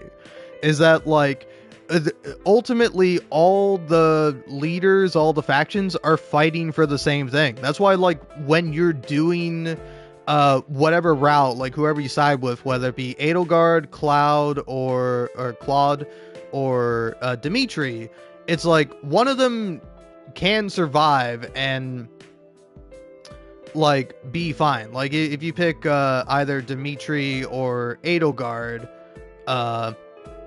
they can like work together. Which yeah, I'm trying to think. If you pick Cloud's route, do both Dimitri and Edelgard die? Where now I want to look that up. But it's like I think that's the tragedy of the game, is that they're all ultimately fighting for the same thing, but because of trauma, because of tragedy, because of like a variety of reasons, they're not able to realize that, you know? It's like again, if you go like the way I played the game, first route I did was like the Black Eagles with Edelgard as the leader, and it's like you don't really have a choice in saving Dimitri. Like he has just like lost his mind and turned into like this dark fucking murderer, and it's like the same thing when you go with him, where it's like he has the same thing happen, but you can actually pull him out of it, and which is why his romance works really well, and he's the best fucking house leader to romance in Fire Emblem Three Houses by far, in my opinion. Edelgard's a close second. I was so disappointed with Claude. whatever the fuck his name is. I don't care. I was like, oh, I like him the most. He's kind of charming. He's witty. Whatever. I'll do his route. And then I did his route, and I was like, this route fucking sucks. Oh man.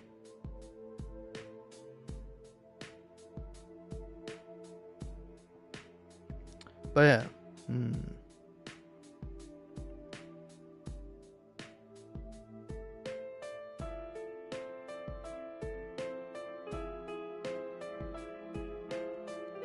What?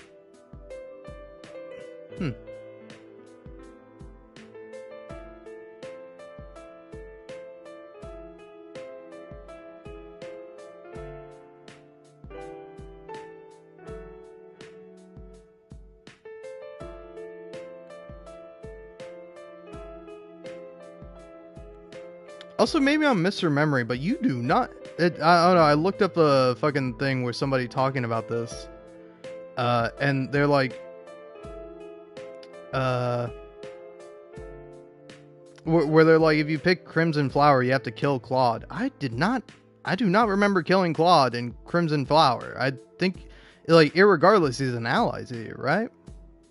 I don't know. But anyway, it's like, I gotta fucking probably replay the game so I can relevantly talk about it. Again, also, fucking Fire Emblem Three Houses, best Persona game I've ever played. Also with the worst music. But the music's still good.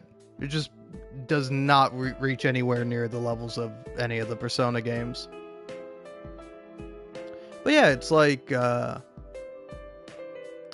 it's like, I don't know, I don't get why people are like, I get that, like, some people are, like, fucking crazy about, like, online discourse for fucking fictional video games.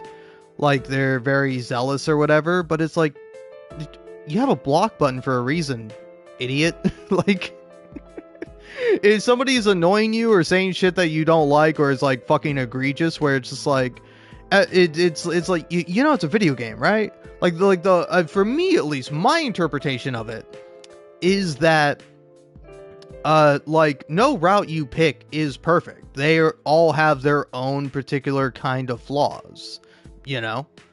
And it's like, I think that kind of goes for all the characters, is that there's not, like, a single perfect kind of path. And it's like, with any route you take, you have to end up killing the leader of, like, kind of the opposite route that you didn't do. Where it's like, it is genuinely, like, kind of tragic when you have to kill Edelgard in, like, I think you have to do it in Claude's route, because I think for Claude's route you can align with Dimitri, or maybe Dimitri dies anyway. I don't remember. But, like, yeah, it's like, for all of them, you're gonna have to do stuff that, like, you're not going to be happy about. And it's like, it's because of, like, the broken world that all these characters are in. And that by trying to enact change, you wind up, like, having to do morally questionable things, or at least, like, personally, like, difficult things, you know?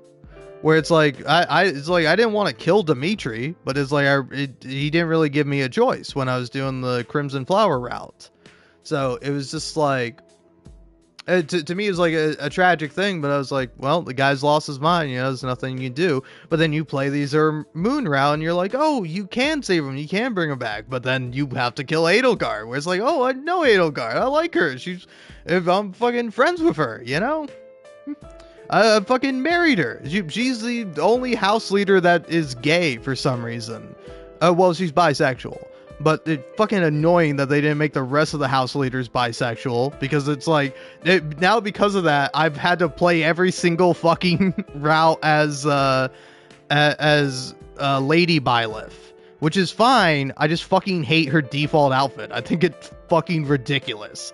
That is like, male Byleth, oh, hey, I get, like, a regular suit of armor and, like, this cool looking thing. And then it's like, oh, it fucking femme Byleth? Oh, it fucking, tits out, fucking, like, not, like, full tits out, but, like, you definitely got, like, a tit window. She's wearing, like, leggings, but they're, like, stretched and, like, ripped.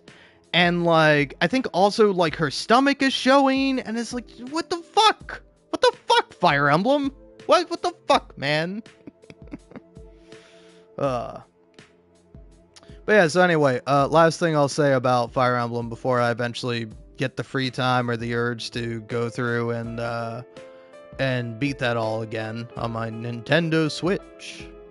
You're not gonna catch my ass buying the Switch 2. Sorry, but which also, by the way, I don't know if I said it up top, but fuck you, Nintendo. Fucking goddamn keeping Hades 2 away from me.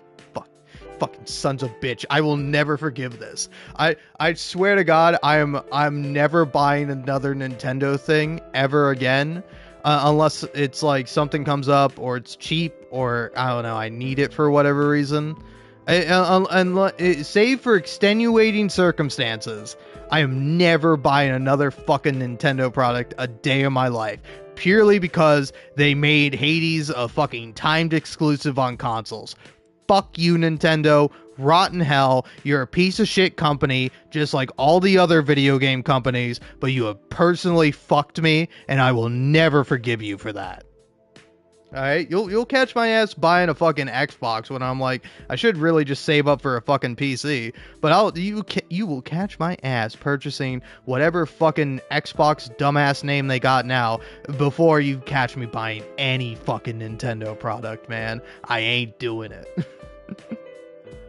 But so anyway, the last thing to say with Fire Emblem Three Houses is that I really like it. It is like my favorite game. But like honestly for me, it's like the Nintendo Switch, other than like some indie games that like I've already played, like I have like Downwell on there and like a couple of other stuff. Like for me, the Nintendo Switch had 3 games. Mario Odyssey, Zelda Breath of the Wild, and then what's the Fire Emblem Three Houses. Like those are the only 3 games, and I think those are 3 great games. And like the Nintendo Switch is like a fine console, but it's like I don't know. For me, it's like it's like the whole gimmick of it of like it being portable. It's like it's not really useful, you know, for me at least, because I'm never going anywhere, and it's like the only time I would be using it is like on a plane or something, or like you know, or like on a car trip or something. And it's like I just feel like an asshole. And besides, I can play Into the Breach on my phone, and I'd rather just do that because Into the Breach fucking rules. But you can only get it through Netflix. So if you have Netflix and you have like a phone that can run it, fucking do yourself a favor and download Into the Breach on your phone. It's fucking fantastic. Into the Breach is such a good game. Anyway, I feel like at this point, I've just been standing here, game. Like, imagine just like sitting there silently for like 5 minutes wondering what's gonna happen. And then it's like, okay, I guess I'll hold you now. I guess I'll give you a hug, Rise. Oh, man. But yeah, it is, so the last thing with Fire Emblem Three Houses is that for some of the endings, I was like, fuck you, game, that ending isn't real, fuck off. Because, like, like, for me, probably my favorite, like, secret thing about, like, or, like, the thing I didn't expect with Fire Emblem Three Houses was, like, playing matchmaker for all the characters. Where it's like you can like pair them up with each other and you can increase their own support link, and like, or like, you know, the Fire Emblem's version of social links, and like you can do it for the characters, and I'm like, this is fucking cool. And it's like I really like doing it because it's like some of them are just like so fun. Like in the Crimson Flower route, you get Hubert, who, like, you know, you might think, Hubert, what a fucking nerd, but he's like the edgiest, most evil motherfucker to ever exist. Where he's like, he's got black hair, he talks in a dark and sinister voice, ooh. And then he's just like completely loyal to Edelgard, like to a fault, where he will just like always abide by her and then like do anything possible. And he's like genuinely scary at times. It's like so funny seeing his like social links with like other characters. Like one that stands out to me is like his with like Bernadette, who's like, Bernadette is like the super shy, socially anxious character. And like it's just him like kind of trying to be nice and her like freaking the fuck out and thinking this guy is gonna murder her. And it's like It sounds not so funny out of context, but I think the game keeps it, like, you know, pretty light for the most part. Because, like, they do have, like, a romance ending, you know?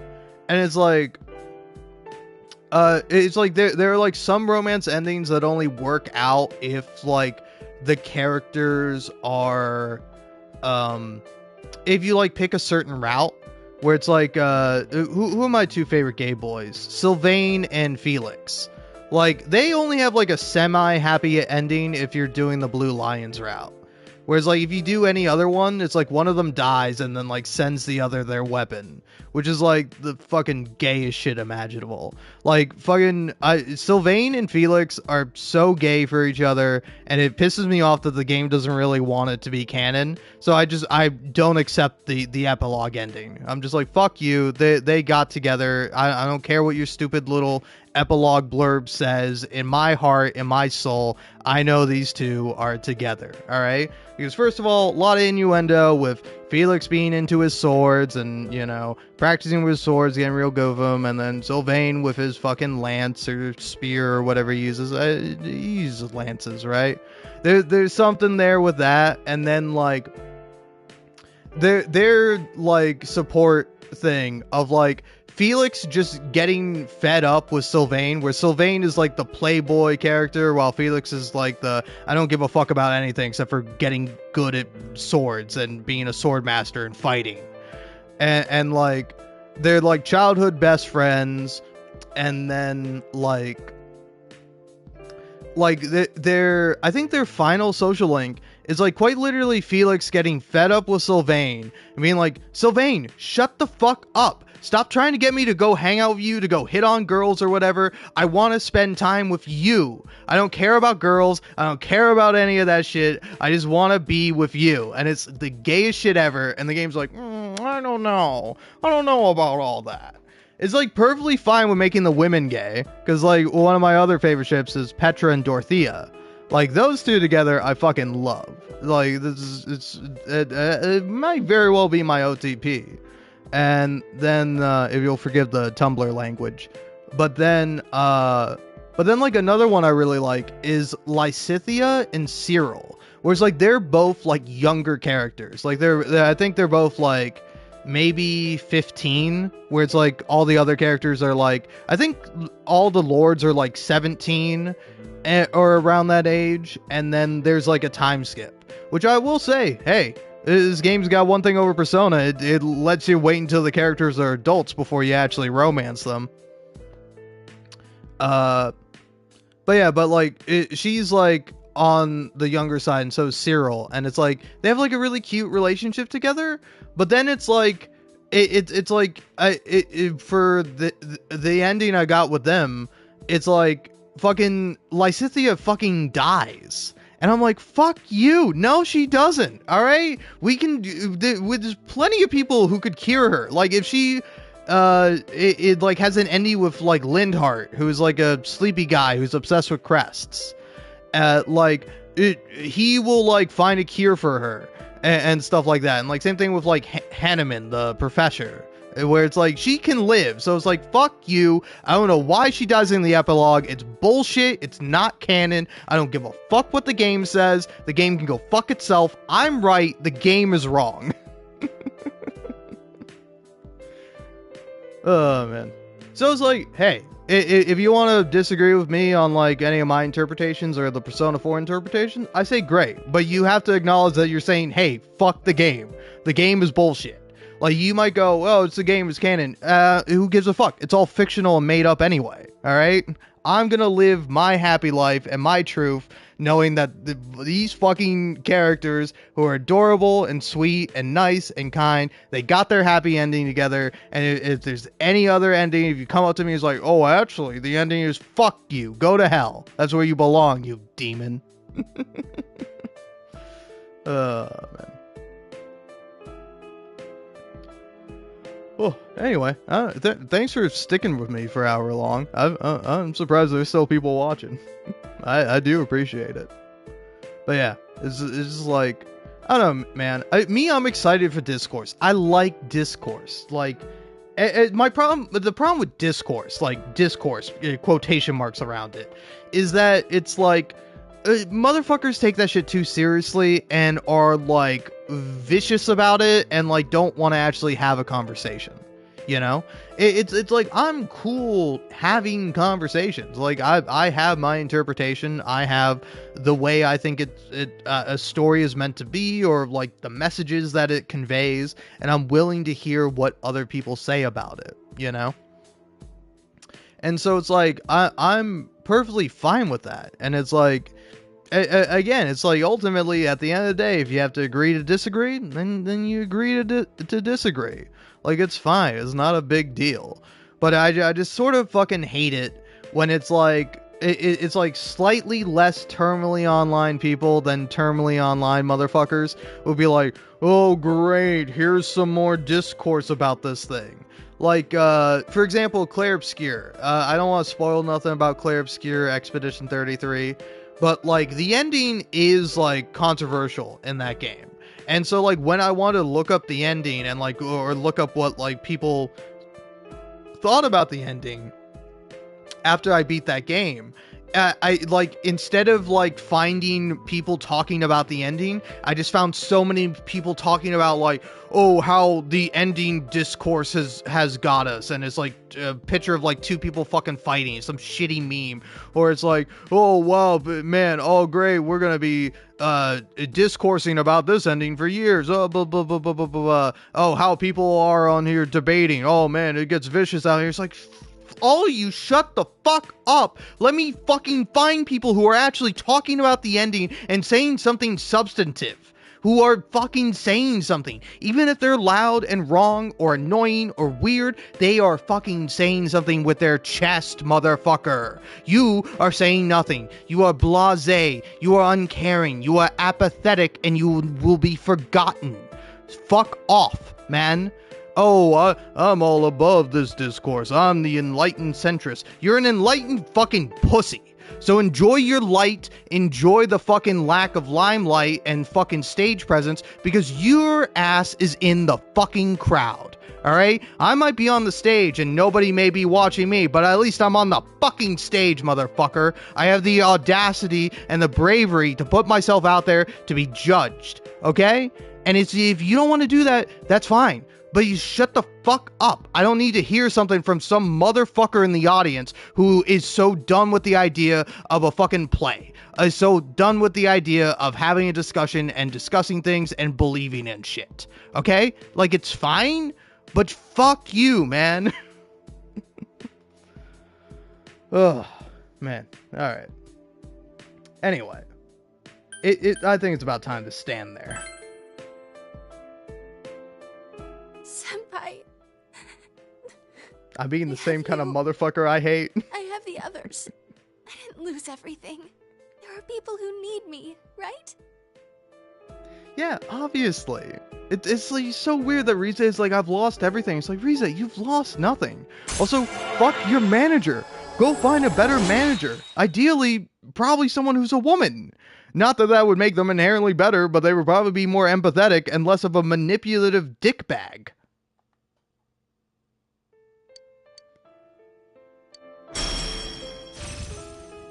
Stamina song.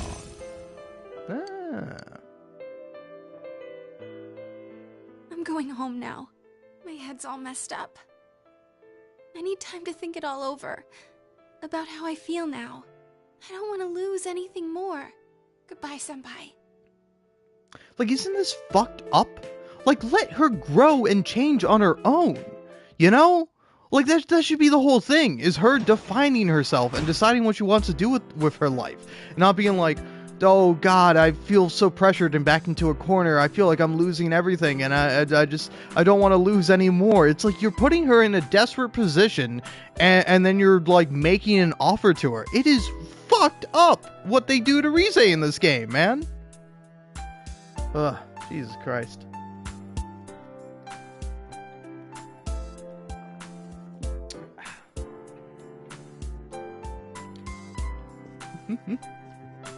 So anyway, you mind if I talk about like a lighter topic? Like religion.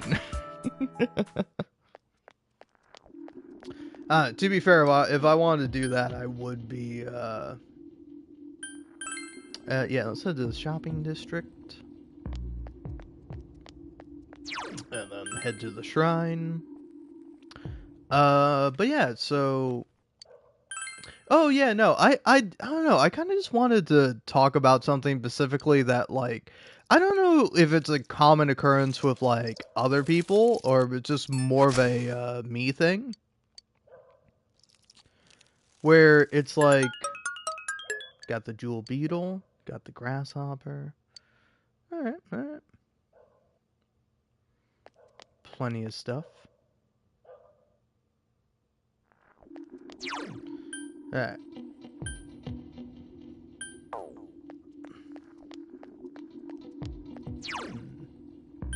Yeah, so what everyone do today? Got Shrine Fortune, went to bed, spent time with Chie. Yeah, let's fucking spend time with Chie. I like Chie.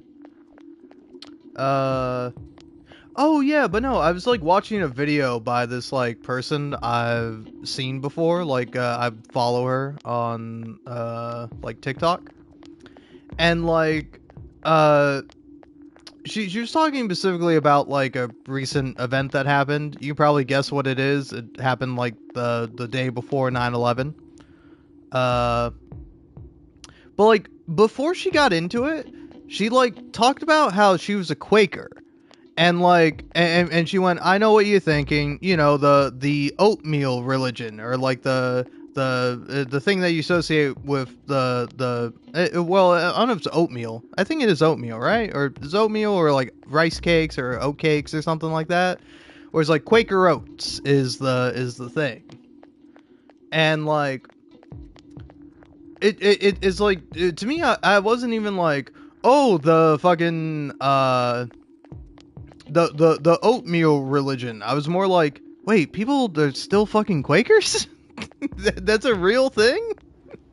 It's like I feel that way about like I feel that way about like religion in general. Where it's like, I'm always surprised when someone's religious. Just like every time, like unless you're like very out and about like religious, I'm always like, huh, you're religious, huh? Okay, I'm not gonna say anything about that. Or it's just like, to me, it's I don't know, it's a very differing kind of perspective that people have that like I do not share with them, you know? Where it's just like, I don't know, that's something I kind of think about, where it's like, where it's like, my parents were not like religious. Like they grew up going to church and stuff like that. But both of my parents, like my stepdad did like religious studies, and like in like college and stuff, and like he also went to like Catholic school or something like that, Sunday school at least. And and like, I don't know, it's very interesting because it's like they never like told me anything. So it's like, up until I was like in middle school, I just sort of passively thought that God was real, and I accepted God as real, not any particular religion or anything. I guess just general Christianity, where it's just like, I don't know, it's like I thought about it, but I never really like had my beliefs about it challenged. But it also wasn't something that like I thought about a lot. Like if I'm being honest, the only times I would think about God would be like, God, please let me get out of fucking not having done this homework assignment, please. That would usually be the time I would like think about God. And it was just like one day where it's like, I remember I was in middle school because I would like walk to and from school. And I was like walking home from school one day and I was thinking about it. And I was like, wait, God can't fucking be real. Like, he can't be real. And then it's like, this might also be like a weird thing to say, but it's a YouTuber. I don't know how popular he is nowadays, but back when I was a kid, he was like super popular and like, relatively popular. But Official Nerd Cubed, if you know who that is. So like, I remember I loved his videos. Like, he's the reason why I've played Bully, and it's one of like my favorite games. Like, I loved his like playthrough complete series of it, and then like he had like a video where he did like top 100 games of all time or something like that, and his like top game of all time was Bully. And like honestly, having played Bully, I'm like, I can fucking see it. Bully is a really, really good game. Like it is so good. But like I would watch his videos a lot, and he's an atheist, so it's like from that, it's like I sort of picked up some stuff there from him, you know, where it's just like hearing that, and then like hearing other stuff. It's like I definitely was at some point in my life an annoying asshole atheist, where I'm just like, God's not real. You gotta be a fool if you believe that sort of thing. And it's like now I'm much more I'm laissez-faire about it, you know? It's like, if that's what you want to believe in, I'm not going to stop you. I'm not going to say that you're wrong. I mean, hell, there's a decent chance that I'll burn in hell for just not believing in God, you know? Maybe God's a bit kinder than that. Maybe he'll go, hey, you know what? You didn't believe in me and shit, but you were good anyway. So I don't know, maybe you're not getting into like a decent heaven, but you're getting into like okay heaven, you know? You can fucking chill out in purgatory, where just chill. Like, there's not much going on, but there's not any eternal flames and torment for all of eternity. And I'll be like, okay, I'll take that. I'll take it. I mean, what am I gonna do about it? I'm not fucking God. I'm not an angel. I don't have any fucking power. I'm a mere mortal. But yeah, it does always like shock me, like particularly when people have like. Oh, dude, it's so funny. I look now, and it's like I got 1 viewer. I had 2 viewers. Oh, now I got 0. Fucking hell, man. Look at that. That is depressing.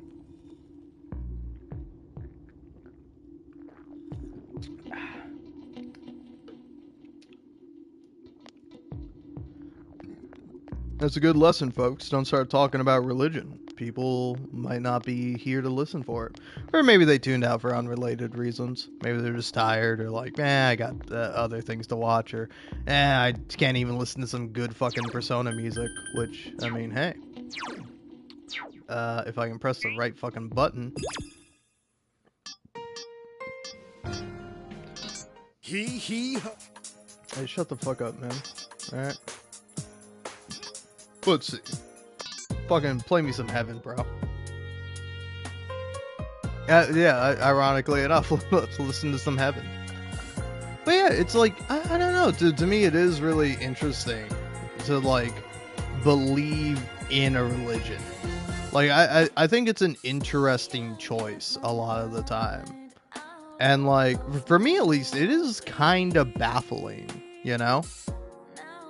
Where it's just like, and also even with like the idea of like converting to a religion, whereas like you have to like do like an actual process.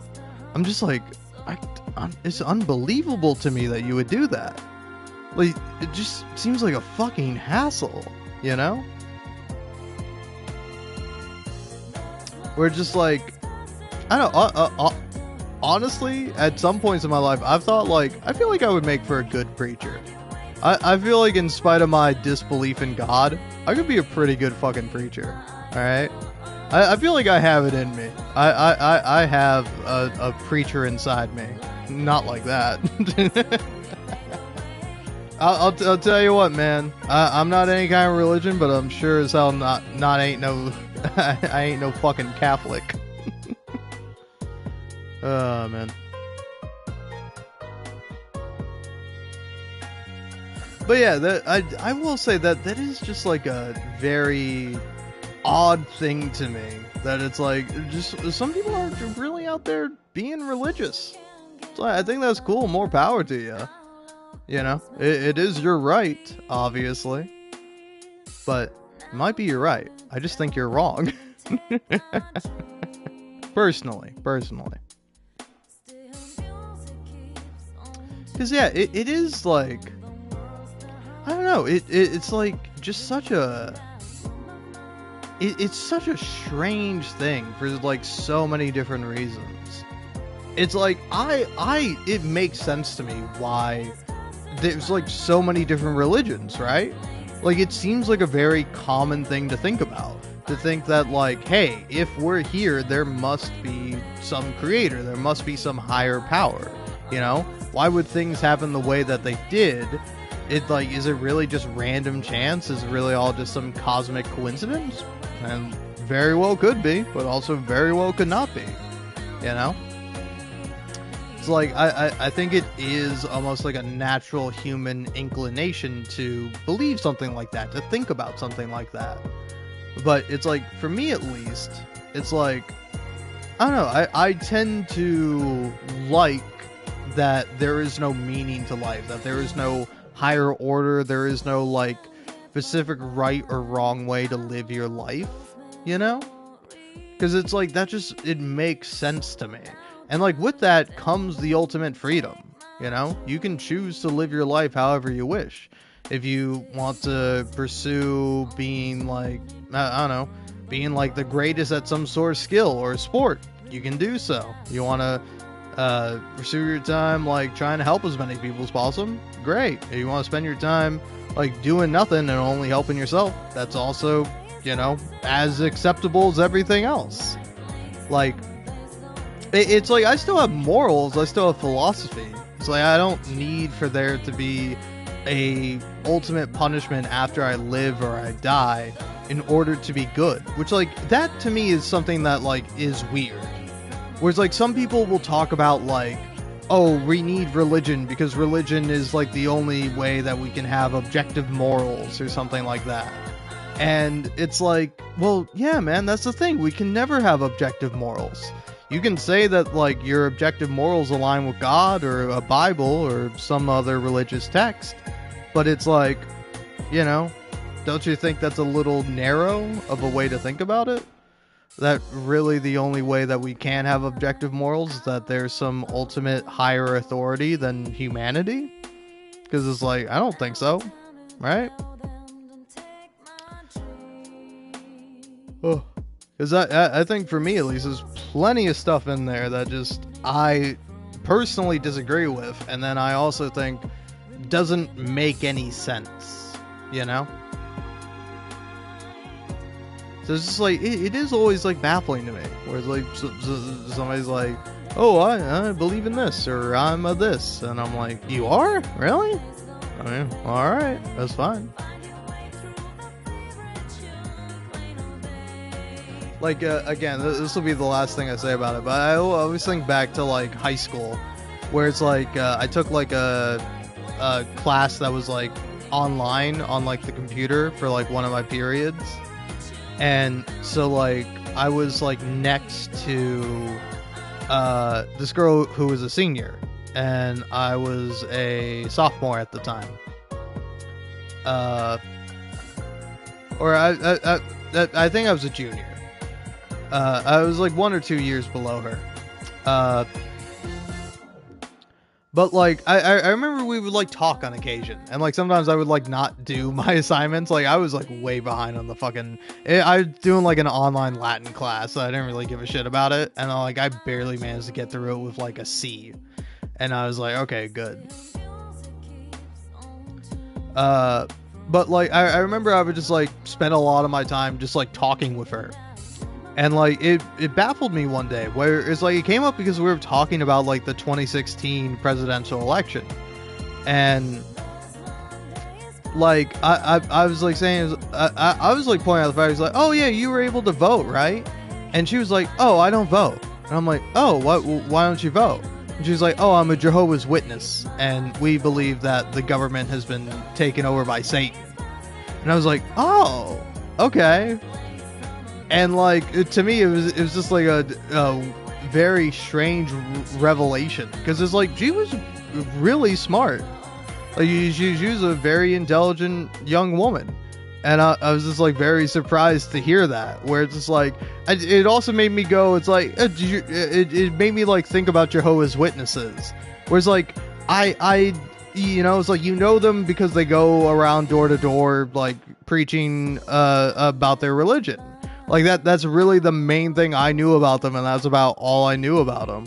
And then it's like afterwards I like looked up like what Jehovah's Witnesses believe, and it's like they do believe that like the rapture is coming and that they want to convert as many people as possible so that they can be saved.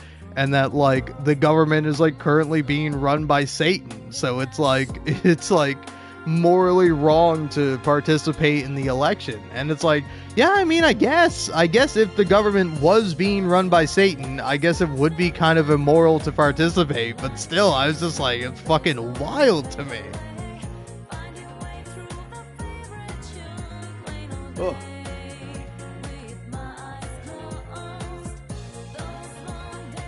But yeah, so it is just a interesting little phenomenon. All right. Well, let's see. Let's do something from here. Let's see what we got here.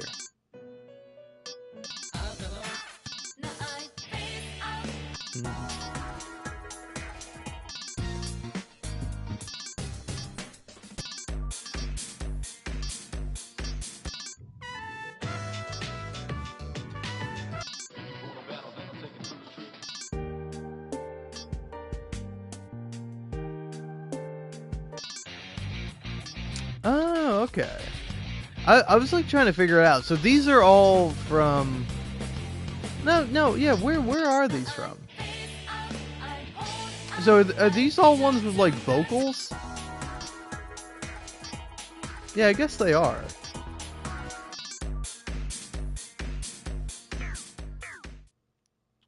So then what does this one say? From Inaba with Love, the music of your youth.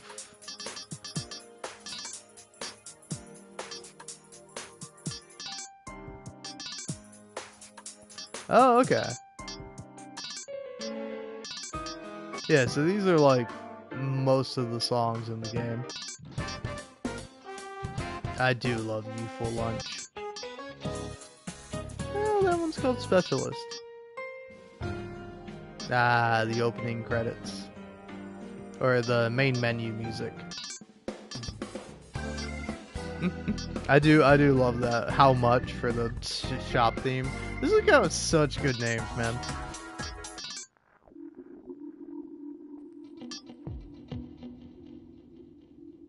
Oh, yeah. Yeah, Alone, man. Dude, it's crazy how they went so hard on the songs in this game, man. It's fucking wild. Alright.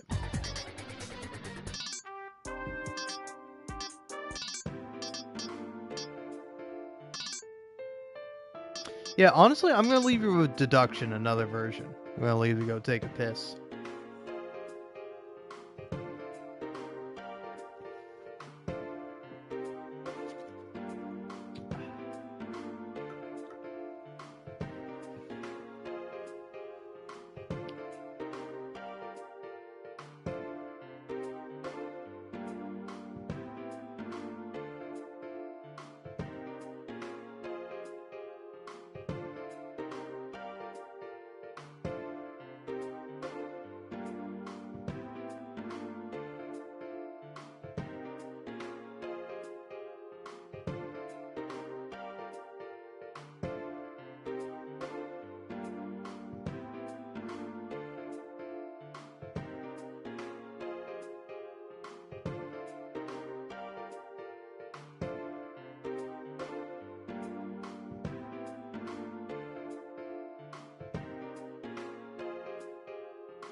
Hey, I'm back.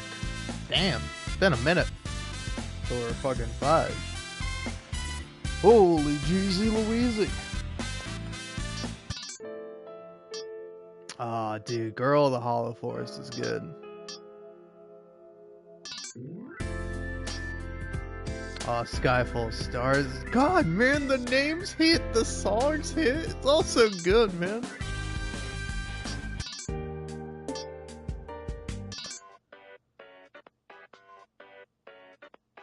Yeah, let's listen to this for a minute.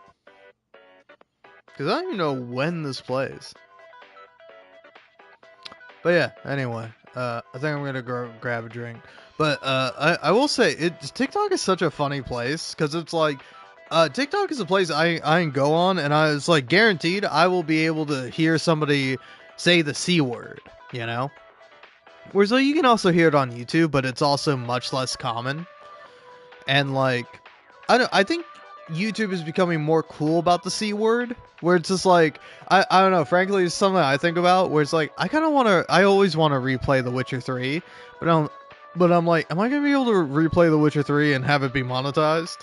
Like, it's not a big deal if it's not, but like, I would appreciate it if it was, considering how broke I am, you know?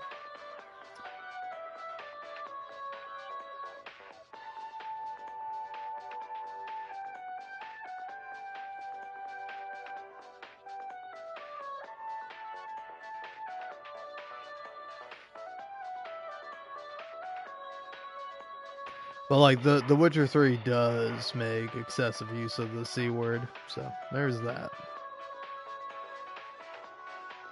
But hey, a Rogue Company video or a Rogue Company live stream I did the other day.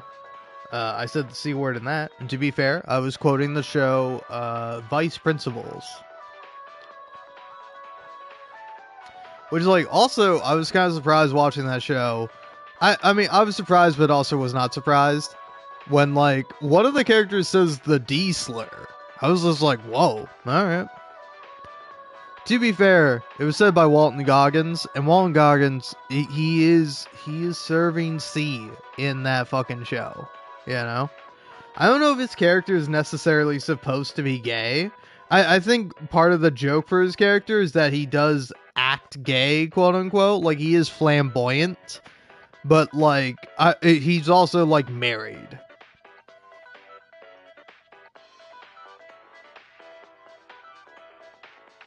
So it's like, I don't know. And then also it's like, I don't know about like men saying the D slur, you know?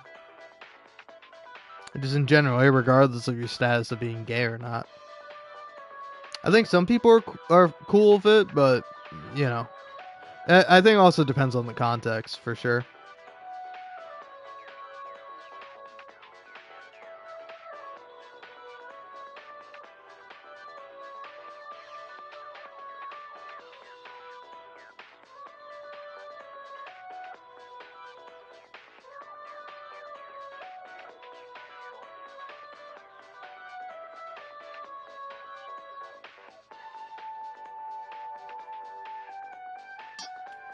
Alright.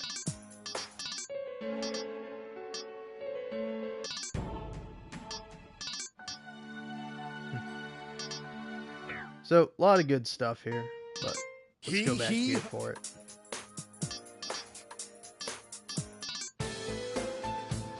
Dude, fucking Secret Base does rock. I do also like Sauna. I'm a big fan of Sauna, but like, fuck it. It's so crazy to me that it's like, so like, when you first get into,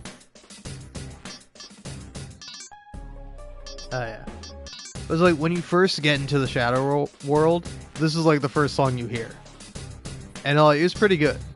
And then you get Castle, which is the worst, in my opinion. Well, it might be tied with Striptease. But it's like, then you get Sauna, which to me is pretty pumping, you know? And then you get Striptease, which is like, alright, this one does get on my tits, man. But then you get Game. It's like, that shit is pretty good. And then, but then it's like secret base, heaven, fucking so good. Long way.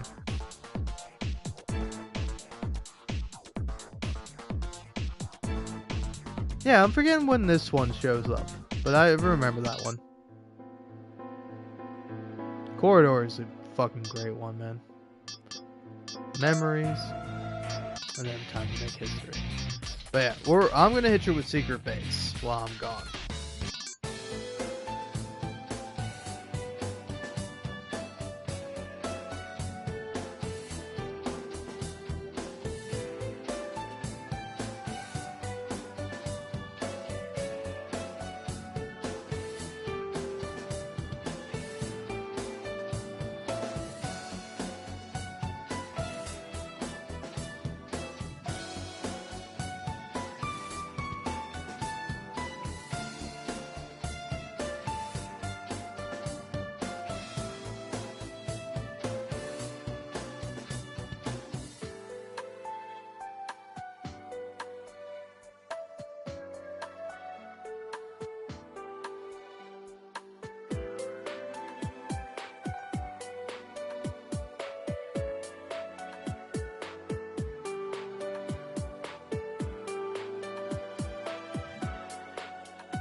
He.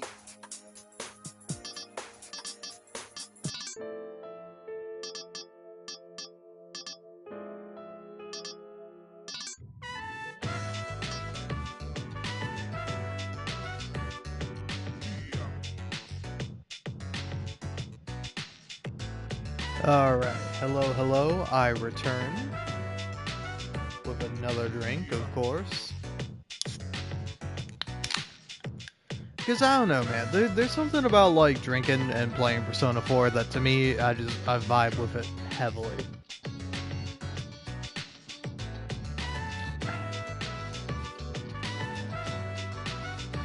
But yeah, anyway, as I listen to Joy, it's such a shame that they don't have Iwatodoi Dorm. But I'm going to watch the new Fire Emblem trailer. Because I'm very curious to see how it is. Because I've heard that apparently like the new main character is voiced by Zeno Robinson. Which is pretty cool. I like him a lot.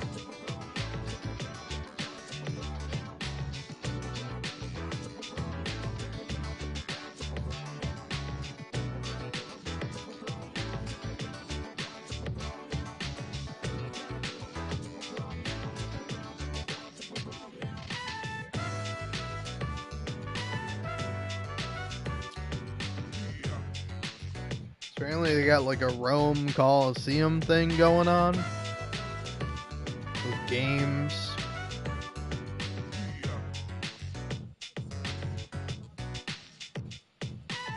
This guy's fighting so he can save his father's life.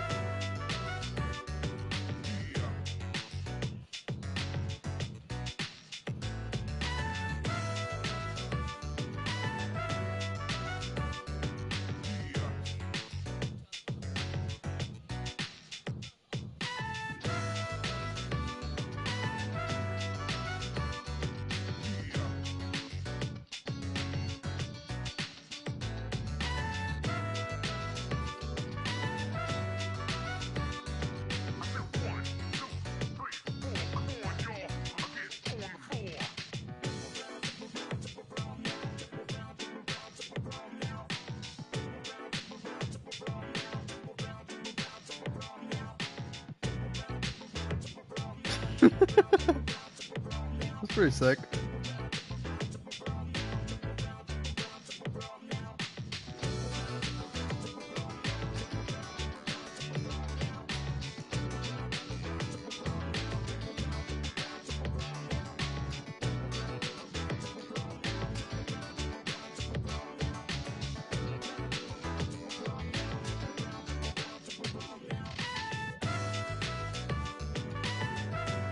I mean, shit looks kind of sick.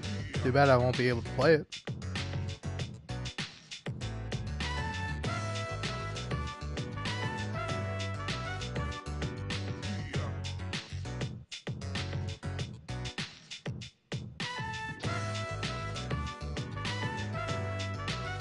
Also, like, so glad to see Sothis as a fucking adult.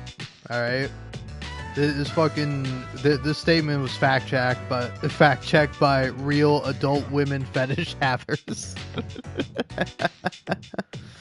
Oh, man.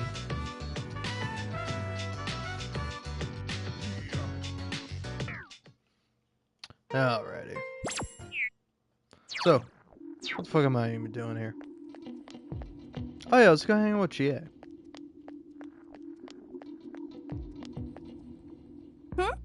Oh, Liam gun. This fog, huh? It's getting worse and worse. It's messing with my training, too. Hey, can we talk for a bit? I tend to feel worse when I'm alone. Yeah! That's what I'm talking about. GA seems happy. Well, you see... Man, even my parents are talking about buying gas masks. People on TV are making such a fuss every day about toxins this and viruses that. You listen to them enough and you feel like you're out of your mind if you don't buy a gas mask. The worst part is there's been people who are reselling their masks at jacked up prices. That's horrible. We have to do something. Alright! Yeah, you're right. There's no way people will settle until the case is solved. And we're the only ones that can do that. Jay's fired up. We just gotta keep trying. I'll pick up the pace on my training too. Oh, that reminds me. There's this technique I want to try.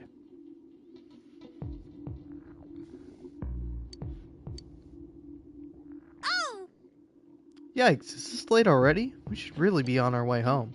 Still had a lot I wanted to talk about, but it can wait until next time. Oh yeah, would you want this? From me to you. If it's alright with you, I think you should have it. Who knows? Might just be the thing at a crucial moment. Well then, should we go home? Good night!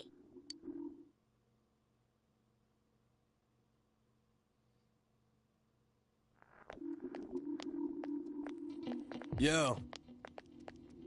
Hey, senpai. Haven't seen you in the morning for a while. Still, with the real bad guy being a cop on the case, it really surprised me, man. But now there's nothing for us to wait for. We just have to go kick his ass. Let's show that sucker, senpai. Yeah. Just you wait, Adachi. He'll learn what it means to deal with us. The hard way. The kanji way. Fuck yeah, man. I love kanji. He's my favorite.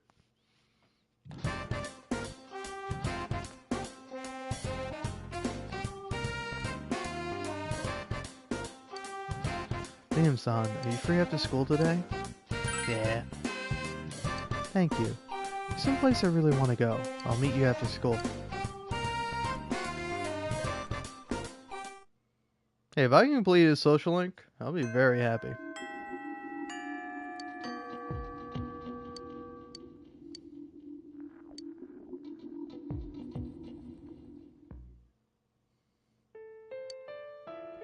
Junes Food Court. You just finished walking around all of Junes.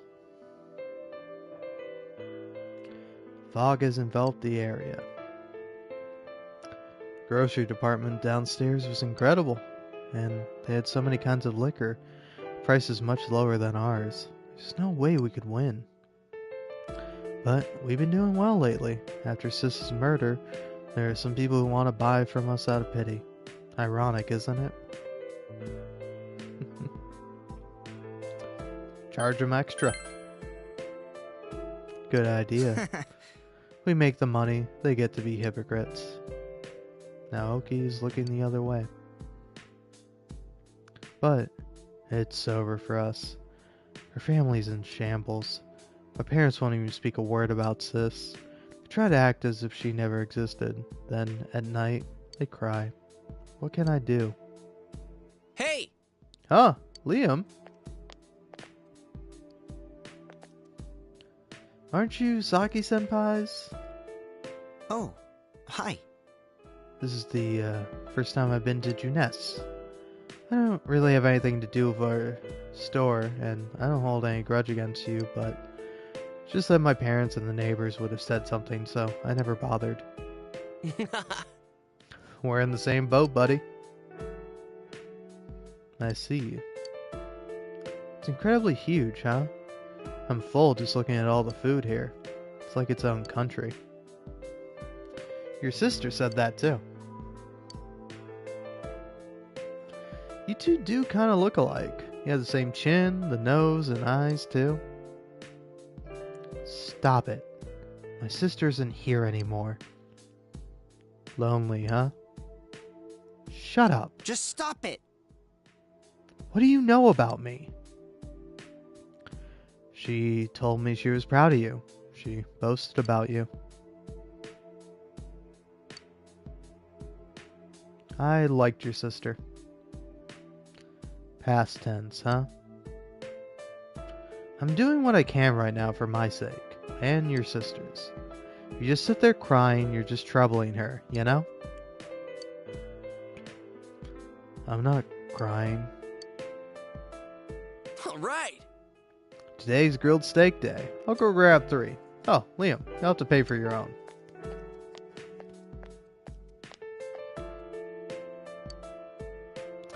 Yosuke-san sure is nosy. Oh wait, so are you. We can't just ignore you. Am I that pitiable?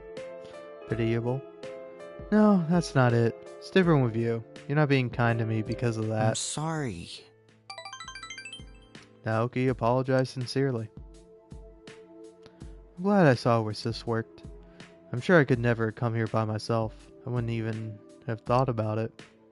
Thank you. You feel that Naoki is opening his heart to you.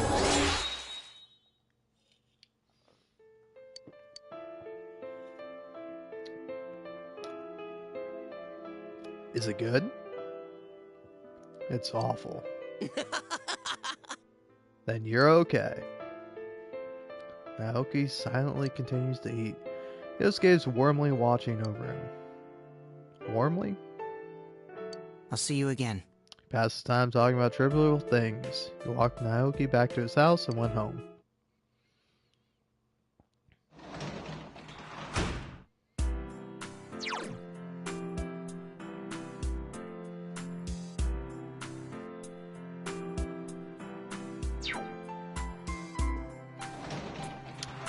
Yeah, I think spend time with Rize, so I don't have to worry about it next time I do her thing.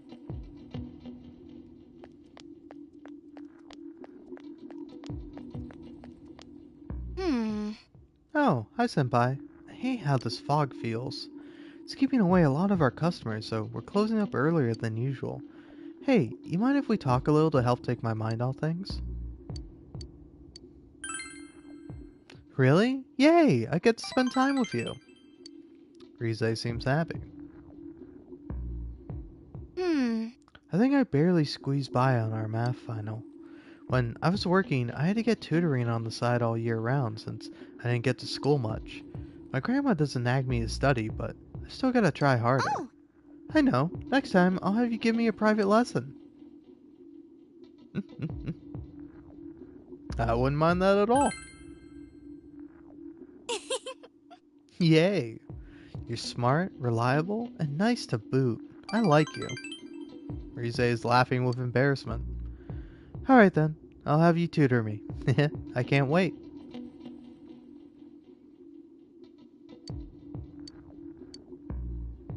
Oh! Is this late already? Sorry, I gotta get back. Oh, but before I go, give me your hand, Senpai. I want you to have it, Senpai. Ta-da! Surprise present. Hee. Did I get you? Well, good night, Senpai. Good night, Senpai.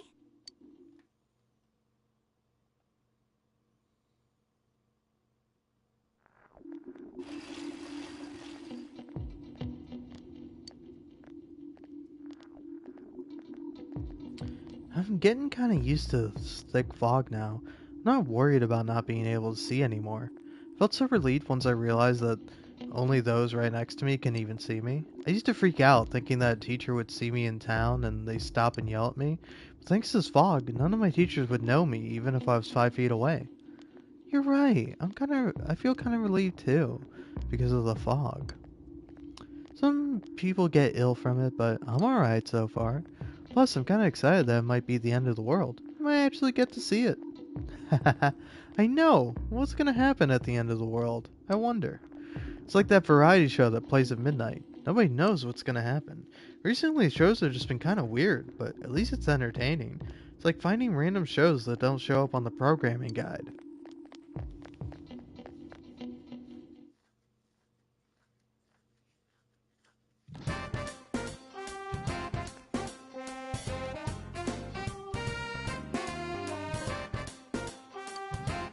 Liam-san, are you free after school today? Yeah. Thank you. There's some place I really want to go. I'll meet you after school.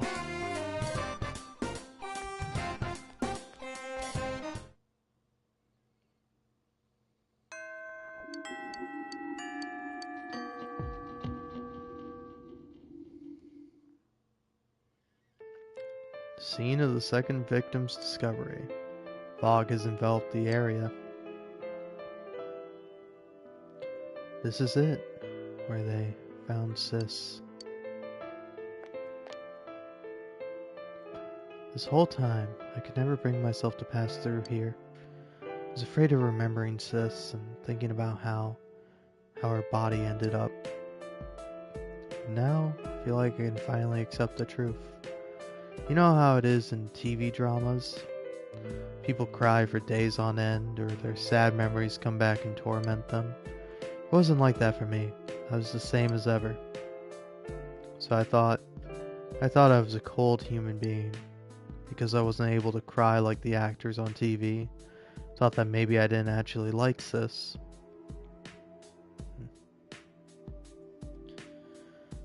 People are different. Yeah. You're right. Just because I'm not like a character on TV doesn't mean I'm wrong or strange. Talking with you, little by little, I started to understand that.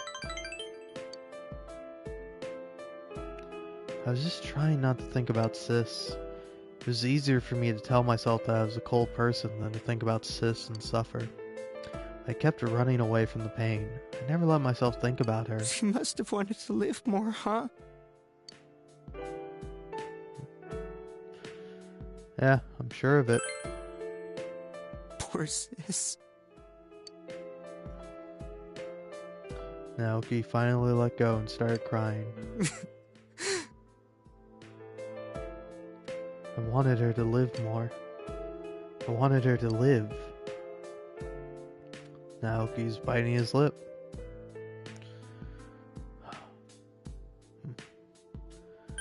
Just let it all out, Naoki. I'm trying for the first time.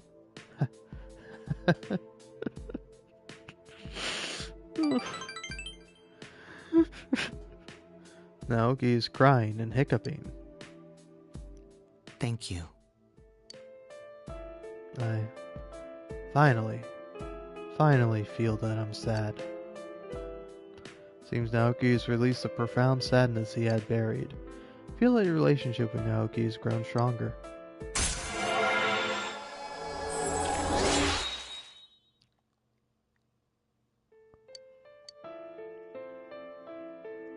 Liam-san, let's go home.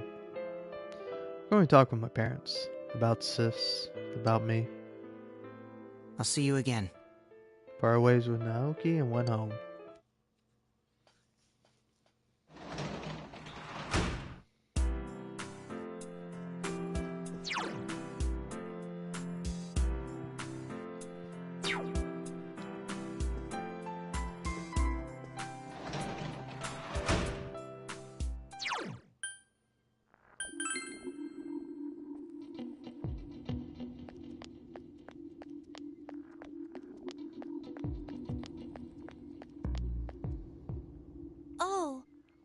Oh, it's you, Liam.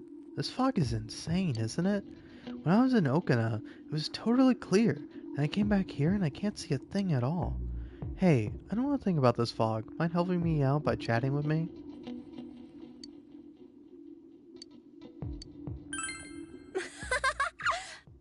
Well, of course you do. You're being asked by me, after all. You know... People are saying that this fog is poison gas, but that can't be true or we'd all be dead, right? Still, my parents bought gas masks. They told me to wear one to school. My makeup would get ruined and it's so ugly. I said I didn't want to wear it. Plus, kids wearing gas masks? Creepy. But the fog is getting thicker and thicker. Aren't you worried at all? A little, actually. I see.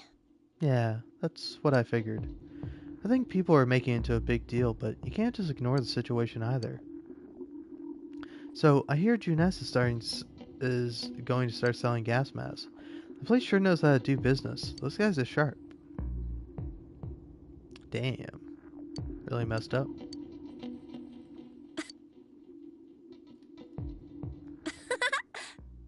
Wow, time sure passes quickly when I'm with you.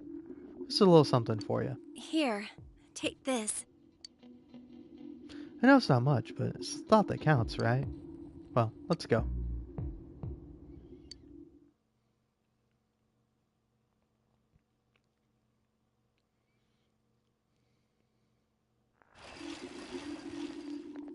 Hello.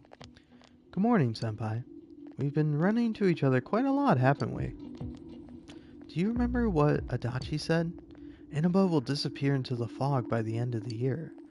Nobody's been kidnapped, but we still need to be conscious of our time limit now. It's important to be ready for what lies ahead, but we should hurry. You're right. If Adachi was telling the truth, then the lives of all of mankind are at stake. This is no longer at the level of any other murder investigation. We have to make sure to stop him, no matter what.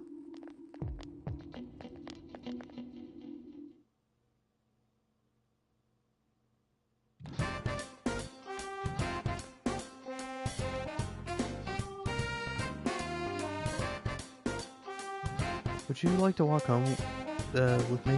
I want to talk. We'll do it later. Okay, no big deal. See you around.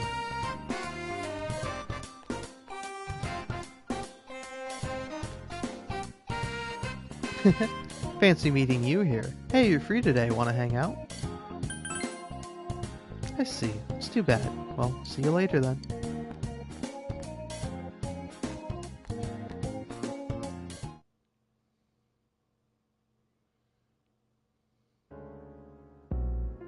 The classroom is in an uproar.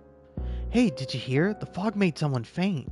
Oh yeah, I heard it was someone from 3-3, but we don't know what really caused it, right? No point in panicking.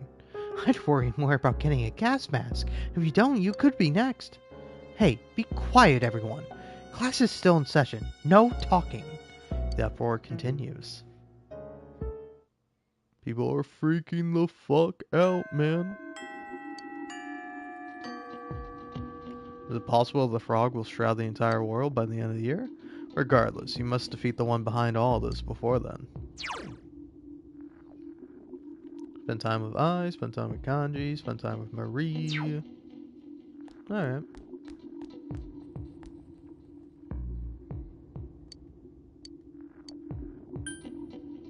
We'll go later on. Yeah.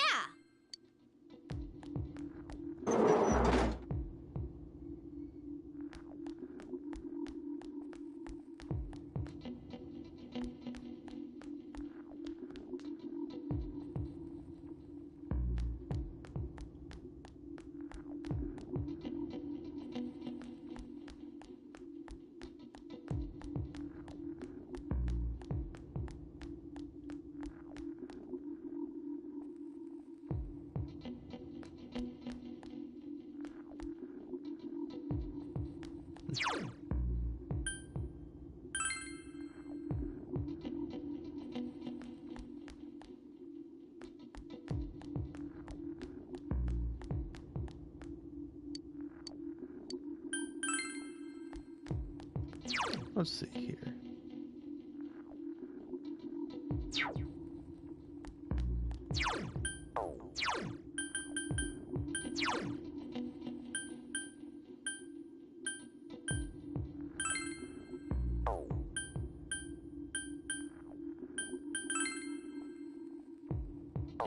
Okay, you're only Monday, Friday, and Saturday. So let's spend time with I then. Oh. You, what do you want? Sure. Okay. I looks almost happy.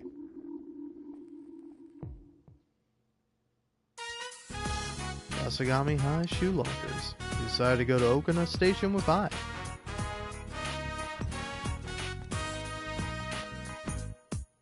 Someone else has approached I. Hey, I-chan. Haven't heard from you in a while. What's up with that? What, you gonna play hard to get now? I see how it is. You think I didn't hear about your new arm candy? That transfer student, Liam, right? Are you seriously dating that loser? We're not dating. And don't talk about him like... Could have fooled me.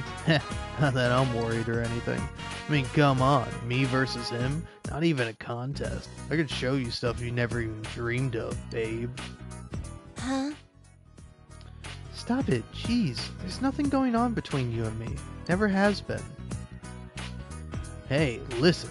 I can only take so much of your mouth. Come on now. Forget it. I'm not going anywhere with you. Hey, what the hell? You had me wrapped around your little finger and now you're gonna act like this? You want me to leave a mark on that precious face of yours? I'll call up some friends. It'll be a party. Huh? I don't care about your stupid threats. Why don't you just do it already? Things don't look good. You feel I's in danger. Help her. You decide to help her. What are you, trying to be her knight in shining armor? Don't you know you're getting played, dumbass? I'm officially pissed off now, you little shit. I was struck. You got what you deserve, bitch. Ow. Sorry. Was that unnecessary?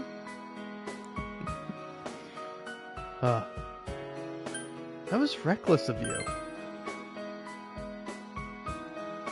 I know. I'm sorry. Eyes laughing to hide her embarrassment. Don't worry about it. I just thought maybe I could do something to help you for once. Well, I guess I didn't really think that far ahead. It's kind of like a reflex. I wonder if my face is gonna get all swollen. Oh well. Eyes laughing despite her swollen cheek. Feel the relationship with eyes has gotten stronger.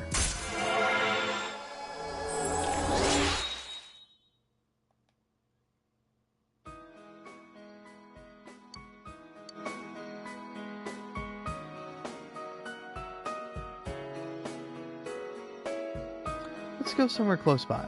I don't want anyone to notice. Funny, even with a face like this, I still want to be with you.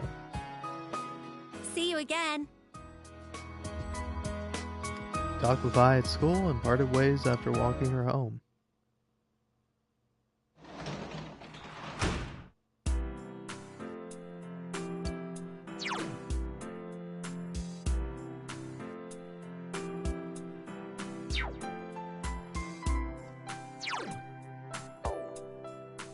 Yeah, I feel like I'm well at 500 or 151 hours. Look at that.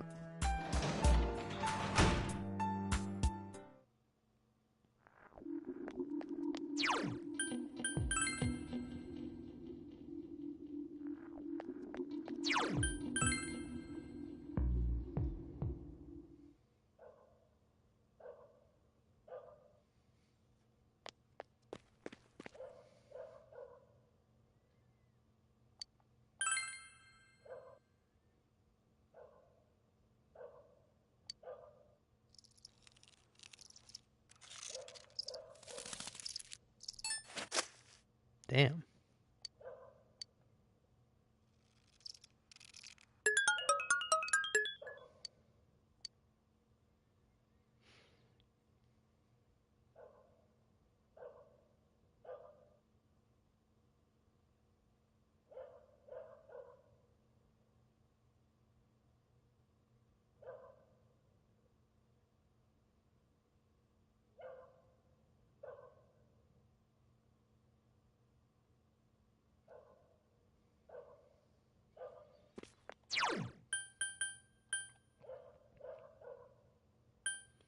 Let's go back home.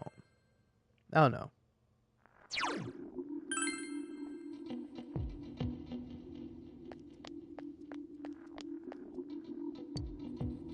Ah, Liam-san. The fog seems to be getting thicker. I came to have a look for myself, but I can scarcely see the nose in front of my face. It's unnerving. Perhaps you wouldn't mind staying to chat for a bit? Seems Naoto's having a hard time coming down. Talking with her and relaxing may be a good idea. You already have an inseparable bond with Naoto, but it may be nice to spend the evening with her. Yeah, of course. Thank you. Well then. Naoto seems happy. There's something my grandpa used to tell me. Men fear what they do not understand. Instead, they want easy answers. They'd rather be at peace knowing something than stay in the dark. It's ironic, in a way, that the townspeople are murmuring about the fog being poisonous. The fog is in fact harmless, yet they feel calmer by treating it as a threat.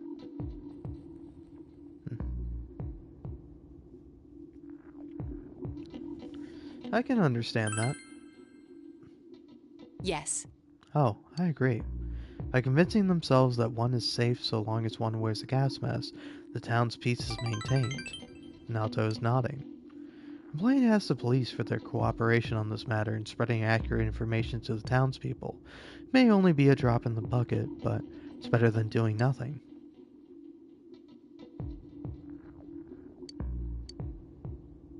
Oh. Goodness, when did it grow so late? Time evidently flies when I'm with you. We never seem to have enough time together. If you don't mind, I'd like you to have this. Please accept it. Love marshmallow. It isn't much, I know, but it would cheer me up to know you found a use for it. Good night.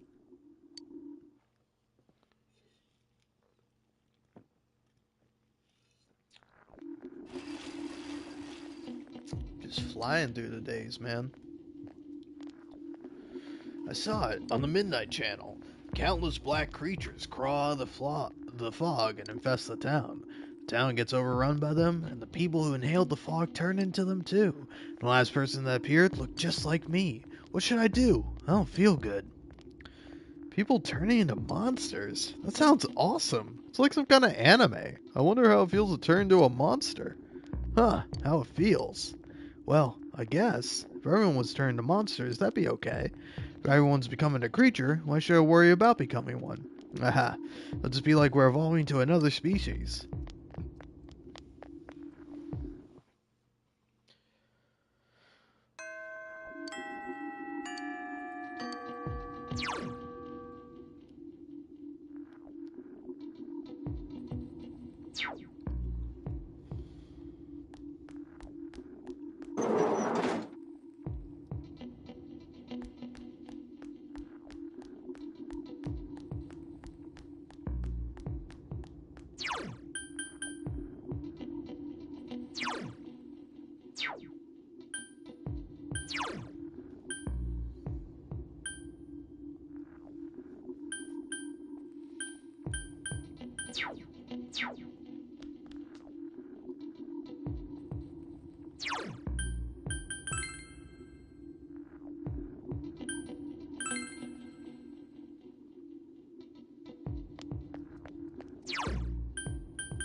Oh. Hello, Liam-san. Yes. Sure, it's okay. Naoki looks a bit happier. Samaguara Riverbank. Naoki took you here. Fog has enveloped the area. I played with Sis here once, a long time ago. Sis was pretty agile, so she crossed the river by jumping from rock to rock. I was scared, so I just watched her from this side. Then Sis waved at me and disappeared into that grove over there. I cried like hell.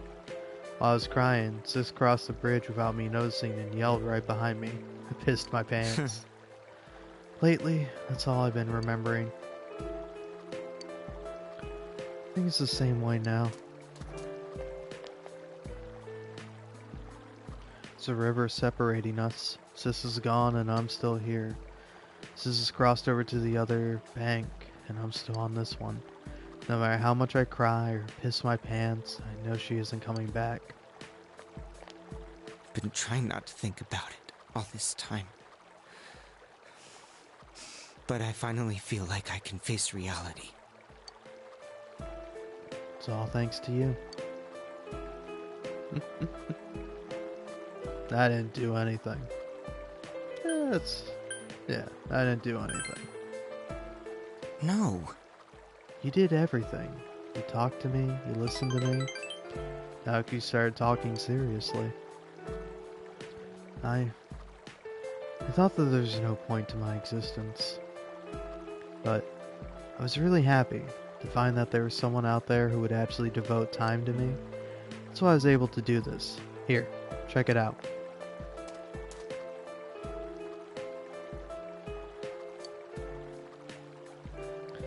It's not just a receipt to me. It's not a normal purchase like it would be for someone else. I wanted to give it to you. Naoki's smiling cheerfully. Feels as if you and Naoki have formed a tight bond. Naoki.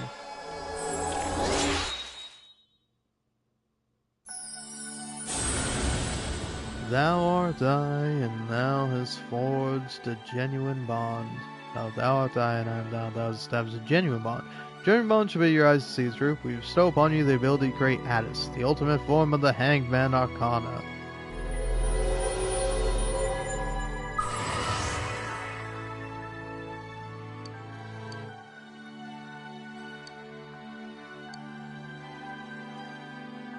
Now fuse Addis, the god of sacrifice. I'm thinking of helping out at the store. I'll stay in school though, so I'll only be after school and on the holidays. The rest of our family is yet to really accept Sis's death. I thought we all needed a bond, and working at the store is the first step I can take towards uniting the family. Liam-san, please come visit our store. I'll make it so successful you think Junesu? Naoki smiles completely free of worry. You and Naoki may not get another chance to talk this much. I really want to thank you. Spent the rest of the day with Naoki. Aww.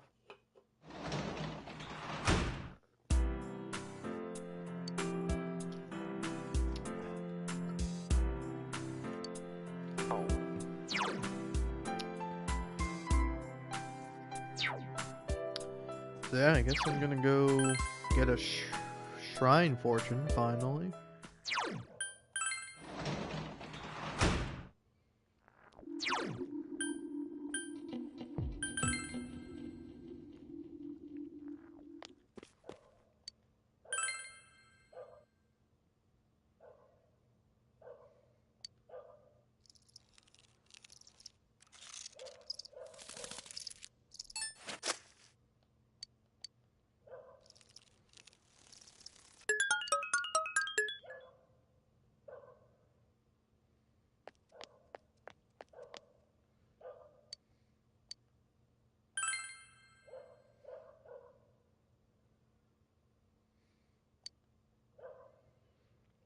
Let's see.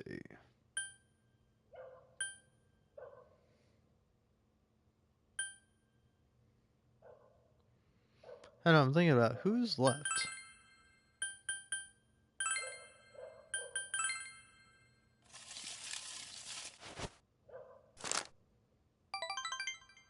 It says small blessing. Damn. Really fucking me on that one, huh?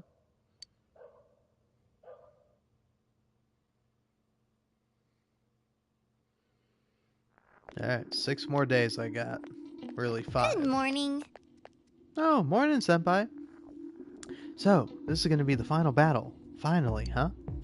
I've been thinking about when I made the decision to come here.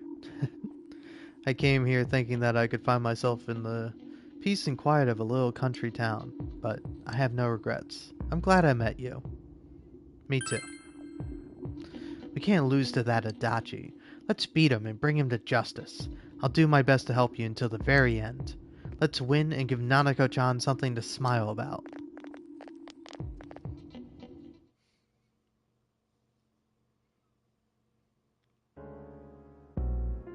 Classroom is in an uproar. Did you already buy a gas mask? How much was it? I don't know. My parents bought it for me. Whatever, I'm safe now. Check it out. I heard if you catch colds easily, then you got a higher chance of getting sick from the fog. Seriously? Oh my god, I'm totally like that. Shut up. No talking. You're still in class. City is known to get covered in fog every 50 years. Don't worry about it. That's what the TV said anyway. So, let's get down to business, can we? The uproar continues.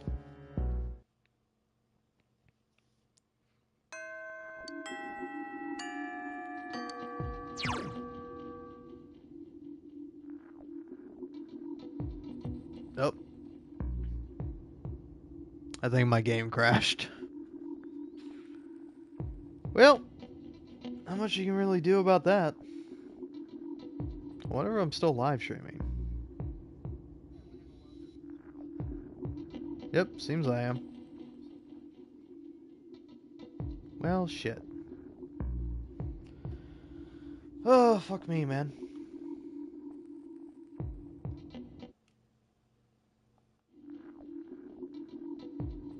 Alright, well, I guess I'll just leave it for a minute, and then I don't know what I'm gonna do.